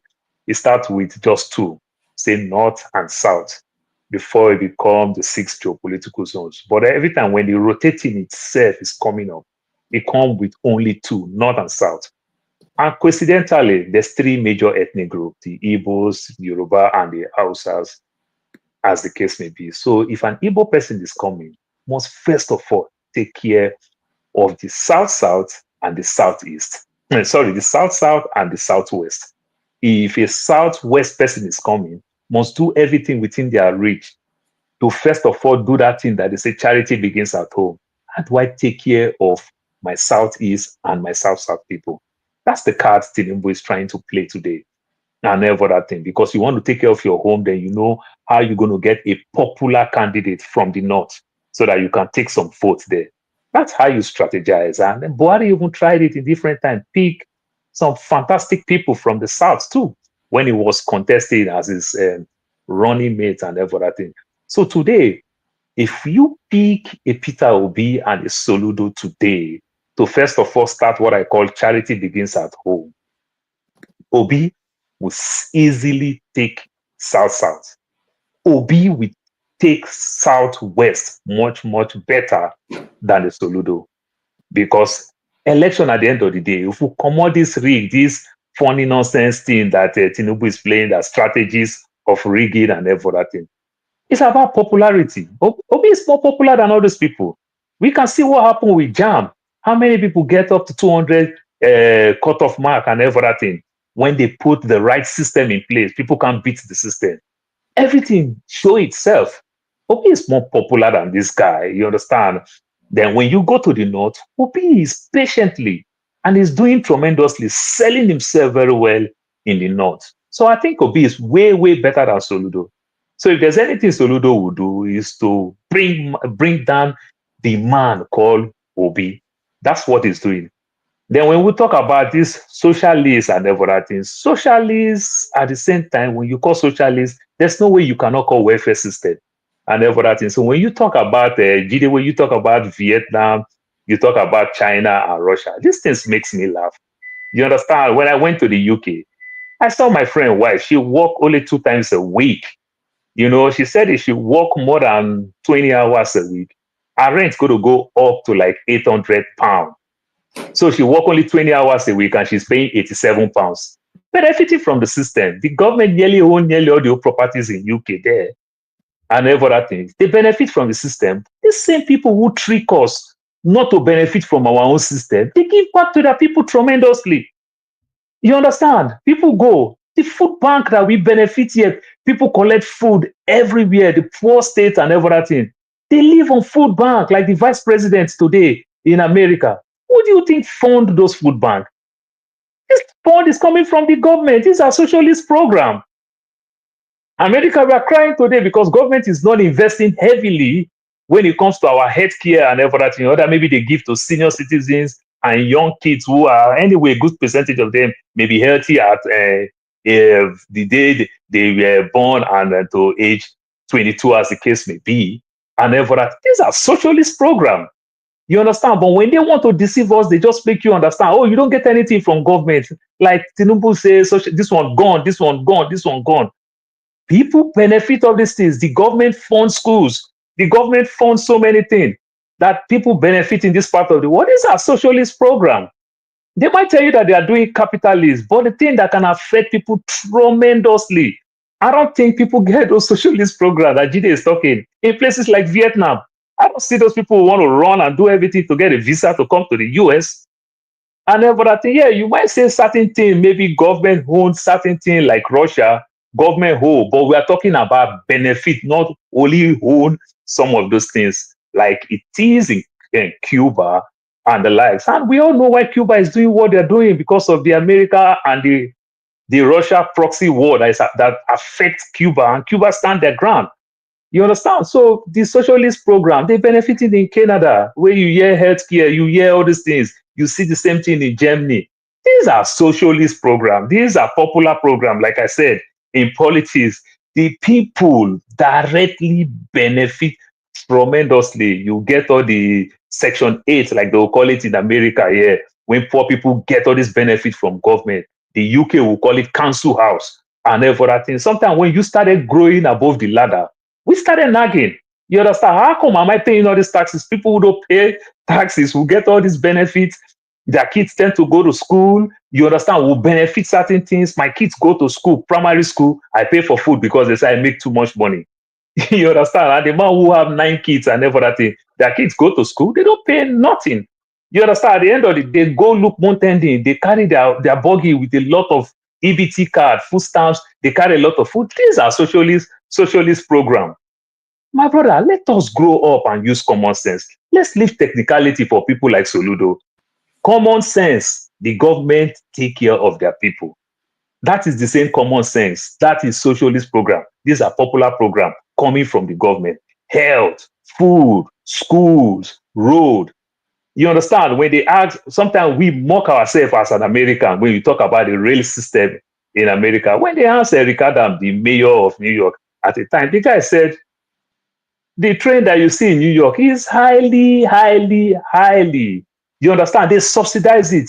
So all you need to benefit from that train is to move it from one point to the other. It is not luxury. Which to some extent I agree. If the train is working and they move it from one place to the other, I know how many cars have changed here in Arizona. But in New York, people who have one car, they use it for many years. Do you know why? Because they use the city bus. They use the train. They use everything. You understand? And it's highly discounted. You understand? That is called subsidy. These are socialist programs. But when they deceive us, they tell we to take everything that people benefit.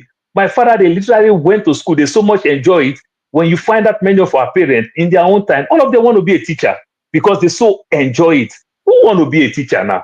Is it not because you can't compete in the corporate world? That's why you want to be a teacher?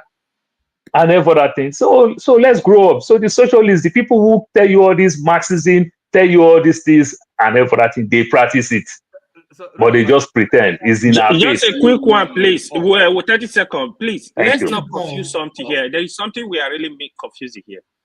Socialist welfare can actually carry out under any government. It's not the same as socialism. They are completely Thank you very different much. things. That was what I explained. Socialism is a Thank you, system. AY. So we Thank need. you. I think that's what is confusing a lot of us. Thank you. Thank you very much, AY. Thank All you, right, Paul. all right, thank you. Let me hear. Well, last person to speak on this will be OT. Unless I miss somebody in the down there that hasn't. I don't know. I can't see everybody, but OT, go ahead. Yes, Rudolph, I was just wondering how you love so much to listen to Paul. I mean, it was going on and on. I mean, Jide, I can't believe what we are saying. Debunk what I said. Sorry, I mean sometimes all these theories we learn all these theories and then lose a sense of reality.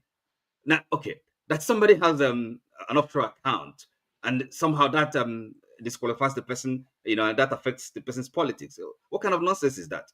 And then all this thing about socialism, market socialism, all these are levels. They don't mean anything. I mean, if we're talking about ideology, the word we have is neoliberal, okay?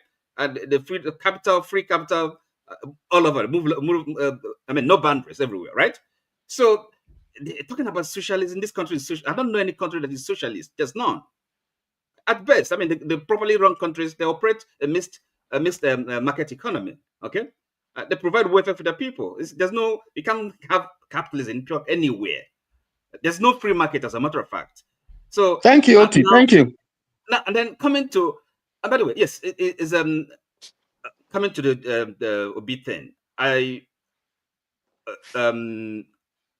Sorry, so get the spoke now. I mean, what's Tony? Right, you made a good point. So asked about a CV, okay? If you are going to employ somebody, okay, somebody's pedigree, background, that's how you begin to judge the person's character. Now you're telling me that if a gentleman by name Peter Obi becomes the president of Nigeria, nothing will change. Now, first of all, when he was governor of Anambra State, how did he perform?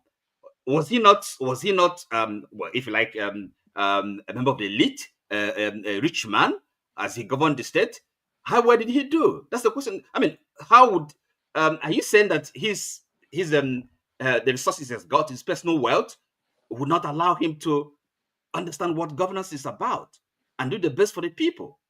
So are you saying, as the president of Nigeria, he would buy himself a jet and be flying around with or a yacht and be building all these things, and he will not fight corruption? What are you talking about? This is common sense. Can I answer the question? Can I answer everything you said? All these are theories. Can I answer it? Let's be real. Please, can I answer all the things you've said? Can I answer it? Yes, go on. Thank you. So I have listened to this panel for months, and one thing that disturbs me when I listen to a lot of people, there's some people that I like what they see. I mean, it's okay. I disagree with some people. I disagree with some points. Everyone is entitled to their opinion. But one thing I noticed that we don't look at what they call class warfare. We don't look at class analysis. We don't, and it's a problem. It's a theory. It's not a theory, because other countries that are doing well, they apply these so-called theories. That what you're calling theory, they apply it. They actually apply it. The point I'm making is, I'm not saying because he's a rich man. Because Obi is a rich man. I'm not saying because he's rich. So what's the problem? He's a product of the system. He is a manifestation of the system. No, he made wealth. He made money. He worked hard for his money. God, this man has been a politician for over 20 years. Probably since I was a child. And how has he performed? And he has collaborated with our oppressors to play a role in why Nigeria is what it is today. I am not going to tell me that. Yes, can we go to the next person? Jide is not the only one on this platform, please. Can we go to the next person? You can't force your pointless opinion on people. No, you can't force your pointless opinion on people. You should learn that. Everybody has his own opinion, right? You don't force your pointless opinion all the time on people. Stop doing that. And you were busy insulting me. You were busy insulting me on the comment section that I cannot insult you. You were busy insulting me. You don't have respect for your elder, Jide. I can see that you are not properly raised well. You don't have respect for your elder. And you should stop that nonsense. You should stop it. All right, guys. Thank you.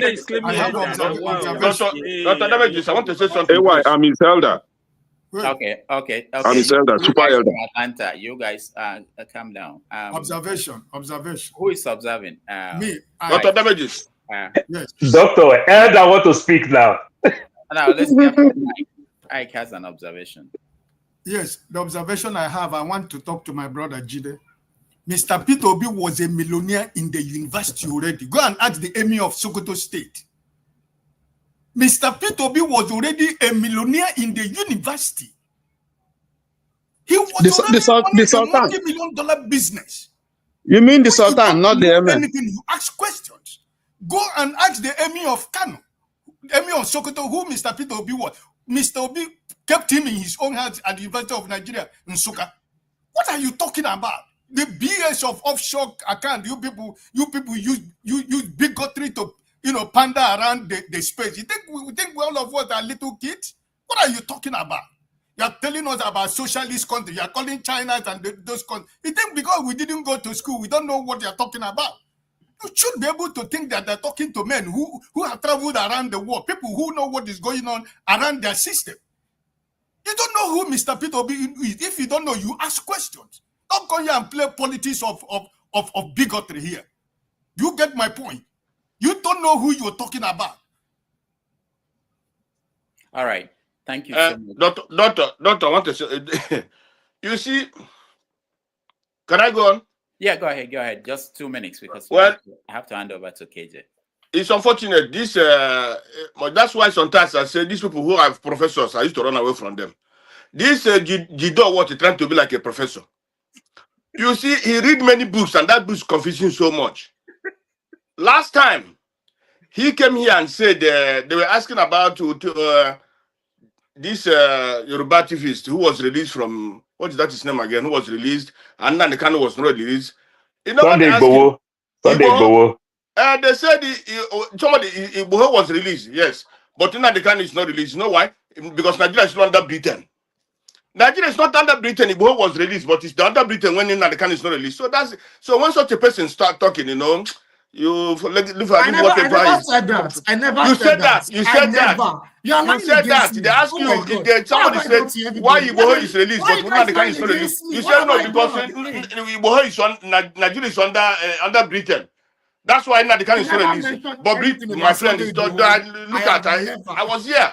I was not in the program, but I was listening to what you're saying that day. So whenever you're talking sometimes like what is and most of, let me tell you, all of us here, some of us are being paid by APC and so on and so forth. That's why some people, when they come here, they come with a different type of views and bigotry, and you think that they are talking with you. They're not talking with you. Some of them are being paid. Some of them are being trained in the school. Some of them their scholarship money come from Nigeria. Some of them, their brothers are part of this Tinubu government. So what was so mind whatever the kind of people we see here and the kind of you think that somebody can read what the professors that are reading. I have a professor when I was in school. His name is Biafra. He was the brother of this one was during the time of Sagari. I forget that his name again. I can't remember. But you see that man. He's a chemistry. He read chemistry. Whenever you see him, he's wearing short.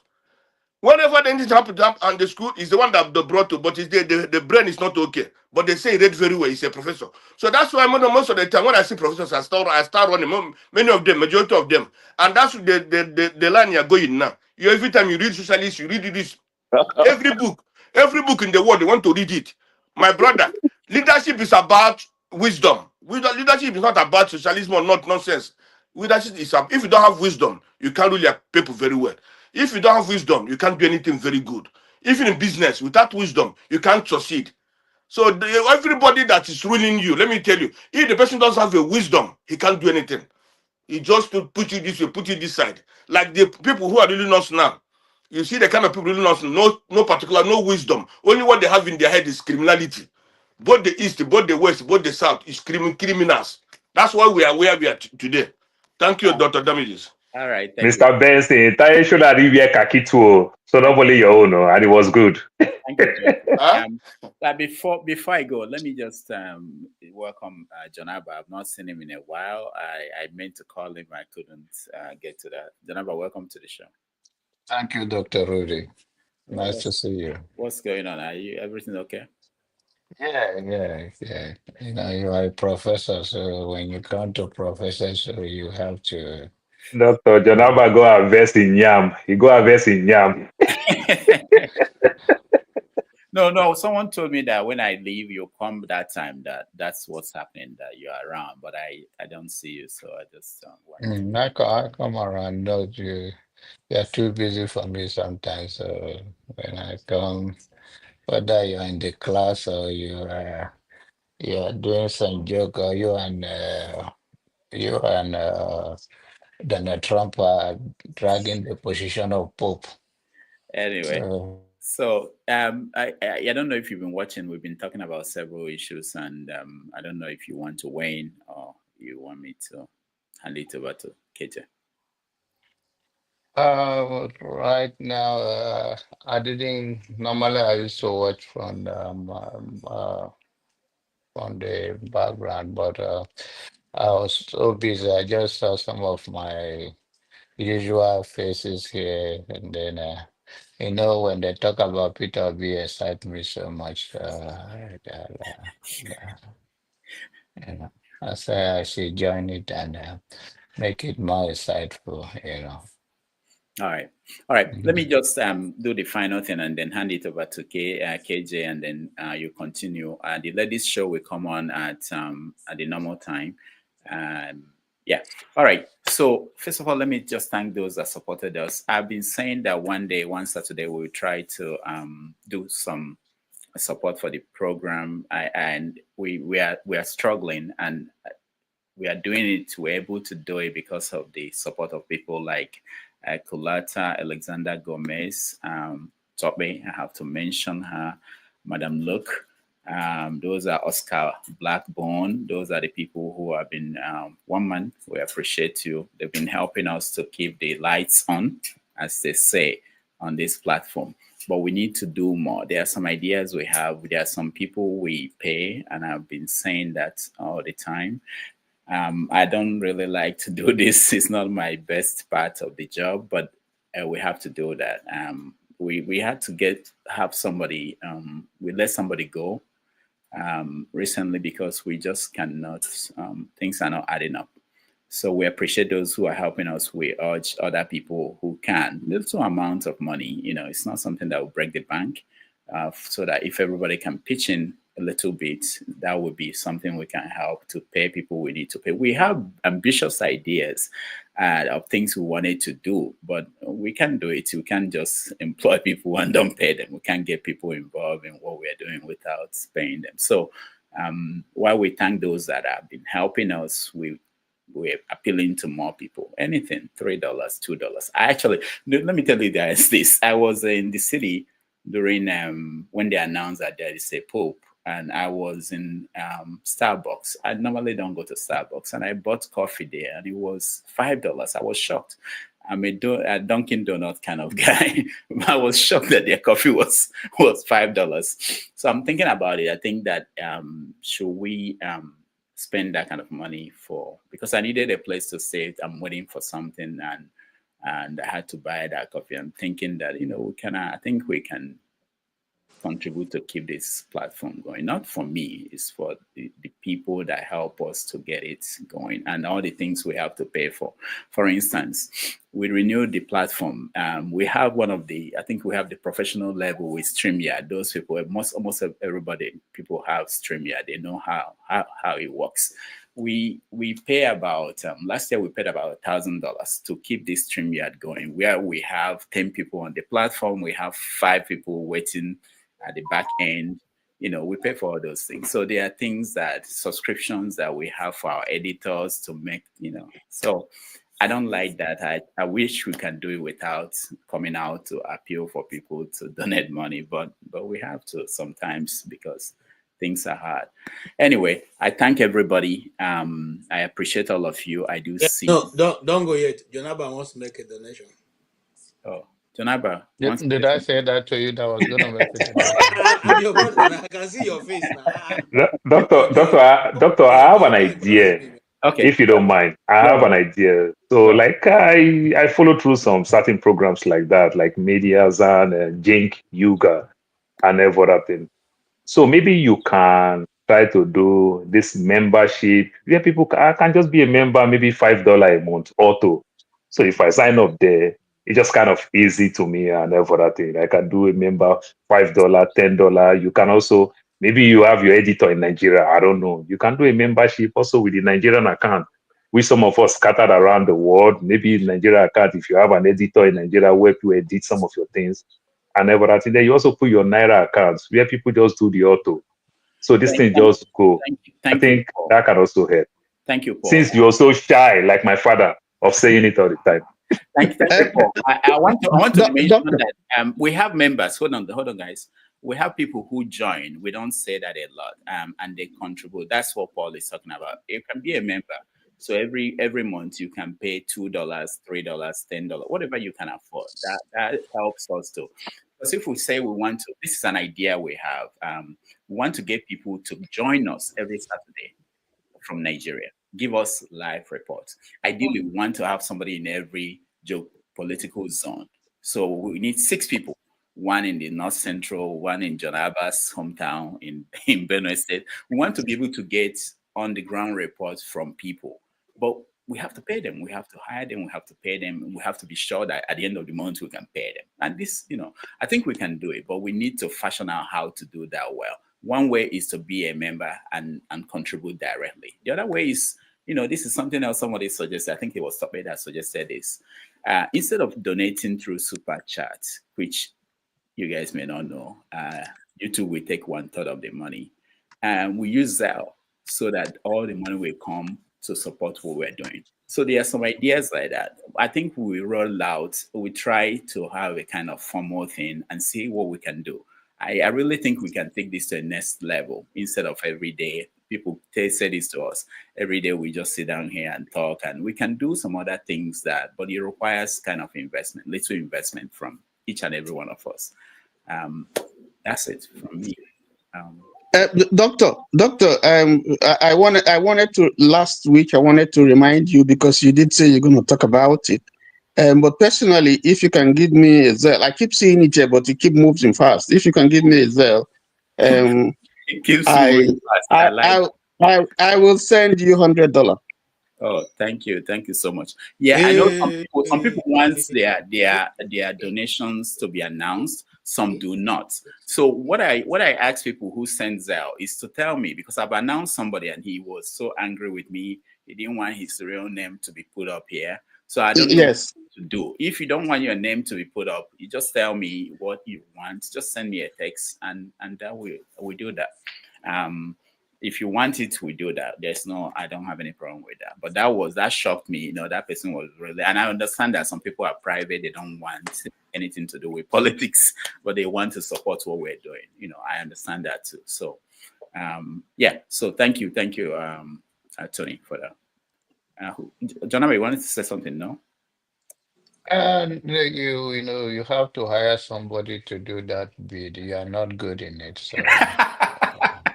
I know. Thank you. I agree. You can hire me though. Yeah, we are thinking about that. I mean, to raise the money. Not I know. I have an idea. We are putting up a team that will be able to speak better than me. Yeah. But thank you. So,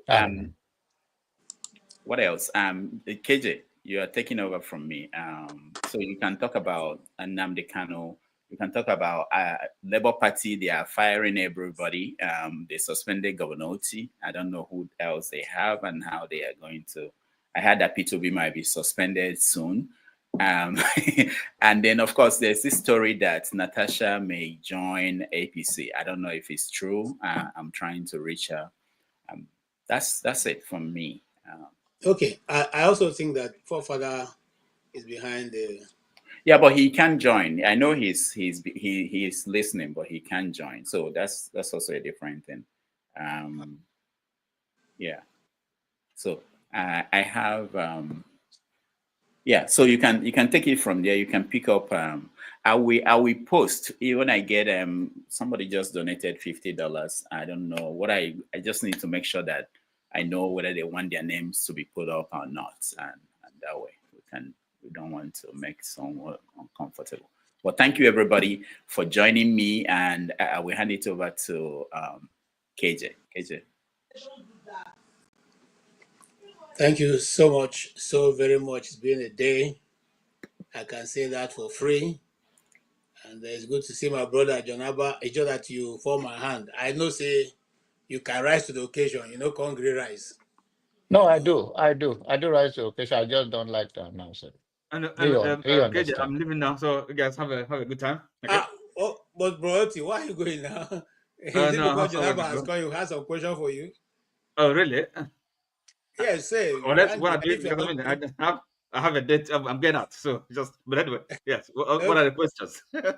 Okay. All right. No problem. You can go. Thank you so much for Good. being here. Okay, you guys Appreciate your have a. Yeah, yeah. I myself too. I will also come back. Let me take some break. Okay. Paul, thank you so much for taking Okay, break. I will be back soon. Yeah. Why all of you leaving at the No, same time? I'll be back. Let me attend to some stuff. I'll be back. Okay. Yeah, Kene is going I'll for be a back date. very soon. Kene is Yeah. going for a date. And then your That's okay. girlfriend I is in your understand that. house? Okay. I don't know what to call it. I hope I'm not the KJ, I one. think you scary people away now. I don't know why you. All right. Well, however it is, you are all welcome. The ship must continue to sail, and you have heard the what Do we continue what you just, or do we move to the next topic? What are you comfortable with? Just roll it. Anyone? Okay. So let's move on. They've been a continuous, moving out of people moving from other parties to APC. And even most majority of people moving are also moving from LP, which is the Labour Party. And then the last judgment, maybe that's how we look at it. The last judgment, the Supreme Court, I thought it made it clear that Abure's tenure was ended, and that that the party now is domiciled with the former Senator Nana Disambo, but Nana Di Usman, sorry. But to my amazement, the Abure faction is still going on. The INEC refused to remove, they removed his name initially, but his name is now returned back to the INEC register as the head of Labour Party. And they also, in the INEC register, they also recognize the weaker faction of PDP secretary as the secretary of PDP, not the secretary that PDP themselves are saying is their own secretary. Gentlemen, what do you think is going on here? I will start from you, Jonaba. It makes no difference. Nigeria, we don't have ideological party, so it's a shop from position to win. It's if it's PDP in power, it's PDP all the way. If it's APC in power, it's APC all the way. And it's not a party that cites intellectual people, because it's like shopping around, or you get bribed to join the party. So it's one party system. So it doesn't actually matter, because where it will be more of a side people, and people will be encouraged to be part of it, is when the party have a party of ideology. They are running on so belief, the other one is running on, then people can make that choice. So whether you are a Labour Party, a PDP, or APC, as far as Nigerian is concerned, it's not something that make any difference. That's okay. Like for instance, in America we have the two popular party, Democrat and Republican. They is run on based on an ideology of this person believe this, the other person doesn't believe that. So whichever one that suits your own belief or what you want to roll with. And sometimes the person that is campaigning, it can appeal to you without the party in general. You can try to swing, become a swing voter, and as independent voter. So in Nigeria, there's no such anything that make any difference.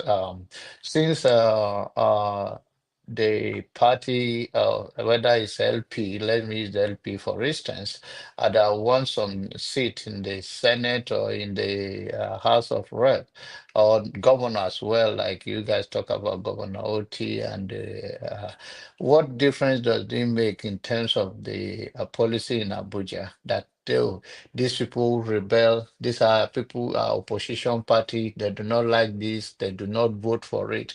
Yeah, so in another world is what difference does it make anyway? It's like if I do not join it, I may not win the next election. They have all the resources, and it's, you can see that sometimes you play politics of your constituency, that this is what they believe in, and then you say, okay, your constituency, even while you don't believe in it, you go with their own.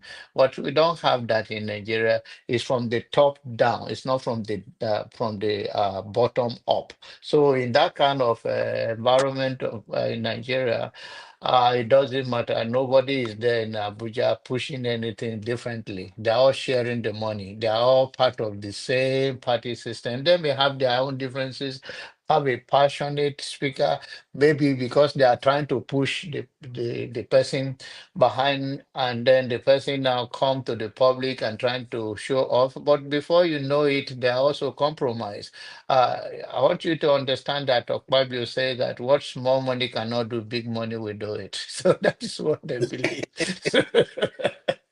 So these are not people that are there to serve the interests of the people. And so we will see 2027, they already started campaigning, and they are trying to put themselves in the position, and it's very painful because we think that people will become opposition and push back. They look at, we are thinking that Tinubu did one of the best things by the local government autonomies, that they can now, the money can go there straight, and the power can go down to the people. But I think the governor pushed back on him. Things are still going as old ways. So what was a good thing in the book, that okay, the local government will be receiving whatever is their own benefits, security, whatever, to take care of their people. But now it's still going to the governor. So it is, Nigeria is the country that you see it, the more you see, the less you want to talk about it, because it's very painful. Thank you. Okay, one direct question before I leave you. Are you in the loop of the intended removal of the governor of Benue State? Yes, that's, I already mentioned it here. And what is his Even crime? So so far, because I thought he was doing well. no, he will go back to be given the pure water as holy water by God's grace. Um, because you see, initially I was appalling him. You know me, I don't take anything personal. If you are doing well, I'll say, okay, you are doing well. First of all, exactly what is going on in River State is what is going on with Akume and him. So now they have the background of we have a faction of Akume APC in Benue, and we have the one of the governor. Now, the governor, first of all, I don't know who told him that being a priest and you run for governor, you are not supposed, you are not a politician. I don't know who told him that. He's saying that in Nigerian space, he will not bribe.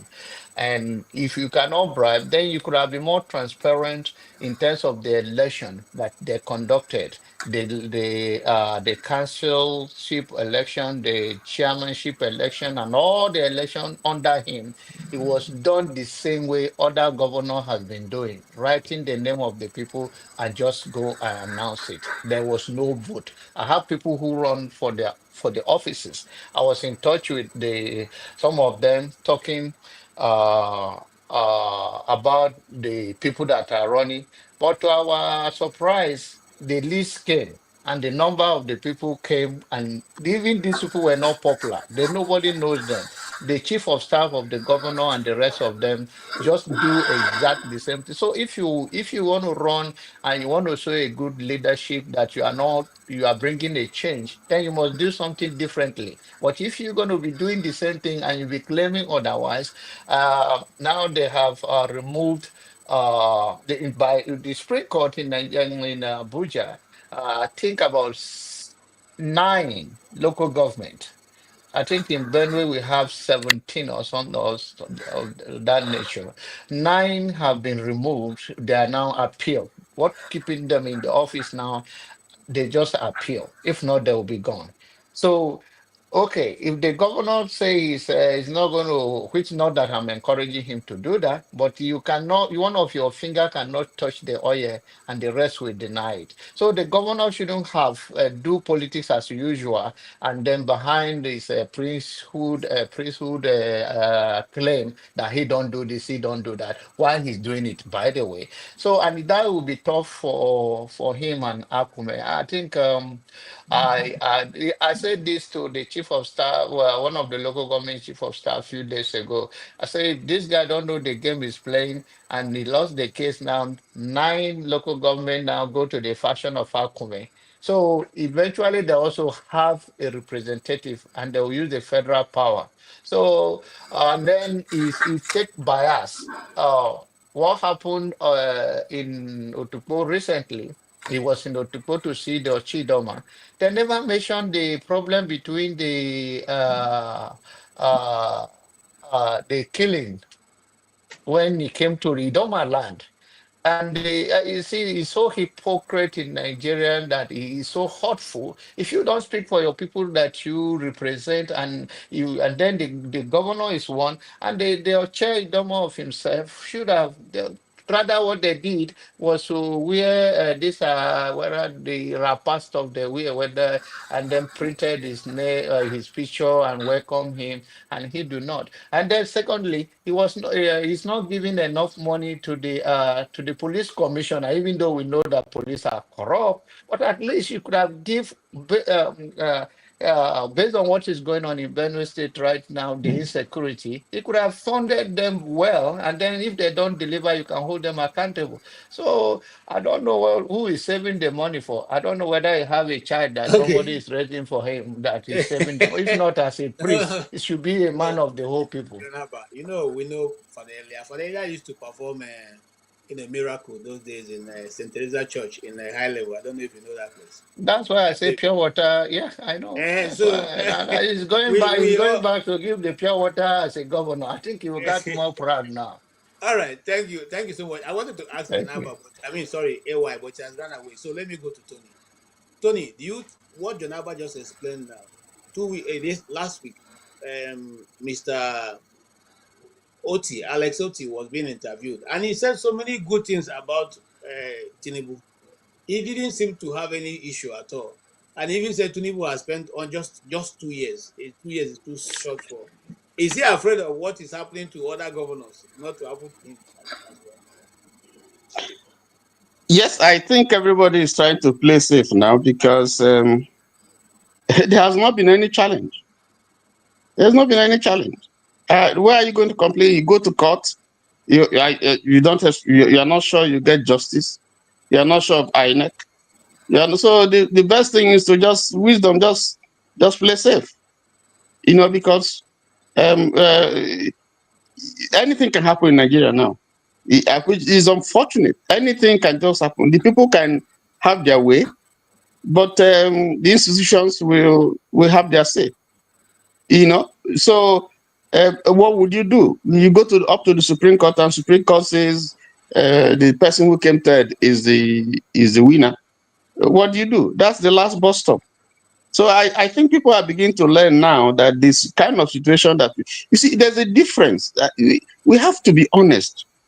It wasn't like this in Jonathan's time. If Jonathan was wanted to remain in office, he would remain in office. So we're dealing with an unusual situation. That is the truth. That's the truth. This is not democracy that we're operating. It's not. We're not operating democracy. So if you speak the truth, you are in trouble. You tell lies, they hail you. So the best thing is either to just keep your mouth shut and just praise somebody who is doing badly. You praise him, but how is the country going to move forward if we follow that kind of pattern? Somebody you know that, I mean, for instance, where in a sane world would you take somebody who has a plethora of cases with EFCC and you make him the SP? Where in this world would you have somebody? I thought that in developed climes, once there is something about your personality, you say, okay, let me step down. When the investigations are completed and I'm free, then, but you insist, even when, I mean, we know here a governor who was taken before the courts. He has stolen his state's money. They took him to the courts. He won. They say, no, he's not this particular person. He's another person. They just have the same name. And then when he ran away, he ran to Dubai and he was captured in Dubai and they tried him and they find that same person that we couldn't find guilty in our own country, guilty, and sent him to jail. If we don't do things right in this country, there's no way. We're just lying to ourselves. We know the truth. Now, when people who see the truth, who know the truth speak, they get into trouble. So the best thing is they look at their family, they look at their lives. They don't want to die for this country. They just keep quiet. So Oti was just playing, just being a normal Nigerian politician to say, well, yes, he's doing well. If that is going to make the man happy and to leave him alone to do his good job that he's doing, it's better for him. It's better. You know, if you go and look at some, for instance, let me tell you, and I tell you this as a gospel truth. There are people, for instance, let me take the president. I don't like to speak ill of the president, but if you take the president, there are people behind him, people who serve him, who work with him, the kind of nonsense that they say about him. But when they come before him, oh, everything is good, oh, good. You can't, you at best, what you can do if you want to help him, don't criticize him openly. Go behind him and say, oh, guy, you know, this thing, this is not how you should do it. You don't criticize him openly. You know, but when you know that someone is not doing well, and you tell him lies because of what you are going to get, that's a crime. That's an offense. Because you are not helping him. You're not. And you're not helping the nation. There are people who want you to criticize them. They praise singing, because everybody will praise you, sing you. But there are people who are looking for, Peter B would say, tell me what I'm doing wrong. And I think I appreciate that more. You know, because we are not perfect. If anybody is trying to tell you are perfect, oh, you never sin, you never do, then that person, move away from that person. But even in doing that, there's a way you do it. You do it in love. Because a lot of us don't. The other day, when I was talking with,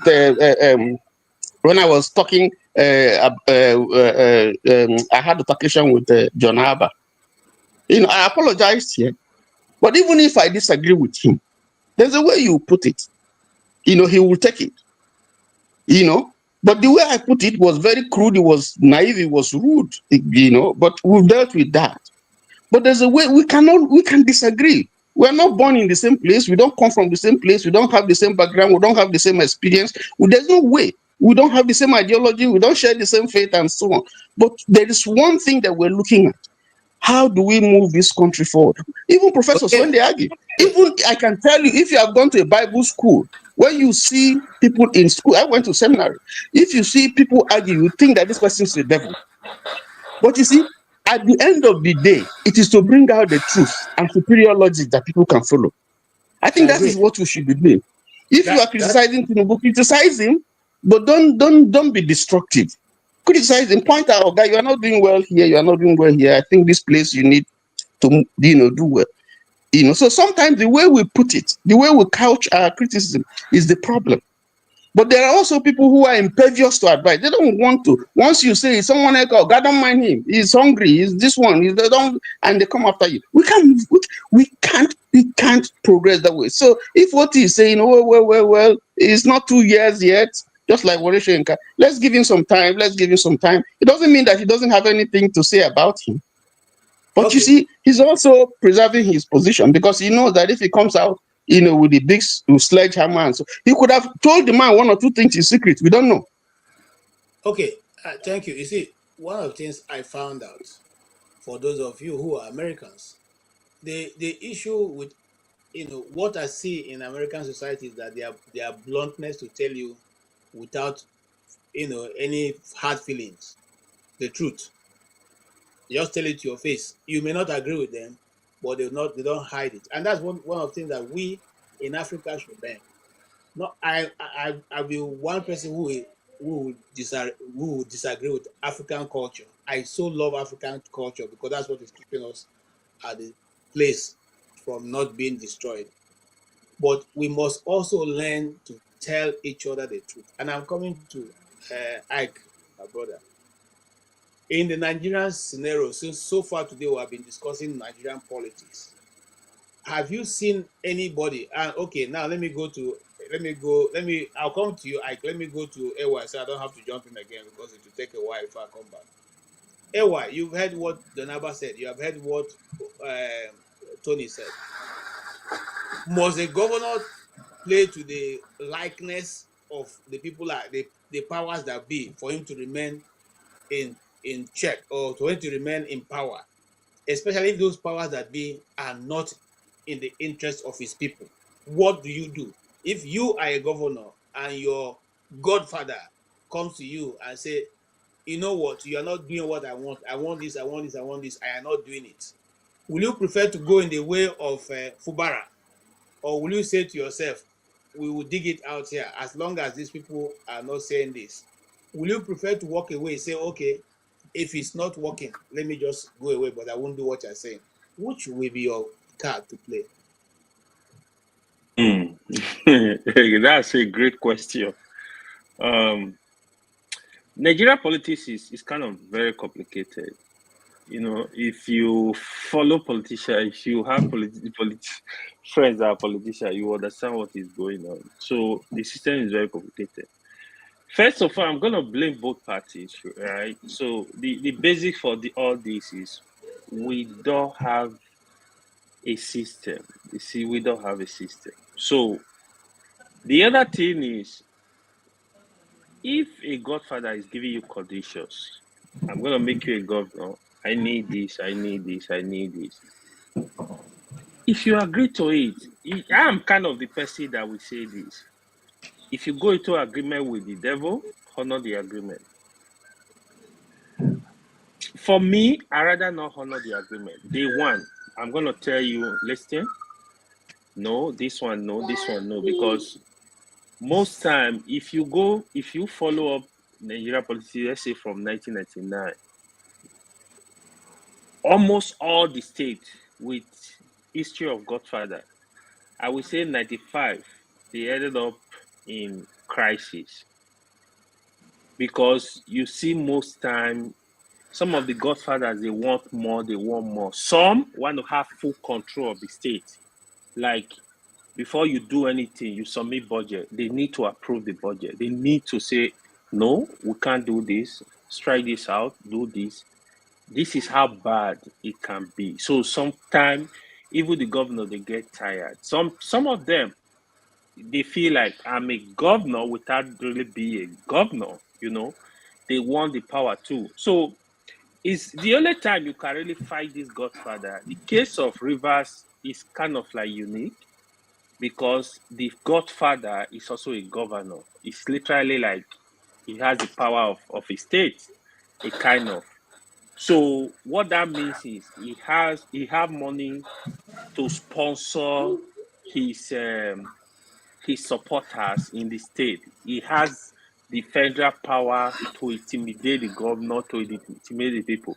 So that's why that case, if Wike, for example, was not a governor, it would have been much easier for Fubara to align with Tinubu federal and kick him out. So the highest he can do is going to be waiting. Next election, I will not support you. I will make sure you lose the state. Sometimes it will not happen, right? But that's where we are. And the case of Alessoti, you guys are discussing now. I have said this many times that Nigeria president is actually like a monarch system. We don't have them. If you order these governors, even those not in APC, for example, that have not decamped, they work with the president at night, because what is going on is the president have the power to do a lot. They want a lot of benefit from the presidency, from the president. They are gonna like try to work with him even when they are not in the same political party. What do you want Alessoti to do? So that is the Nigeria we have currently. It's so corrupt. It's just like people were blaming Soludo. He does not have options. Soludo now, he's going for an election. So he will do everything to tell the president, I'm with you. Please let the election be free and fair in my state. Tell your boys not to disturb me. This is what you see that is going on. I would love to see a day where Nigeria will have power to dictate what happens in their country, where Nigerians will be able to, the power will be with the people. If you don't do well, they vote you out. If you do well, they return you. But the people don't have the power now. That is just the struggle we have. We don't have the power. So politicians, they know what you're doing. That's why they can do anything. They go back 3 months to election. They spend a lot of money. They look for people to work for them. They rig the election. They are gone. So this is the reality. But what we are expecting, if the governor, if any governor, the president smell that you are not with him right now, you are not with him. If he smell you are not with him, you are opposition to him, he's gonna make your state hell. So he's gonna make it a governing for you. Go give you hard time. Even the money he's supposed to give to you, they can withhold that money, just give you your allocation. So it's a lot. It's a lot, to be honest. You don't blame these governors. Okay, let me let you go so I can control that young guy there. Mr. Ike, I'm coming to you, and I'm coming to you because sometimes when we're on a panel like this, we read some comments coming from the commentary section. You just wonder where the people are coming from. But however, so that I don't lean towards any particular person, do you think that the politics of Godfather? Okay, let me put it this way: will you say that Ahmed Tinubu has led us and have been able to distinguish himself to the point that he will go to an opposition party state, and the opposition will not only praise him but even adapt him to be their presidential candidate? Do you think that form of politics will take Nigeria to where we are all thinking we should go to, or are we still following the old tactics that never brought us any good? And then let me put it this way: how come after the Buhari experience, we are still not able to put our thoughts together to say this is the direction that we're taking our nation? Well, let me put it this way. As far as the Southeast is concerned in the politics of Nigeria today, it doesn't matter what Tinubu does in the Southeast, or whosoever he wants to use in the Southeast. He can never get 1% in the Southeast. Nowhere, no state.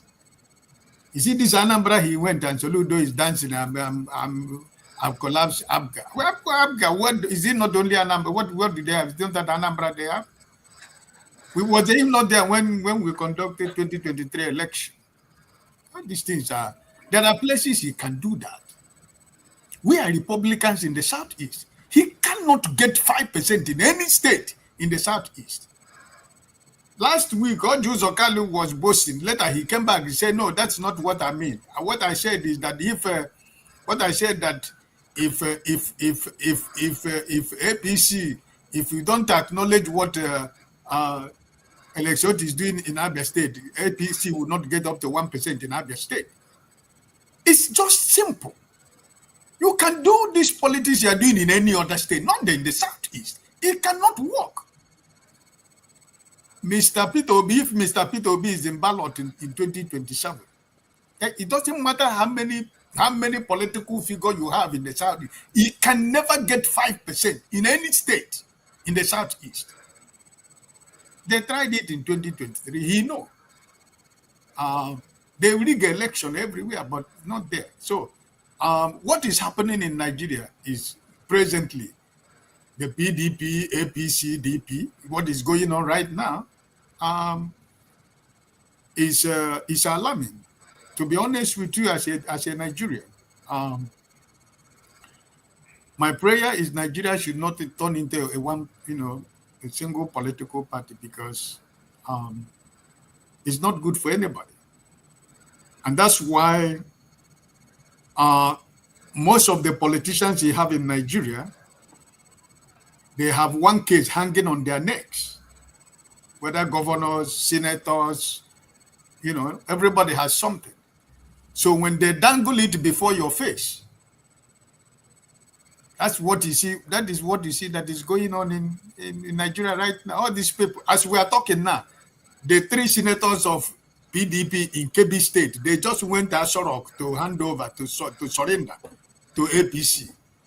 So it's just crazy. You understand? It's crazy. So,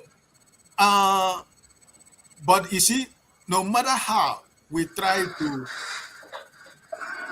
make lie to be true, it can never stand. It's for a while. There is no how darkness can comprehend the light. It's not possible. But it takes a long time. It takes time. So that's why, right now, to be honest with you, who is the political opposition you have in Nigeria today? It's only Mr. Peter Obi. That's why in every television station you open, every newspaper you open, every online network you see, is all about Mr. Peter Obi. Where is Atiku? He says in Dubai every day, come and say he's making coalition. Where is he? It's coalition because he has won, right? Where is PDP? With his position in PDP, look at where PDP is today. Wike is holding grip of PDP. The whole governors of PDP is not with Atiku. All the whole governors and senators and house members of the House of Representatives, they are leaving and going to APC. And he's talking about coalition for 2027, right? So what is going on in Nigeria today? It is very, very frightening. To be honest with you, I have to tell you the truth. Because where there is no opposition anywhere, opposition can't say anything. Opposition political parties are stopped. What do you think? Is it what Fabio, they were saying, Mr. Peter Obi? You want to rule Nigeria, but they cannot settle the problem in Labour Party. Who are the people? Who are the architects of the problem in Labour Party? They are the people that do what is going on. It's the script that they are right, that they are doing. Well, like as you say from your own truth, the Supreme Court judgment is just clear for everybody to see. If you are following Nigerian politics, yesterday or day before yesterday, INEC came out and disassociated themselves with the news that they have recognized Abure as the chairman of Labour Party. They came out because that has been the news that was flying in Nigeria. But INEC came out yesterday. Now the question you have to ask yourself is almost 1 month that the Supreme Court give this judgment. And every lawyer in Nigeria, every person who is a genuine lawyer that is not playing the politics of a lawyer of supporting any political party, have told you what this judgment is all about. Aburi tenure is over. But why is he still there? Because there is a script. All the things he has committed, all the agreement, all the covenant he took, all the agreement he kept with the APC, he has to keep them. And who are the people that are running the show in Nigeria? INEC we are talking about. Who is running the show of INEC? So everything you see they are doing is that they are making sure that the key political oppositions will continue. They want to continue to frustrate them to the point that even by 2027, they will not have a platform to run election. So politicians in Nigeria, they know what is this script is all about. Make sure that Mr. P2B has no political platform until 2027. Continue to create confusion. Continue to create whatever you are doing. But where they are getting it very wrong these days, when the population and the masses are with you, they can do what they are doing. Look at what is happening in Delta State. The whole people who said they come to APC. Now, when you ask them to go and register, come and register now. You are not a member of APC. Come and register. They say no. How many people has gone to register back as APC member? You think this, like what Tony was saying, these people are afraid because if the federal mind, what this man is all about, this man we are talking about, he has hold the grip of Nigeria. So there is nothing that is going to work in Nigeria until Nigerians themselves decide that enough is enough. So what Abure and his group is doing right now, I am hoping and looking forward by next week, this drama is going to come to an end, because the thing is so open right now that everybody already know what is going on in Labour Party. So PDP, where is it? Nobody know which PDP are you going to believe in right now. So Alexoti, on that interview, he did tell the guy that was interviewing him, say, most people who are shouting, hey, I know Bola Tinubu, I know that I am closer to him more than a lot of them. And what I come and tell you on the national television, and which might be very true. You might probably know this man closer more than maybe some of the people who are shouting on the street that Bola Tinubu is their friend or they know him. Probably he's using that tactics of what Tony said, trying to speak to the man in private, telling him, hey, Mr. President, this thing is not working. Maybe do it this way, it's going to work. Probably that's the style is working. Because look at the people that are surrounding Alexoti in Abia State. All the whole political big wigs in Abia State are members of APC. And the Deputy Speaker of the House of Representatives is doing everything possible to go for governorship in Abia State. So he knows that there are so many things around him. But I believe that, like I said, that his work will speak for him. I don't think that he should be in a position to be afraid of what is going to happen to him in 2027. So that's don't forget, Lesotho moved from APC. He's an ally of Tinubu. There is no politician in Nigeria who has not moved. He was in PDP, he was in APC, he was in ABGA, and now he's in Labour. So every politician. No, there are politicians that have not moved. There are actually politicians that have not moved. I will name some for you if you want. No, no problem. I want to raise my case. The only thing is that, like John said, John Abba is saying that their governor very soon that maybe they're going to remove it. That's what we are talking about. It's the same APC.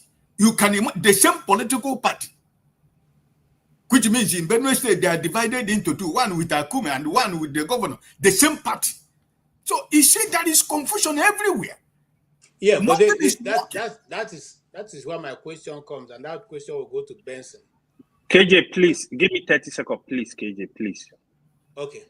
Don't give him 30 minutes. Don't give him 3 minutes. Hold up, Bessie. Your talk doesn't make too much sense. Calm down. 30 seconds. Calm down. The tribal man. Seconds. Now, let me say this, right? So quickly, that judgment, right? There is a lot of confusion going on there. What did I say? Here is the judgment. They said the status quo should remain. In that the trouble they are having, they should go back to the party structure. Here is where the problem it got interesting. They didn't say the status quo should remain. No, they didn't say the status quo should remain. That's not in the Supreme Court justice. Tony, what was the Supreme Court judgment? If you say the status quo should remain, it means you are interfering in the internal affairs of the party. So they didn't say that judgment. They didn't say that. They said they should return back to the party structure. That is the status quo. You would have let me finish it. No, before that statement, I want to correct you. Before that statement, the Supreme Court has told Abure, you have no business being in the leadership your tenure has ended long ago. That's what they said. Abure It's there, tenure black and white. ended, right? He conducted election by himself and repeated himself as the No, that was chairman an again. election that he set up by himself. Yes, that's true. But is that the way it's supposed to be? That's not the way it's No, supposed to be. it's wrong. Yeah, that is where I was actually coming. Abure is see. Let me just say this. Let me give you the summary. APC have hijacked Labour Party. This is just the honest truth. Labour Party Otilo is gone. Peter Obi, if he cannot capture Labour Party with Nana de Usma, he should leave Labour Party and move to another party. Period. Thank you. All right, thank you so much, Mr. Benson. You heard, Mr. Ike's argument, which I totally agree. Should the Nigerian partner be left to, whoever can muster enough courage to fight the status quo, or whoever can be taken, whoever office can be taken? Because we seem to be going back over and over what have come before. What is Nigeria is trending towards now is what exactly happened led to the 1966 coup and all that. Before that time, somebody was trying to make the whole Nigerian party one party state. Now, after that, in 1993, again, when MPN got too comfortable, MPN now tried to make it one party state, and eventually the military, came in. Now we are again converging to one party state where one man controls every affair. I mean, what life can a Nigerian be living meaningfully if it just takes one person to say, if you do this, you are out of the office. If you don't do this, you're out of. What development are we expecting in such a scenario? That's for you, Mr. Benson. Yeah, thank you, Dr. KJ. The problem in Nigeria is not the leaders, mostly. It's not these governors, mostly. It's the people of Nigeria, the youths and others. Not only the other, everybody in Nigeria. The people have become complacent. That is why everything is happening. You can't blame a governor who wants to come back again to rule again. Then whatever he likes, he does. He have to go and bow to even juju. He have to go and bow to criminal. He have to go and bow to nonsense because the citizens have refused to do the right thing. The impunity in Nigeria is caused by the citizens. When Buhari was threatening the judges, the citizens kept quiet. When this man from what is that in them? When they arrested him, the citizens kept quiet. So all the things happening all along, the citizens keep quiet. When you keep quiet, the criminals take over even in your village, they take over the place. You see, I'm surprised that Nigeria have even those who can protest. Like what happened to VDM recently. You see people who went to start protesting. But when Delefaro to me was arrested, he didn't see that kind of protest in Nigeria. But if they have protested against what happened to Delefaro to me, because that's against the judiciary. And when you kill the judiciary, you have killed the country. Even what is happening in this country now, in America now, the judiciary refused to budge. In South Africa, the same thing when, what is that man, Zuma, captured the country. The citizens refused to budge, the judiciary refused to budge. And if the judiciary disappointed, people have captured the country. That is why the governors and all these people who have no conscience, who have no sympathy, nothing, are doing what they're doing. You see, it's not even about all these protests they're doing. My main concern is this. Look at how people are being killed in Nigeria. When we are growing up, Mr. KJ, you know that. Tony, all of you know that. Even John Abba. When we are growing, it's difficult to see a dead person. It's difficult, even if you are going on the street, I see that there's a barrier there. You cannot even pass that street. But these days, people are being killed like living chicken is better. But citizens kept quiet. They can't protest. If in Nigeria is a real country, honestly speaking, the citizens are supposed to stand up and say, why are people dying in this way? Why are people being killed? The people that are killing the people, nobody's arresting them. Instead, they arrest them, they start giving them jollof rice, they start giving them cars to continue killing people. So when these kind of things are happening, what do you think that people? Where do you think we are going? Governor Soludo, all of them, they will go and bow to Tinubu because Tinubu, whatever he want to do, he does because the citizens are complacent. If the citizens of Nigeria, well, that's why sometimes when I see somebody, I say, when somebody I said, I'm a proud Nigerian, I start looking at the person, proud of what? You are proud of what? Or Nigeria? You are proud. Proud. What makes you proud of Nigeria? Like you don't have. Justice you don't have. Impunity everywhere. The drinking water you don't have. You are in your country, you are afraid. Even those abroad are not afraid though. You are in your own particular country, you are afraid. You don't sleep very well. But you say you are proud of Nigeria. What makes you proud of Nigeria? I can never say I'm proud of Nigeria. I don't even say I'm a Nigerian even. I went to one house, one friend. I don't that person is a friend. We're discussing. He said, last year, that was a woman. He said last year they wanted to travel to Nigeria. But you know what they tell them? They tell them even at the airport, they can kidnap you from airport. Can you imagine? A woman from Northern America is saying such a thing. So when somebody says, I'm proud Nigeria, what some people say, I can die for Nigeria. What is that? To Nigeria, the other day, say, I can die for Nigeria. But I'm still here in Britain. He has not even gone to Nigeria to die. To fight in Nigeria. He's not fighting in Nigeria. He says, I will die for Nigeria. How? If you are really in Nigeria, if you want to die for Nigeria, go to Nigeria, stop Boko Haram. Fight in that war. Tell them to stop. But you say you are going to die for Nigeria. How can I come and say I can die for Nigeria? You can die for Nigeria. People are eating your money. The resources God gave me and you. The resources God gave me and you. People are doing whatever they like with it, buying expensive nonsense. But me, I'm abroad suffering. I suffer, I get money, I send home. But that people in Nigeria, they steal our money and come to abroad and buy a house. Jonathan, let me tell you, one day he was telling me Jonathan's girlfriend, it's the time he brings $15,000 from Nigeria to her here.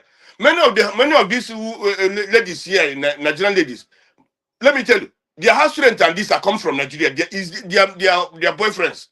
But I'm suffering here. Me and they are suffering abroad. But people are stealing the money I well. I'm bringing here to come and buy house for you lady, to come and pay their house rent. And I'm a proud Nigerian. Proud Nigerian. You're just nonsense. If you see, when people say let's divide the country, the person who said let's divide the country is not saying lady because you hate Nigeria, but because what is happening in Nigeria is mequatable. You understand? You see, if you say the houses now, the Fulanis, they don't align with the South. Anything that is angering the South, the Fulanis is happy for them. They cannot fight with you. Only thing that can make them to be angry is when you touch their cow. It's when you touch their cow, that's what will make them angry. But even if you are eating the money, doing this and that, it doesn't concern them. So how will the country move forward? I said this earlier before. Right. I said this before many times. If the North want to change things in Nigeria today, they will. If they want to move into Tinubu, they will. But they don't want to move to Tinubu because they believe that if they move to Tinubu, an Igbo man can rule. And that's the problem Nigeria have. Let Igbo man don't rule, but Nigeria is dying. If it's an Igbo man there today, honestly speaking, he cannot stay there for one year. They're supposed to remove him. So, we see. Thank you. I think what you have lined up my question for Maxis Ovier, because he will give me an insight. Maxis Ovier, I want you to look at this scenario. And I was thinking about it during the week. Now Mazi Nnamdi Kanu has a case in court. That case, the DSS knew they are going to play some audio, which invariably has been able to enlighten a lot of people who have never heard Nnamdi Kanu before, and now they can make up their mind. But as soon as that case was about to start, there's another scenario that took off. The very dark man was arrested, and the youth and the keyboard warriors on the internet went after the very dark man. The very dark man became the national issue. They forgot that the government was going to take a new loan from World Bank, which they've already taken now. Nobody talked about that. They also forgot to follow up those court cases and what was being discussed in those court cases. Everybody's attention was on the very dark man. Will you say, as a political analyst, that was it was planned. It was not just a happenstance. It was just totally set up. What would be your own view? That if I ask that question, what would be your own view about the scenario that played out in Nigeria in the last 1 week? Wassalamu alaikum, Jama. Okay, lead us well, lead us well. Janaba, I greeted you plenty. I mean, I don't know. I mean, what you want my talk now? Because for me, as far as I'm concerned, you asking me to say this a government plan to distract us from what is important in Nnamdi Kanu? Because me, the Nnamdi Kanu case from the beginning, I said it last week. I don't understand the case again because the fact that they have to start afresh, I mean, no people they follow is more or less a political matter. So I don't think the court or whatever would be. So seriously, I don't pay much attention to that because it's not going to. I mean, waiting be as far as I'm concerned. Somebody said that I think the last week I said that they come buy house for abroad in the suburb where I felt that as far as I pay more attention to the signals rather than the noise, right? As far as I'm concerned, I'm the case at this point. I mean, what is the point? What do they want to know again? So I don't understand why the whole decide the whole thing. So I stop paying attention to all that. The very dark man, the very whatever, all those things that by the way I pay attention to. Okay, what is important? What is actually going on? What are these men doing? Right? Everybody is saying that one party system. As if you say na Tinubu the event rules. Tinubu is just really pretty much taking a page from the book that is already in existence. All of them are one. So as far as I don't, it's all part of the. Now, not be us in the first place. Why are we trying to even frame? If it's a distraction now, why are we trying to frame the thing the distraction at this point? Right? Why are we trying to even frame them? Let's say against a distraction. Now we are the participant. Now this is what we want. So they are just playing to the gallery. My own pain is that we keep addressing, we keep making excuses for them by using the word they are stupid, they are foolish, they don't know. No, those motherfuckers are the smartest among us. That's why they come buy houses for abroad with they shout. Foolish people don't do that. They like good life with that. Right? The Senate president today, the case now babe, now fine babe. That is not stupid. now we just stupid if we want to use that kind of language. These are people who are compromising our foolishness for their own gain. So I don't really but as it is today, BDM is an elite. It's an elite. So for me, definition of elite is somebody who has the power to actually persuade a group of people to do whatever they want. That's power. He has it.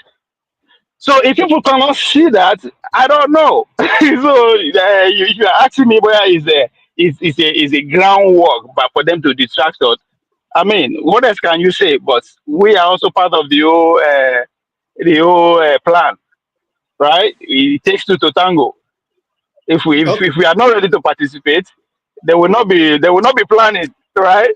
Because we will not get plan. Let's just specify. We don't have plan. If there's any, I challenge that assumption of we. There's no we in the first place, but let's say in a conversation, there's we. But what's our plan?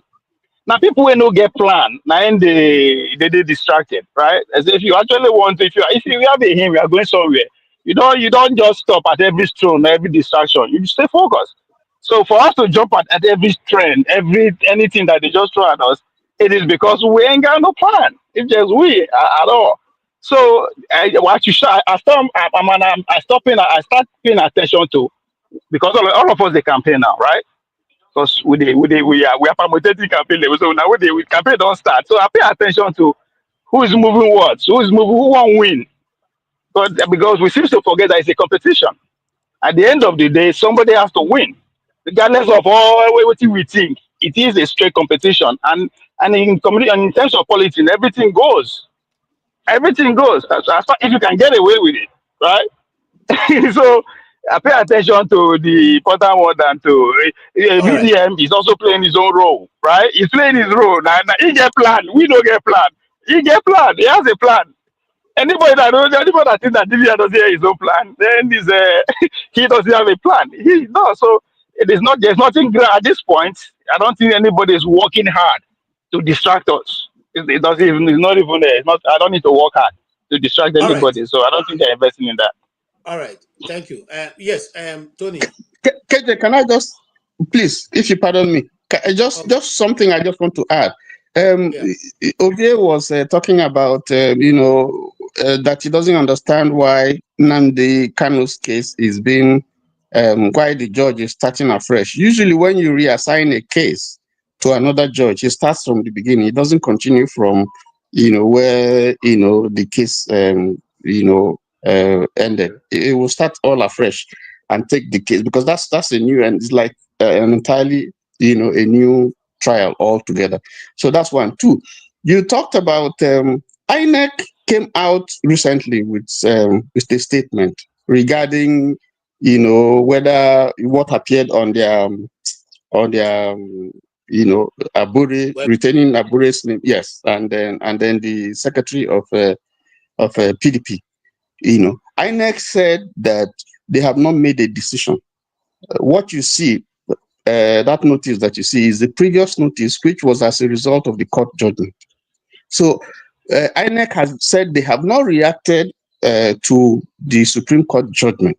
So nobody should celebrate. That was what INEC was saying. So in other words, this one that people are saying, because we understand from social media that some people were celebrating because INEC put out a notice that shows Abure as the chairman. INEC said clearly that they haven't taken a decision. They are still in the process of analyzing and taking a decision on the Supreme Court judgment. So it's not yet Uhuru for anybody. Question for you, Tony. I didn't say anything about that. They didn't ask me a question regarding party. What I asked. Oh, okay. How come it takes INEC more than 1 month to read a Supreme Court judgment whereby they have senior advocates as members, staff in their office?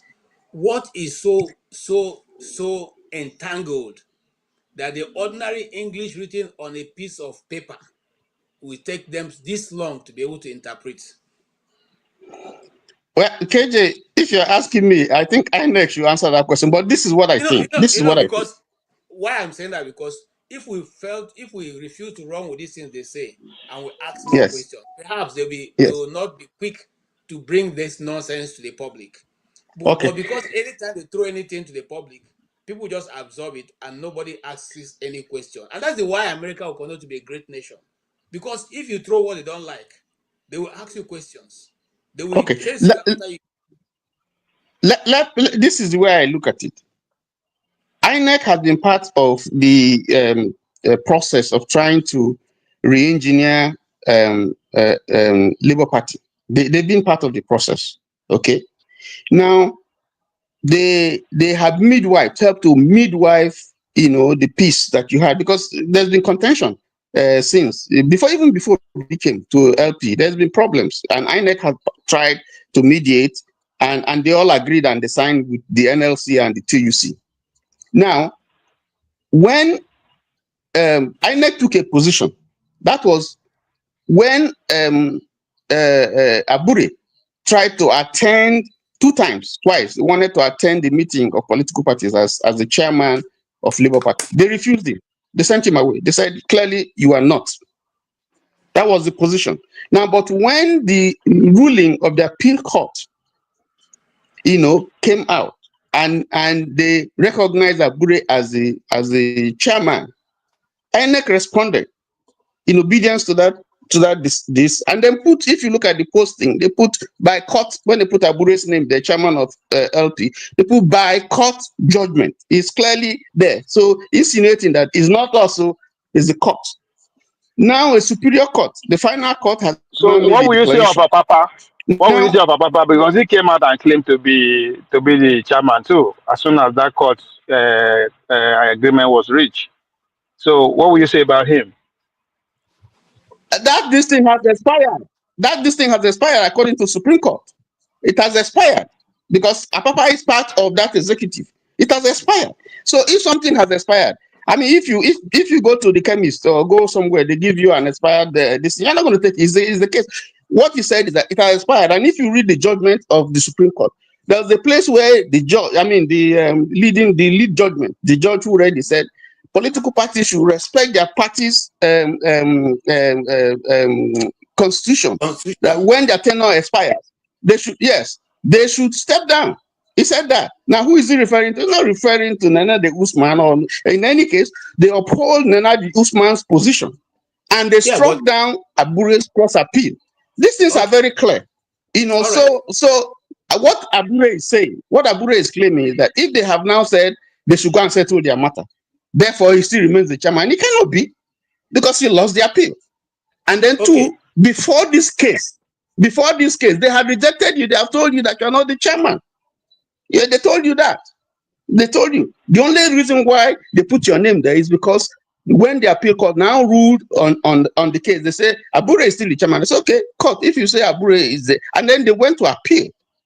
And the Supreme Court said, you know, this is not the court should not have meddled, should not have interfered in this case. In other words, you have no power. So what the Supreme Court is saying is that, listen, you shouldn't have made that judgment. So, and if that is true, that means what you have done is wrong. Then you revert back to the position, you know, before, and that position is that the Supreme and the INEC has said, Abure, we don't recognize it as the chairman, because if you follow what the Supreme Court has said, this is as clear as anything. But they are going to deliberate. You know, this is bureaucracy. They are going to look at it, and then. So let's give INEC some time, you know, and let us see what they come up with. I have a different take. I don't know why you know ask me those better questions. They ask me about BGM, but go with the next person first. But I have a different thing entirely about what is going on in Labour. All right, Mr. Shola, you have heard what we've been discussing. What says thou, sir? Good evening, everyone, or good afternoon, anyone. See, the Nigerian problem is beyond what we see.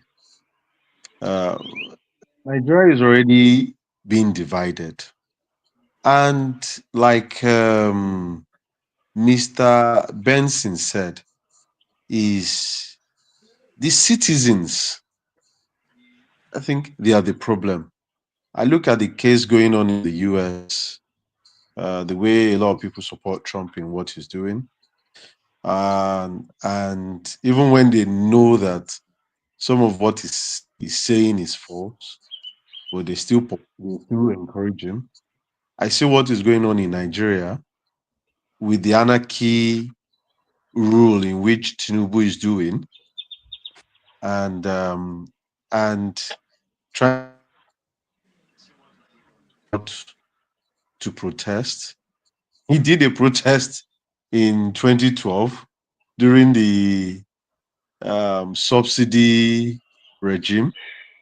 There was no tear gas. Nobody was witch hunting them or, you know, beating anybody. No police was harming anyone. But he came into power now, and it's the same thing, and he's more or less, you know, yelling people up and down, you know, invoking the military to take over the state. And when it comes to the Labour Party, I think a lot of people missed it. I myself, I missed it. You see, a lot of them in any of Nigerian party, because they don't have an ideology. So there's no party in Nigeria. So let's be fair to ourselves. The Labour Party, APC, PDP, no. If you look at the Labour Party new members, I mean, that are currently in House of Rep, in the Senate, I think that there are some in the Senate, they've decamped from Labour to APC. So no matter what anybody wants to say, if they are going there for a change, at least you would have heard their voice. But you couldn't. You cannot, because they are only there for themselves. Abure, Apapa, I mean, Labour has been compromised. And what a lot of people don't understand that Tinubu is a master strategist. He has infiltrated Labour from day one. And don't be surprised, this new coalition that they are trying to form in this SDP, it has his moles there already. So all he's trying to do is for 2027. And I can bet you the citizens will collect money. Is a normal thing. Is a usual thing. Who owns INEC? The person who plays the piper, who plays the tune. Why is Mahmoud still there? If Tinubu is not going to use him to rig election in 2027. And that is the fact. So I feel that, you see, few people are rising up. Yes, VDM is not a saint. Dele Faro to me is not a saint. Every other person that are talking, they are not saints, and which is the honest truth. But at least they make sense and they stand up to these people.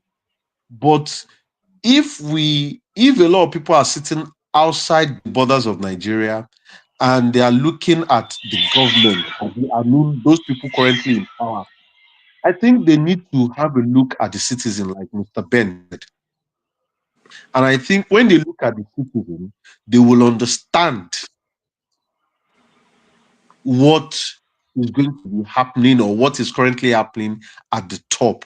So if ordinary citizens are going into House of Assembly, if they are going into Senate for the first time, and in less than 2 years that they've gotten there, they are already decamping to APC, it shows you who we are.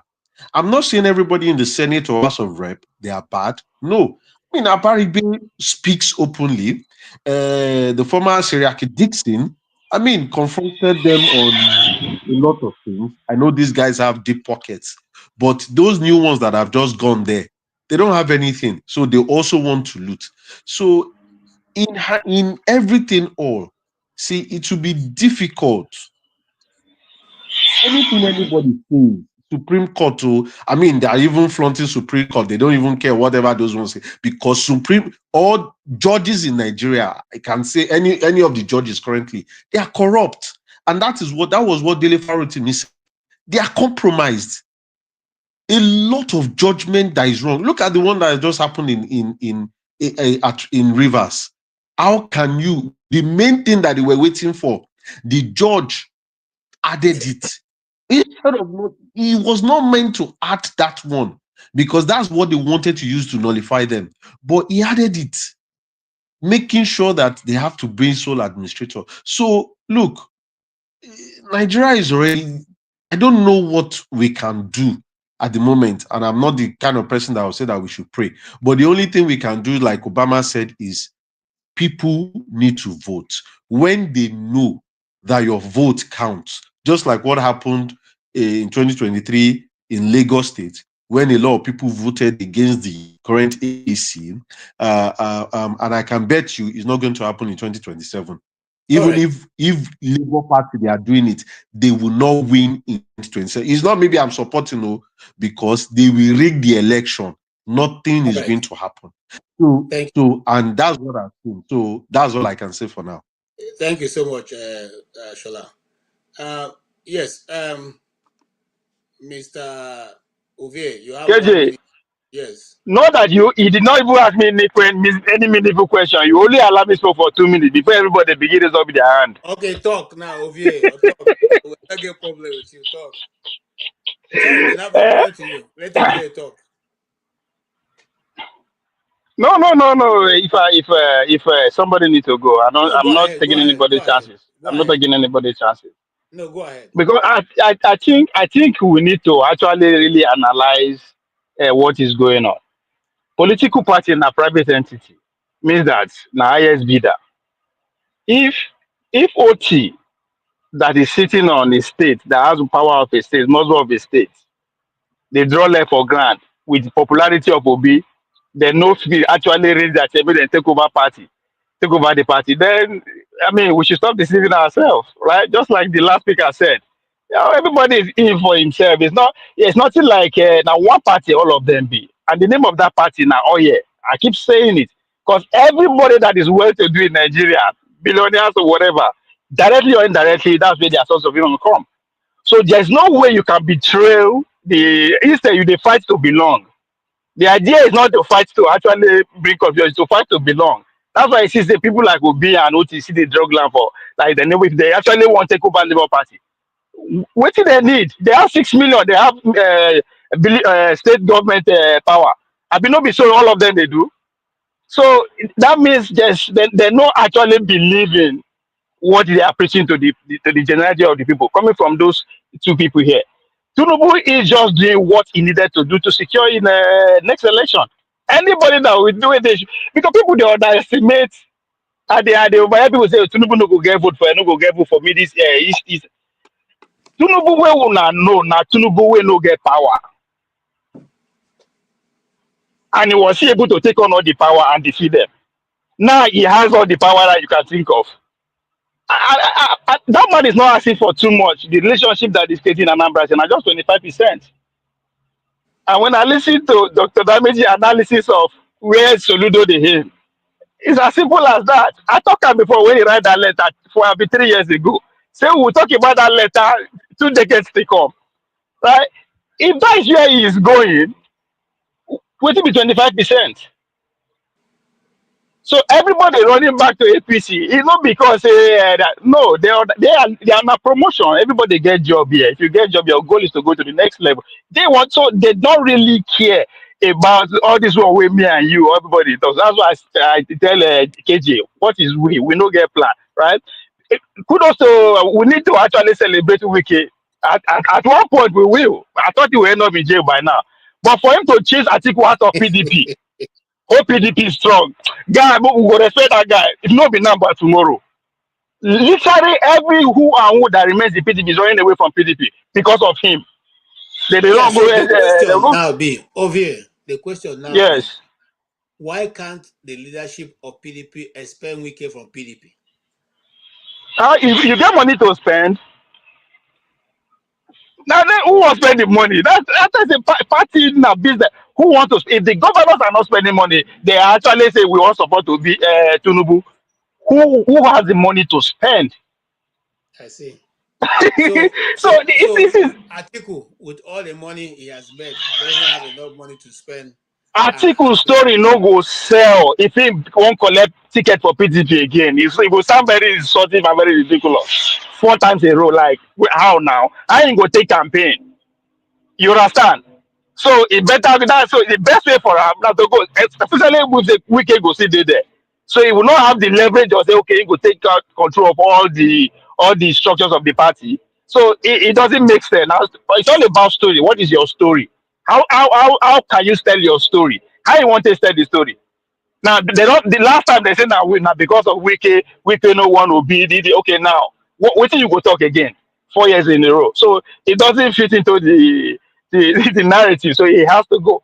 But for Jigawa State, whole Jigawa State to decamp to APC, because that is another strong leg of PDP. After Atiku, that is the co-founders of PDP who are still alive, the signatory. After Atiku, na Sule Lamido, who are still the original original paper of PDP. But after last week, the whole state joined APC. It don't finish with that now. So on one ground, we can say no they respect them before. That we can say you know get any electoral value. It just the carry so on one ground is he going to stand? So either we say that Tinubu they help Wike, but that's by the way. We have at a point we will look back and say, come Wike na man. For him to sit there, one leg in, one leg out, but they chase everybody that is also. So it is if you look at things that is going on, all of them are actually aiming for the next level. So because there's no way to explain to me that. I mean, if you say it will be say may obedience go and register for Labour Party, guarantee at least 1 million with real card. No other party go fit prove am. if they do that and take over the structure of the party, who be chairman? No be to revoke a membership from local government for a village. It never finish. I mean, no be so that they do am.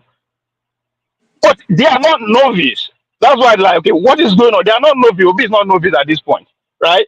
OT is not novice. If they get allocation to come the party, what is he using it for?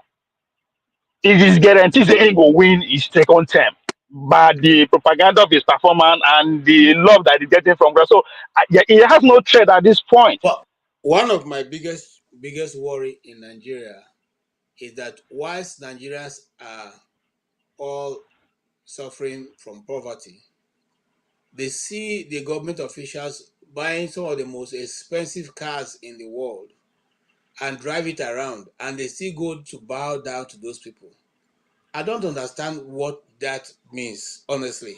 And not because we know we say we are proud people. We the commoners, we are proud people. We no one learn even from the oppressor.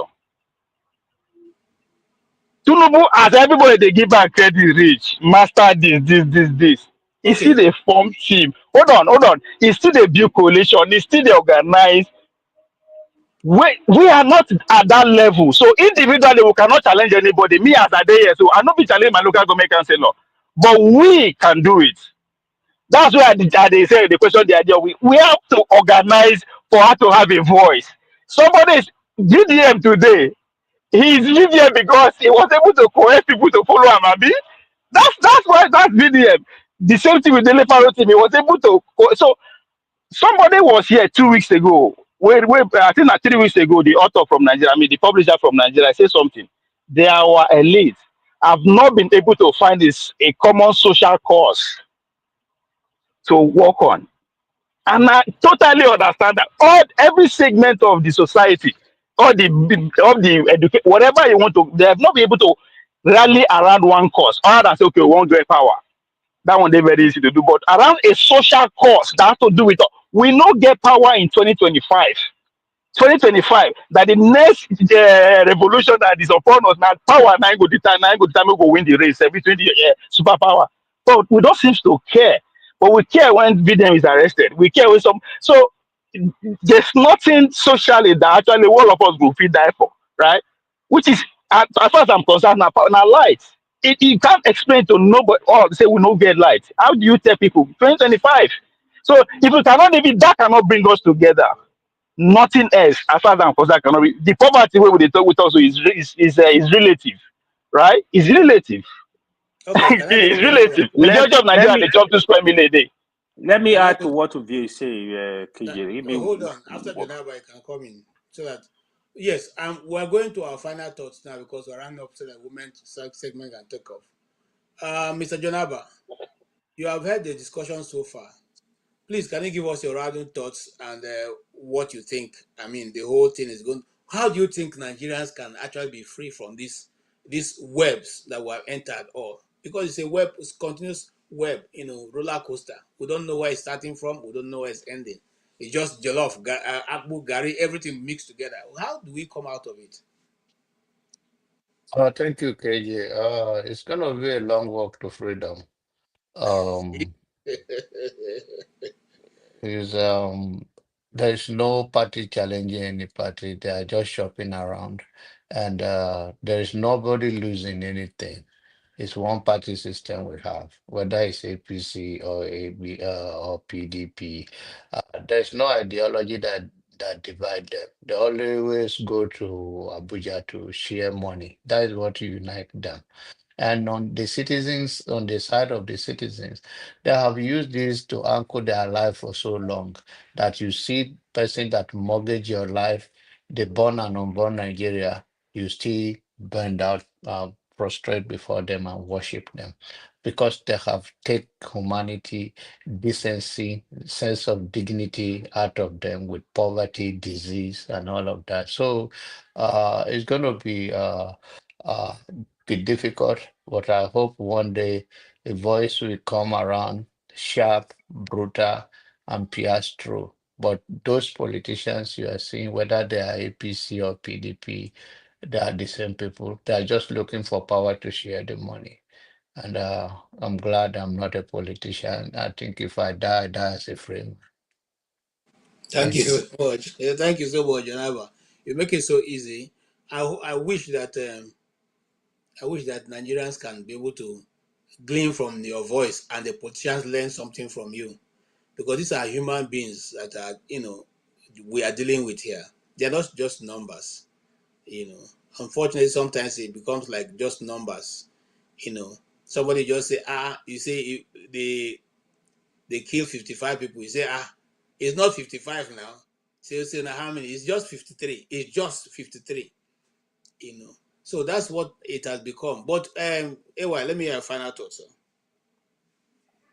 Well, I don't know if it's final thought. I wanted to comment on what Ovi was saying, right? Okay, if you comment briefly. Ovi was talking about the organization, right? So I think the reason we are not getting it as ordinary people, the simple fact is, a lot of us, we see this from tribal and religious angle, especially the tribal one. Is crazy.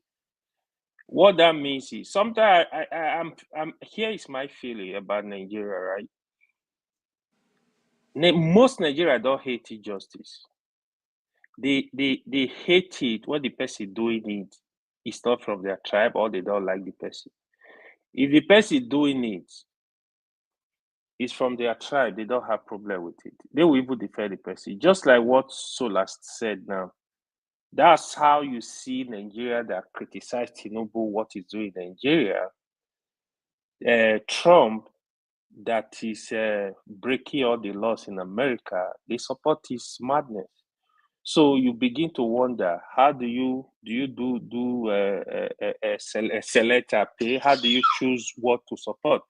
So it is a problem. And the other thing I want to raise, actually, the issue of everybody moving to APC. Oh, APC one party state. To be honest, this thing is not new. To me, it's not new. Nigeria has always been one party state. That's what it is. The only time I will even think of we had two parties was maybe between 2015 and the next election. Maybe there was some. If you follow Nigeria politics, when PDP were ruling from 1990, 2014, 15, if you get PDP ticket, once they give you a ticket, it's done. You go and celebrate, because it's more like you won the election already. That is what you are seeing now. So there is nothing new. We don't have a system because the ideology is not there. So everything is the same. It's anywhere benefits. So anywhere benefits, that is the system we are running. There is no ideology. There is nothing really. They don't have anything to fight for. So they fight for only their interests. Oh, you promise the person in the Senate, you promise their ticket to be governor of their state, they will become. They just move around like lost animals. So for me, to be honest, these guys don't surprise me until we can get that direction where the vote of the people will count and they will care about the people. That's when I will be interested. Thank you.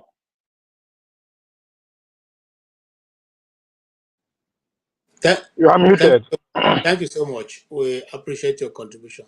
Yes, Mr. Tony. Yeah, I think that the reason why we're having some of this problem that we're having is because the fastest way to become a millionaire in Nigeria is to go into politics. So it is a do or die for everybody. I mean, can you imagine somebody is the governor for 8 years? He has security votes. And then when he leaves, he has pension for life for himself, for his wife. Cars are changed every 3 months. He has a house. He can have a house in Abuja and anywhere that he wants. He has servant allowance, medical allowance. He has all the allowances. Okay? Apart from whatever business he's doing. Then on top of that, he still wants to go to the Senate. And then in the Senate, he's still being paid. The money is coming from the same post, whether it's from the state or federal government. And then when he finishes, he wants to be, I mean, with due respect to people's ambition, wanting to be, and then he wants to become president or vice president. And I'm sure that as president or vice president, there are certain benefits that you're entitled to for life. What kind of system? There are things that Obama pays with his pocket. President of America pays with his pocket. The federal doesn't pay for it. Newspapers, things, entertainment for friends, and so on. The federal government doesn't pay for that, and so many other things. You pay from your pocket.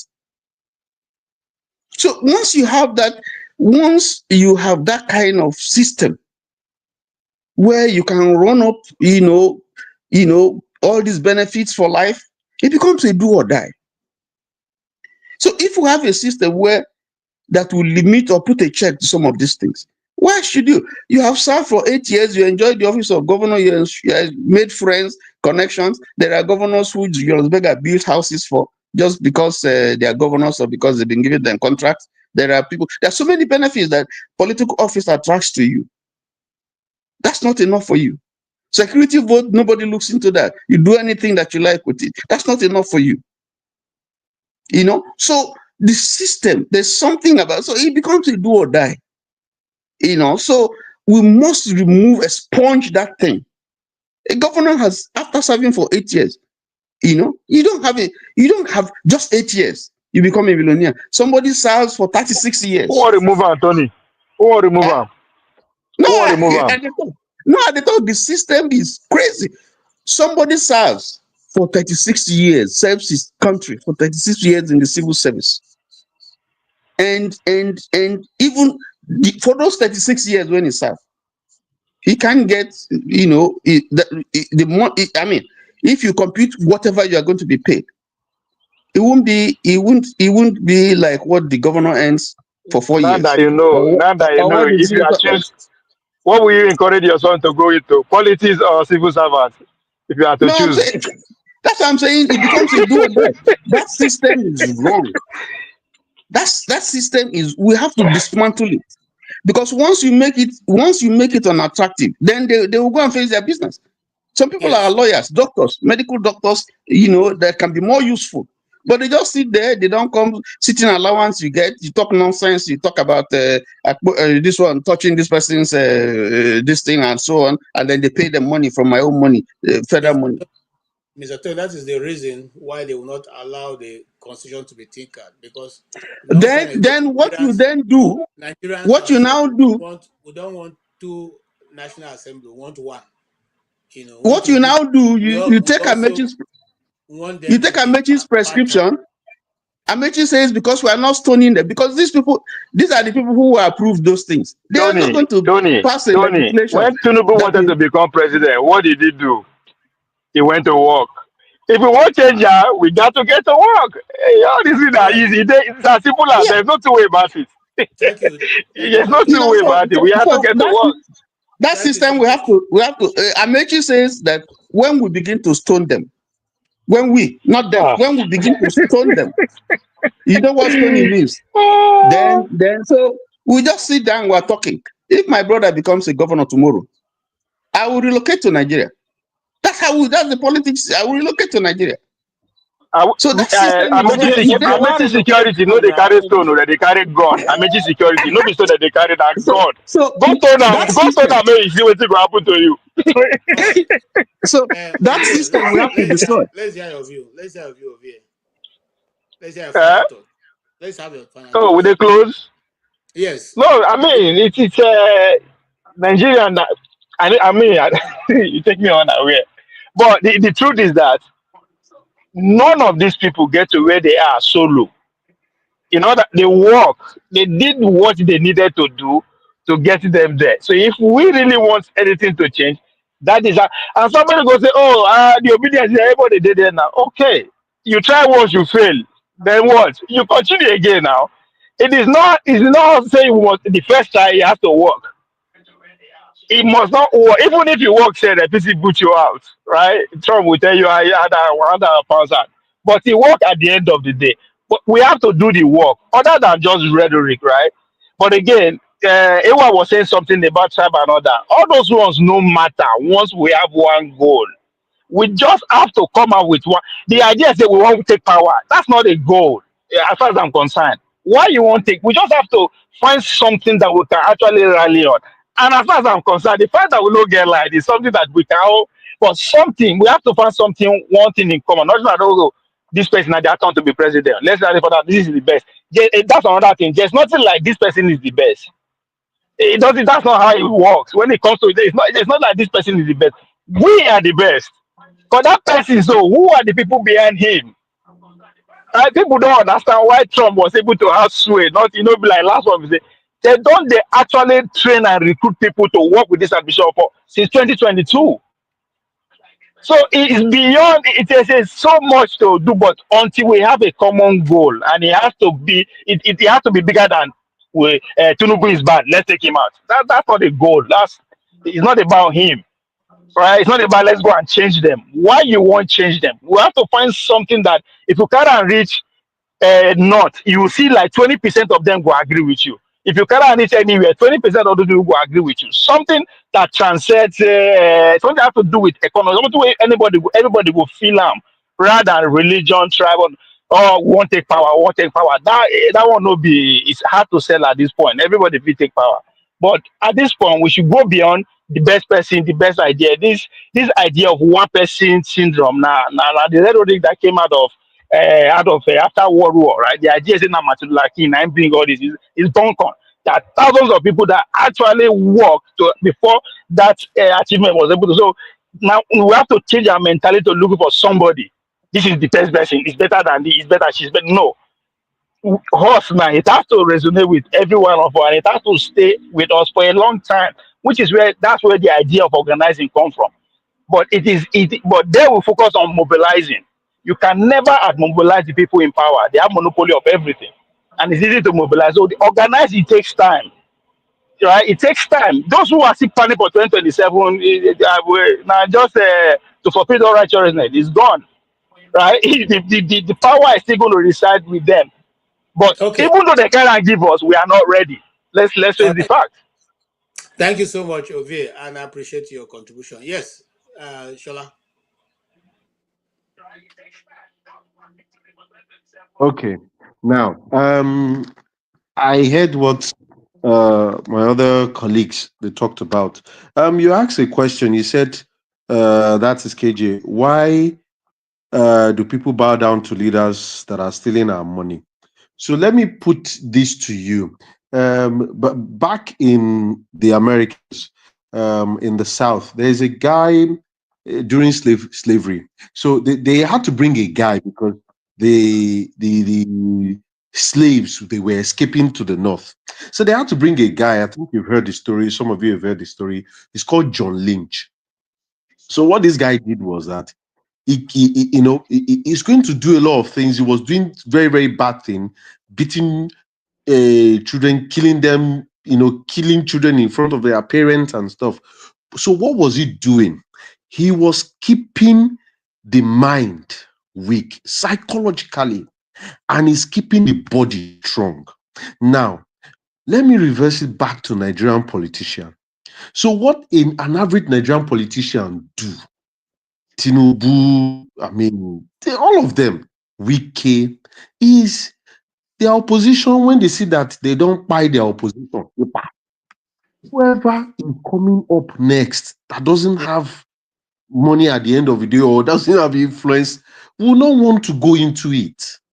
That's number one.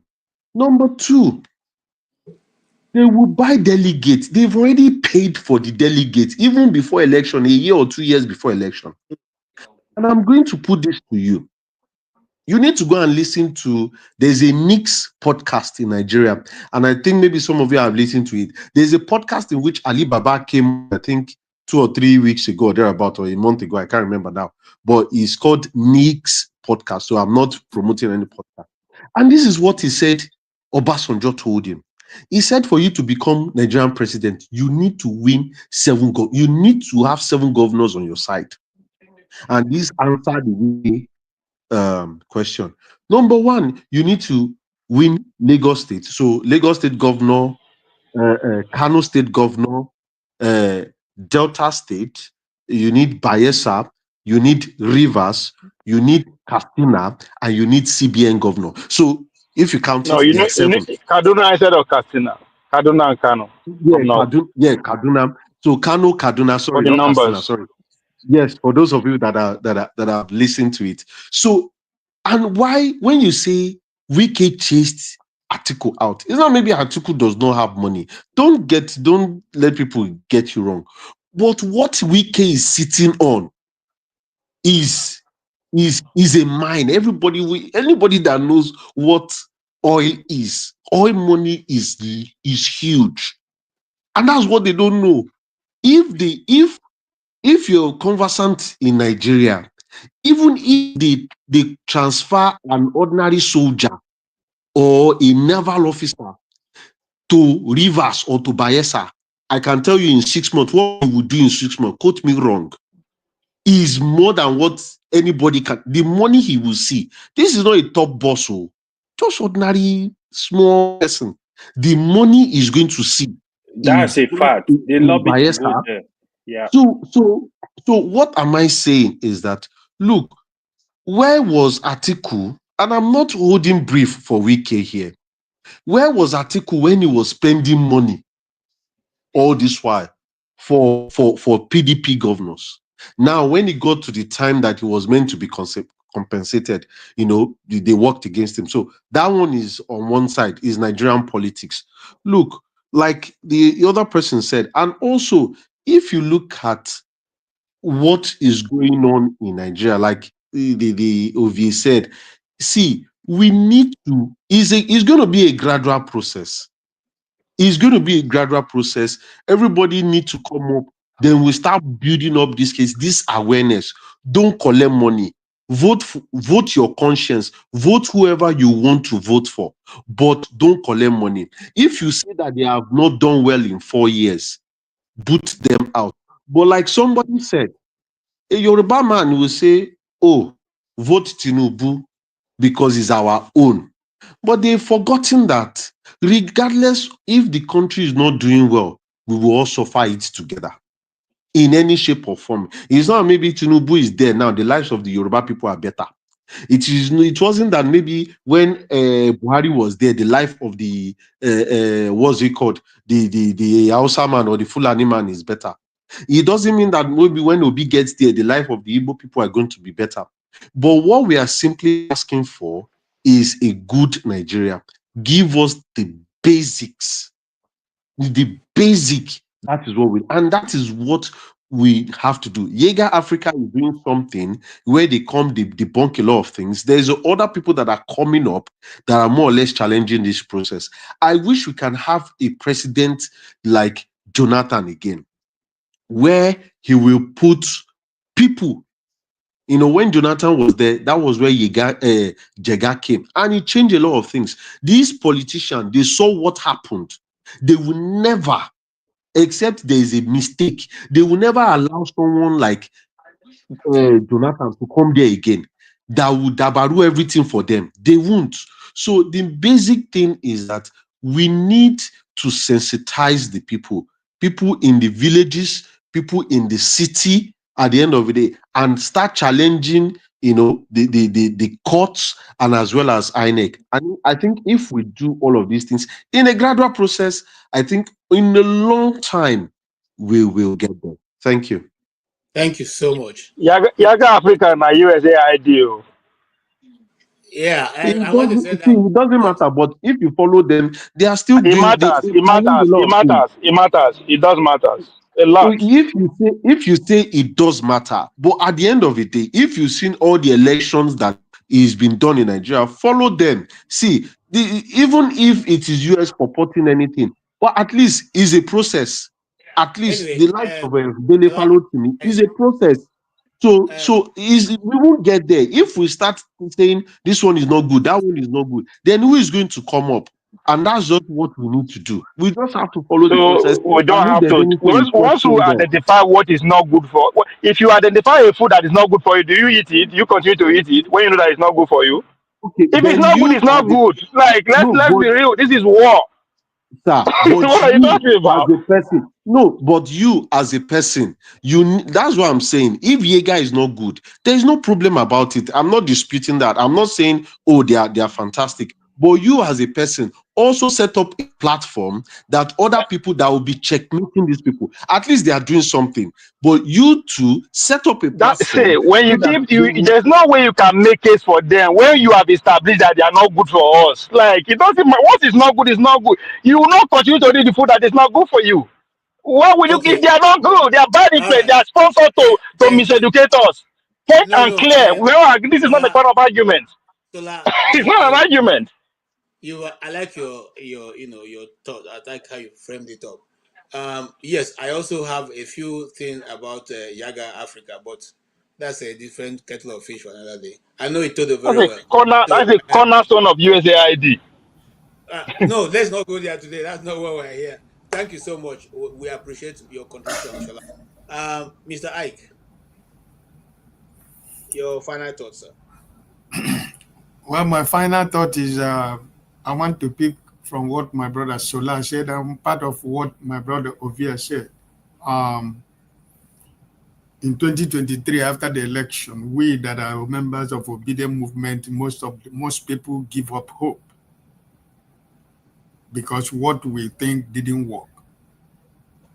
And I think that it was a mistake. But thank God that the Obedient Movement of today is not the Obedient Movement of 2023. That is a very strong structure right now of Obedient Movement. And I must tell you that more than what we lost in 2023, we have garnered more than what we lost in 2023. Because just like what every other person is saying, I know that Mr. Peter Obi has never said that he's going to, he has always said, it's not going to be easy. He knows the system. He was there in the system. He knows the system. It's not going to be something of one day, not something of, it's not now, right? But we cannot continue to give up our hope that it's going to be better. But like everyone have said here, we have to start from somewhere, right? And that's why that I was happy that after 2023, Mr. Peter Obi did not allow this criminal Aburi to take Labour Party, to take Obedient, because that was his intention. Mr. Peter Obi told him, no, this is an independent, has nothing to do with Labour Party. Because his program was to take Obedient Movement into, do what he's doing right now. And if all of us could remember, may he so rest in peace, Donyo Okukwe. When Donyo Okukwe went with Peter to join Labour Party, they asked Peter, do you want to continue with this executive or do you want to bring your own people to run the affairs of Labour Party? Because this man has good intentions. He said, no, I'm not bringing nobody. I want to work with you guys. Because what he had in his mind was for a better country. But the people that he's working with have a different agenda. If we have known, if any of us were spirit then, maybe it would have been better that he accepted by putting his own people from the beginning. But also, like what everybody is saying, everything that has happened has taught every one of us a lesson. So we know now who we are dealing with, right? So for us to, I'm trying to say that we should not give up hope. Sometimes it's frustrating. Sometimes you can't even imagine what you go through, right? Because somebody like some of us who are not in Nigeria, you are thinking, after all, I'm not in Nigeria. But every day your brother or your sister or your cousin will call you on the phone. You are even under more pressure than the people that is in Nigeria. They don't know that sometimes you do not take vacation. They don't know that you walk in the sun, you walk in the winter, you walk in the snow, you walk in everything. You have every day you are walking. You walk from here. After that, some people walk a day, 5 different kinds of job every day.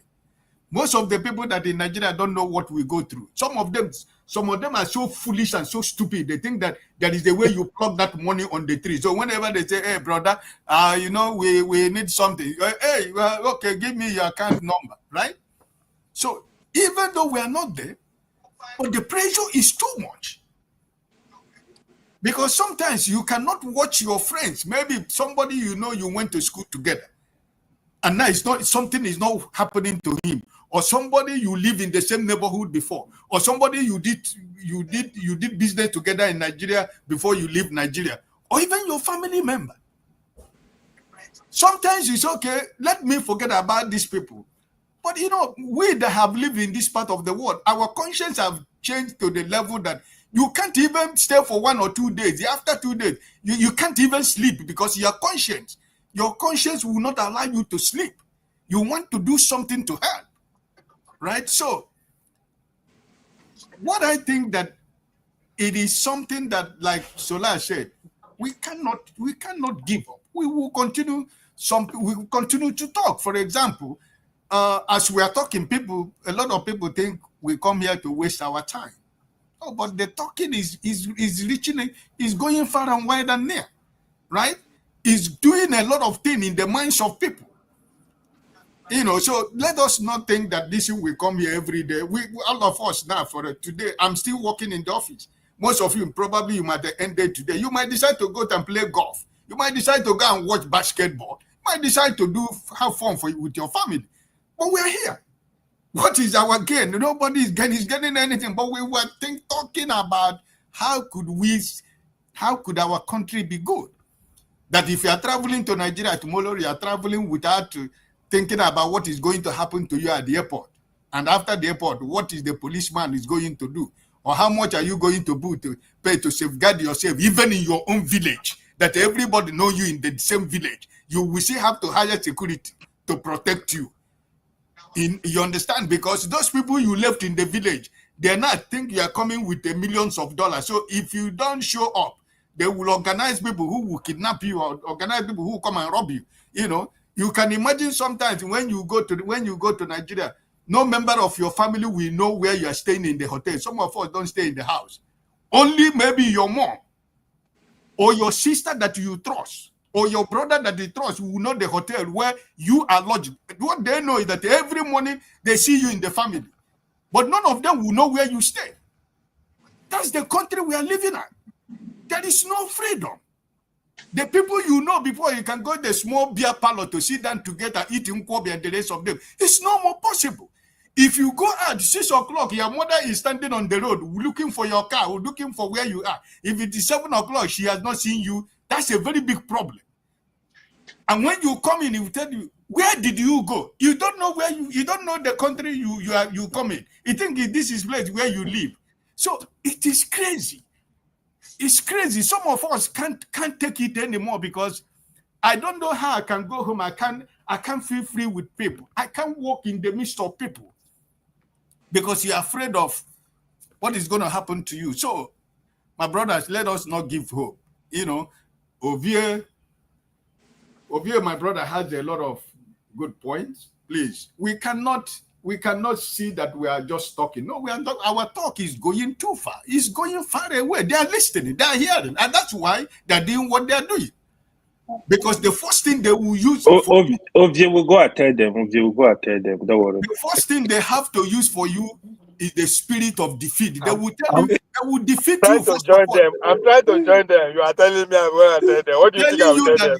Oh, don't mind this. You cannot go anywhere. Will not dare to go to Niger State. If he goes to Niger State, he's finished. I want to join them. Me too. I want to buy Rolls Royce. I beg. I can't come and die. You? I never suffer. All right. I don't call this life cost suffer. Thank you so much, Mr. Ike. Thank you so much.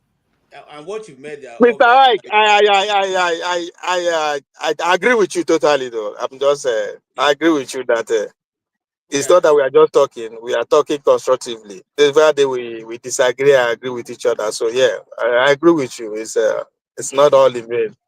Yeah, thank you so much, Mr. Benson. Well, let's continue talking. We'll continue to talk. I don't know when this platform started. How many years it started? How many years Mayogun started and others? How many years they started? We have been talking. The worst is that you continue to do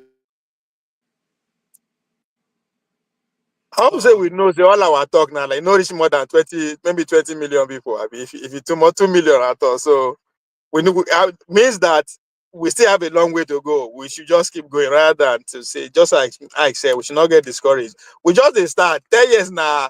This men don't they run things for the past 60 years. So Okay. Thank you so much, gentlemen. Thank you so much for all your contributions. The truth of the matter is that whatever we're saying will be in the lifetime of each and every one of us, and we all do not have life that don't have an end, except Christ come before that time. But if not, every one of us living here in the next 100 years, we're not going to be around, and so what we put on ground for our children will matter a lot. And the question I keep asking is, if Nigeria continues and in this direction, in this way, what will happen to our own children? I think about it. Are your children going to be born into a free country, or they're going to be born into a country where they will be forced to do what they don't want to do, where they will not have free speech, free life to live, where life will become nothing? Because up till now, the people who are killed in Nigeria daily, nobody accounts for them. One thing I love about America, whether you like it or not, is even the woman or the man who is not known in any circumstance, in any political circle, and that person meets a misfortune that will take that person's life, the whole media will run the person's name, will run his picture, they will continue, the president will even go, or another person will be detailed to go and visit and commiserate with those people.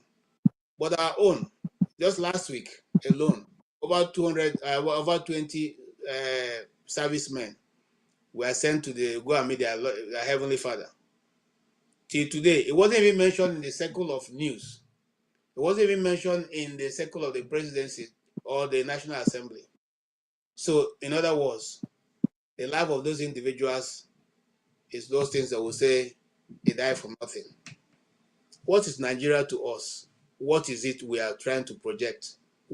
How do we want other nations to view us?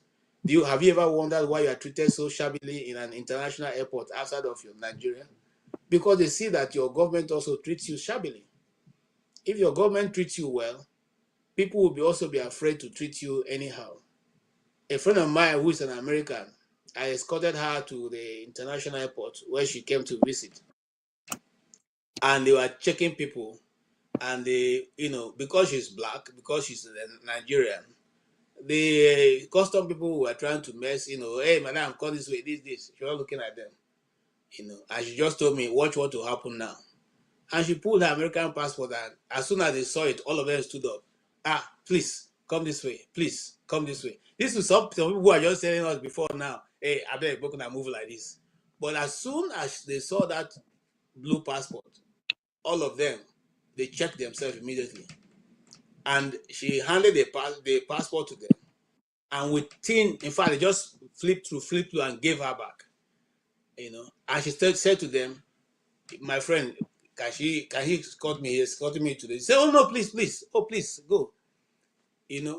Now I crossed the area where I'm not supposed to cross because an American with an American passport is standing at the airport. Gentlemen, in fact, when I left that place, as I was driving home, I was asking myself, when on earth, for a country that has so much there's human capacity and ability like Nigeria, ever come to the place where we will not only be feared, but will be appreciated in anywhere we go to? And that's because we do not have the firepower. When I say firepower, a government that is resilient, that knows what it wants for its citizens.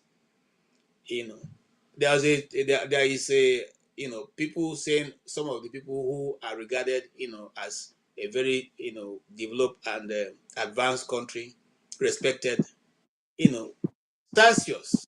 How many are they? That's the one that carries, number one in Africa. Celsius. Nigeria is not even among the number 10. And that's because we don't have a government that sees it as anything to make sure that the people of Nigeria have dividends of being called Nigerians. And sometimes when those of us who are from the South, say, we just want to divide, not because we don't like the country, but we are tired of the, for how long? 60 years after independence. And we can't even stand ordinary France to say you can't have a bilateral relationship with France. Since our brother in Niger, you don't have relationship with them. Since our brothers in Mali, you don't have relationship with them. Since our brothers in Burkina Faso, instead we are the ones saying, no, come.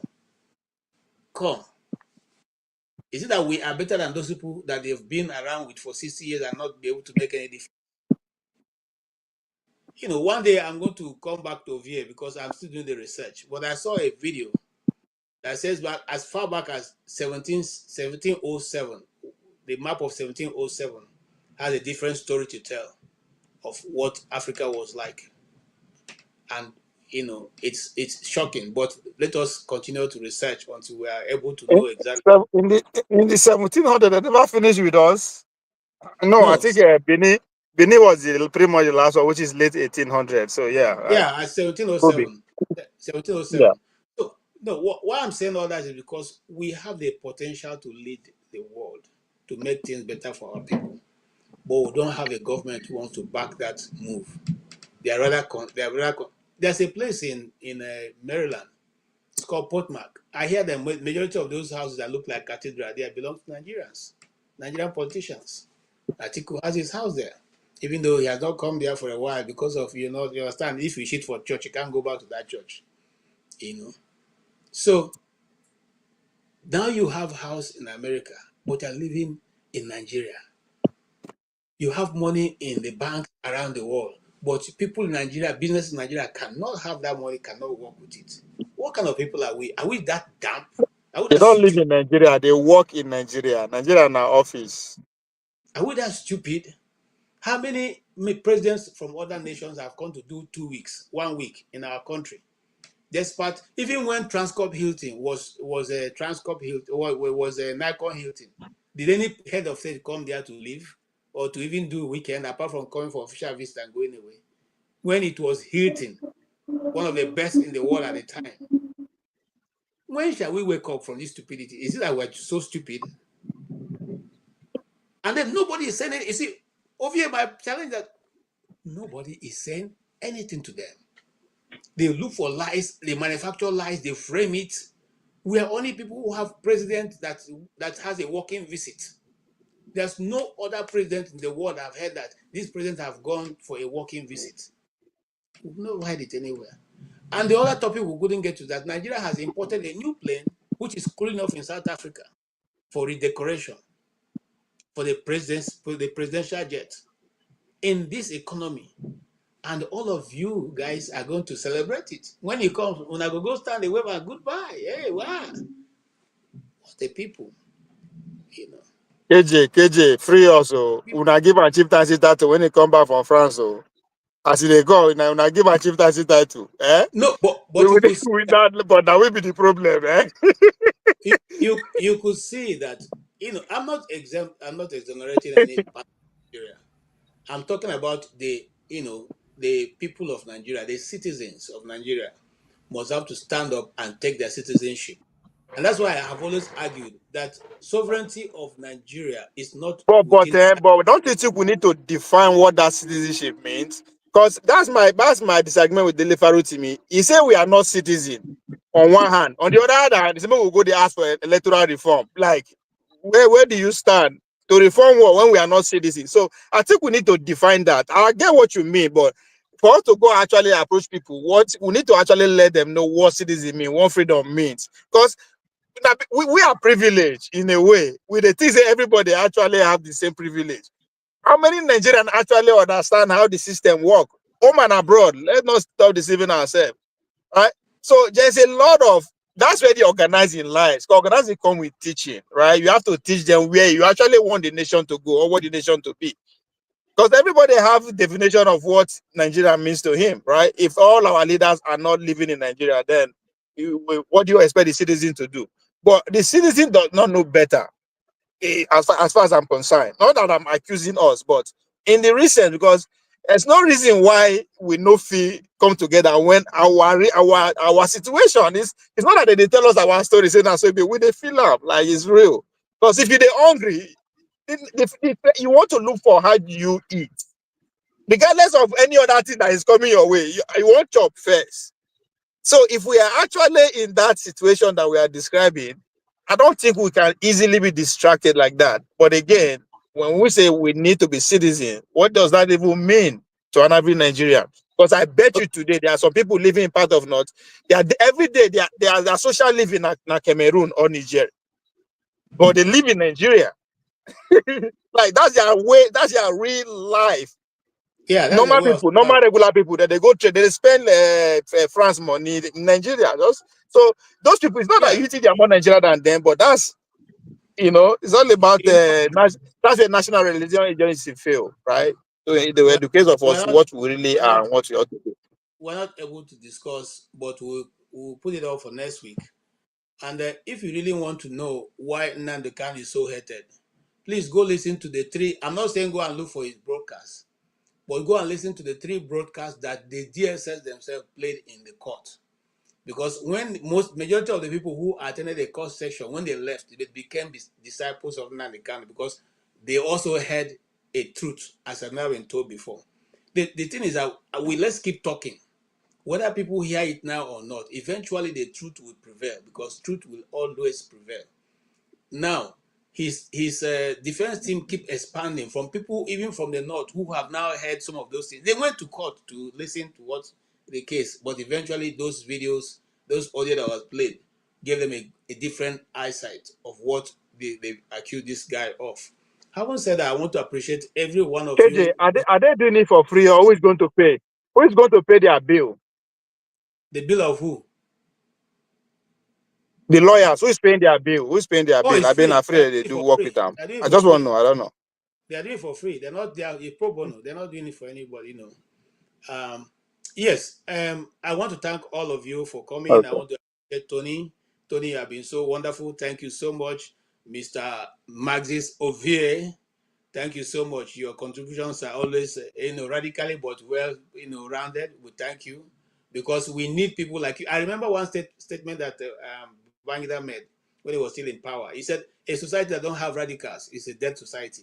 So that statement he made many years ago is playing out now in our society, and you see that every radical view, different view, divergent views are being shut down so that only one man's voice is heard. The man is called Jagaban, whether you like it or not. Mhm. All right, Mr. Shola, thank you so much. Also, please do come. I like your view. And I'm sure that everybody listening to you can make a lot of sense out of it.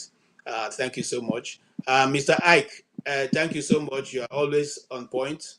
Thank you. I didn't know that both of us actually attended seminary, but it's okay. Thank God they didn't move us in that place where we will not be able to enjoy the fruit of our labor in this world. So at least we didn't become.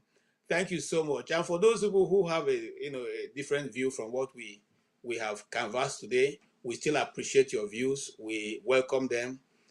We will not say because you don't agree with us means that your own views are wrong. No, they are right. It's your view. You own them, and we will give it to you. Please do come again and be part of the broadcast. We'll be here also tomorrow. The Damages will be hosting a program tomorrow, and we'll be here by 1 p.m. New York time, and we'll discuss at length what that topic could be. Thank you for a new member called Gbemi Awola. Thank you so much for joining. We appreciate you. Thank you, Kolata. Kolata have been very supportive. Thank you so much. Alexander Gomez, thank you also. Alexander Gomez, again, we thank you. God bless you. Thank you. God bless you, Kulata. Kulata, God bless you for all the support. We really appreciate what you're doing. Even though you may not agree with my views, but it's okay. We like your support. I'm not going to criticize Tinubu. That not Tinubu dividend. Now Tinubu Doesn't matter. dividend they Doesn't come. matter. So It doesn't matter. He's free to vote for you. Thank that's you, a joke. I didn't know. Oscar Blackstone. Thank you so much. And thank you, Kulata. We really, really appreciate all of you who joined us. please find time to join us tomorrow also. Oh yes, I see a new member also. A very good friend of mine, Silas McDonald's, my colleague. Thank you so much. Great to have you. Please, we'll be here too also by tomorrow by 1 p.m. That's when the program will start. And you can also join us from wherever you are in the world. We'll discuss every issue, and then we will also put together a special package to discuss when the whole issue of the Nnamdi Kanu's court is through. We'll put a package together, and that day we will discuss only Nnamdi Kanu's affairs. Those of you who don't want to hear about it, come. Those who want to hear, come. Bring your views. KJ, what year will that be? What year will that be? What year will that be? It will be as soon as the court. Let me tell you something. I don't want to give out my whatever, but I'm putting some things together, and as soon as the videos are ready, we'll get down there. But I want to have all my facts together so that we, Because then waiting make the other one rescue herself. It no means that this one no be sent. This one no be sent to. She feel rescue herself after some case, after maybe a month, 2, 3 months, or a year, then they'll start again. So that's why I don't understand. We will discuss that, and hopefully by the grace of God, we may have one of his legal representatives on the show, and then we all can ask them questions that we're not able Mr. to. Ike is looking like a Cardinal representative today. He's looking like a lawyer. So no, he's representing the body of Christ. So we thank you. now why they celebrate? Especially the angle you brought in, because some of those angles you discussed, not a lot of people know that about the Catholic Church. And we didn't say, for those who are Catholic, we didn't condemn the Catholic Church. Because despite whatever any denomination is saying, everybody operating a denomination is a human being, and they are all prone to making mistakes, whether it's deliberate or not. So for the Catholics, let them also bear in mind that we support what they are doing. I've said on this channel many times that the Catholic did a lot of work, initial work in Africa, especially Nigeria. Just like what the Chinese are doing now, Abi. Yes. Just saying. Yeah, I'm just saying. Whatever it is, the thing is simply this. I listened to a lady discuss, and I'm going to close on this, discuss about the reason why Africa was easily colonized. And that was the same reason why America was easily taken over. The people that were in Africa were very nice people. They did not see the reason why we should struggle over resources. And so when they see you, when you come, they welcome you and they invite you to join in the resources they have. And that is the people now who are coming from the West think that is stupidity and that is their weakness. But it's not. And that has not changed us. And I speak because I lived in Benin for so long. The first native man does when he sees you, come to his house, is if you meet him eating, he will invite you to join him and eat. And for him, food is not a big deal. That he gave you food is not a big deal. So, and if you don't join him to eat, he feels that you're not happy with him. So this is the culture that we still have till tomorrow. It does not mean that we are weak people. It does not mean that we don't have understanding. It simply means we are good people. Let's continue to be good people. Let's be sharp in our understanding and know where we're driving our people to. KJ, I will take you on that narrative some other time because I know Greece, they will be nice. Now because they will be nice people, that they will power us. But On that's that another fateful thing. time when you are ready, we'll go to it and then we'll discuss it. I won't say that. I want to say thank you so much, and I wish all of you a very blessed weekend. Bye, sir. Bye so much. Thank you.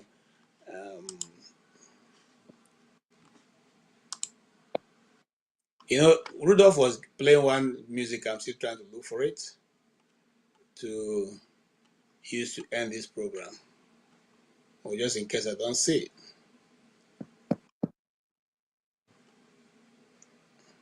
All right. Thank you so much, every one of you. We really, truly enjoyed being with you this weekend.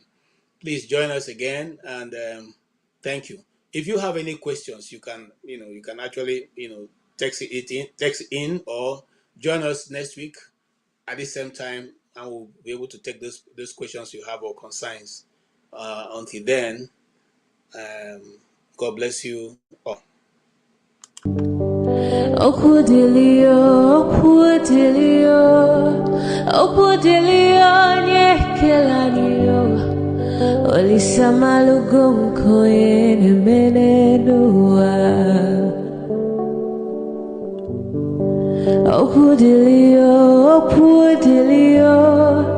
Okudilio nyekelanio Chukuna malugo yo biadio cha Agaranya chogo kowe bili Agaranya chogo kowe rienio Owe chuku bezie chuku Nuche chukwa busigi fegemeo Nuche chukwa busia ifegemeo Nifo solo ne asi alibazie Oboye bebe agaranya muliba Oboye wuru agaranya mebibe solia Mano agaranya mua Oboye afiozi enipa kwa Agaranya chogo kowe bili Agaranya chogo kowe rienio Oboye chikubezio lisa Kodili ma kodili bemo Kodili wakema kodili wanima Naino kwane we peluge peluo Kodili ma kodili bemo Kodili kemo kodili heyo Ibedwe me wanem Nikadie zibo himo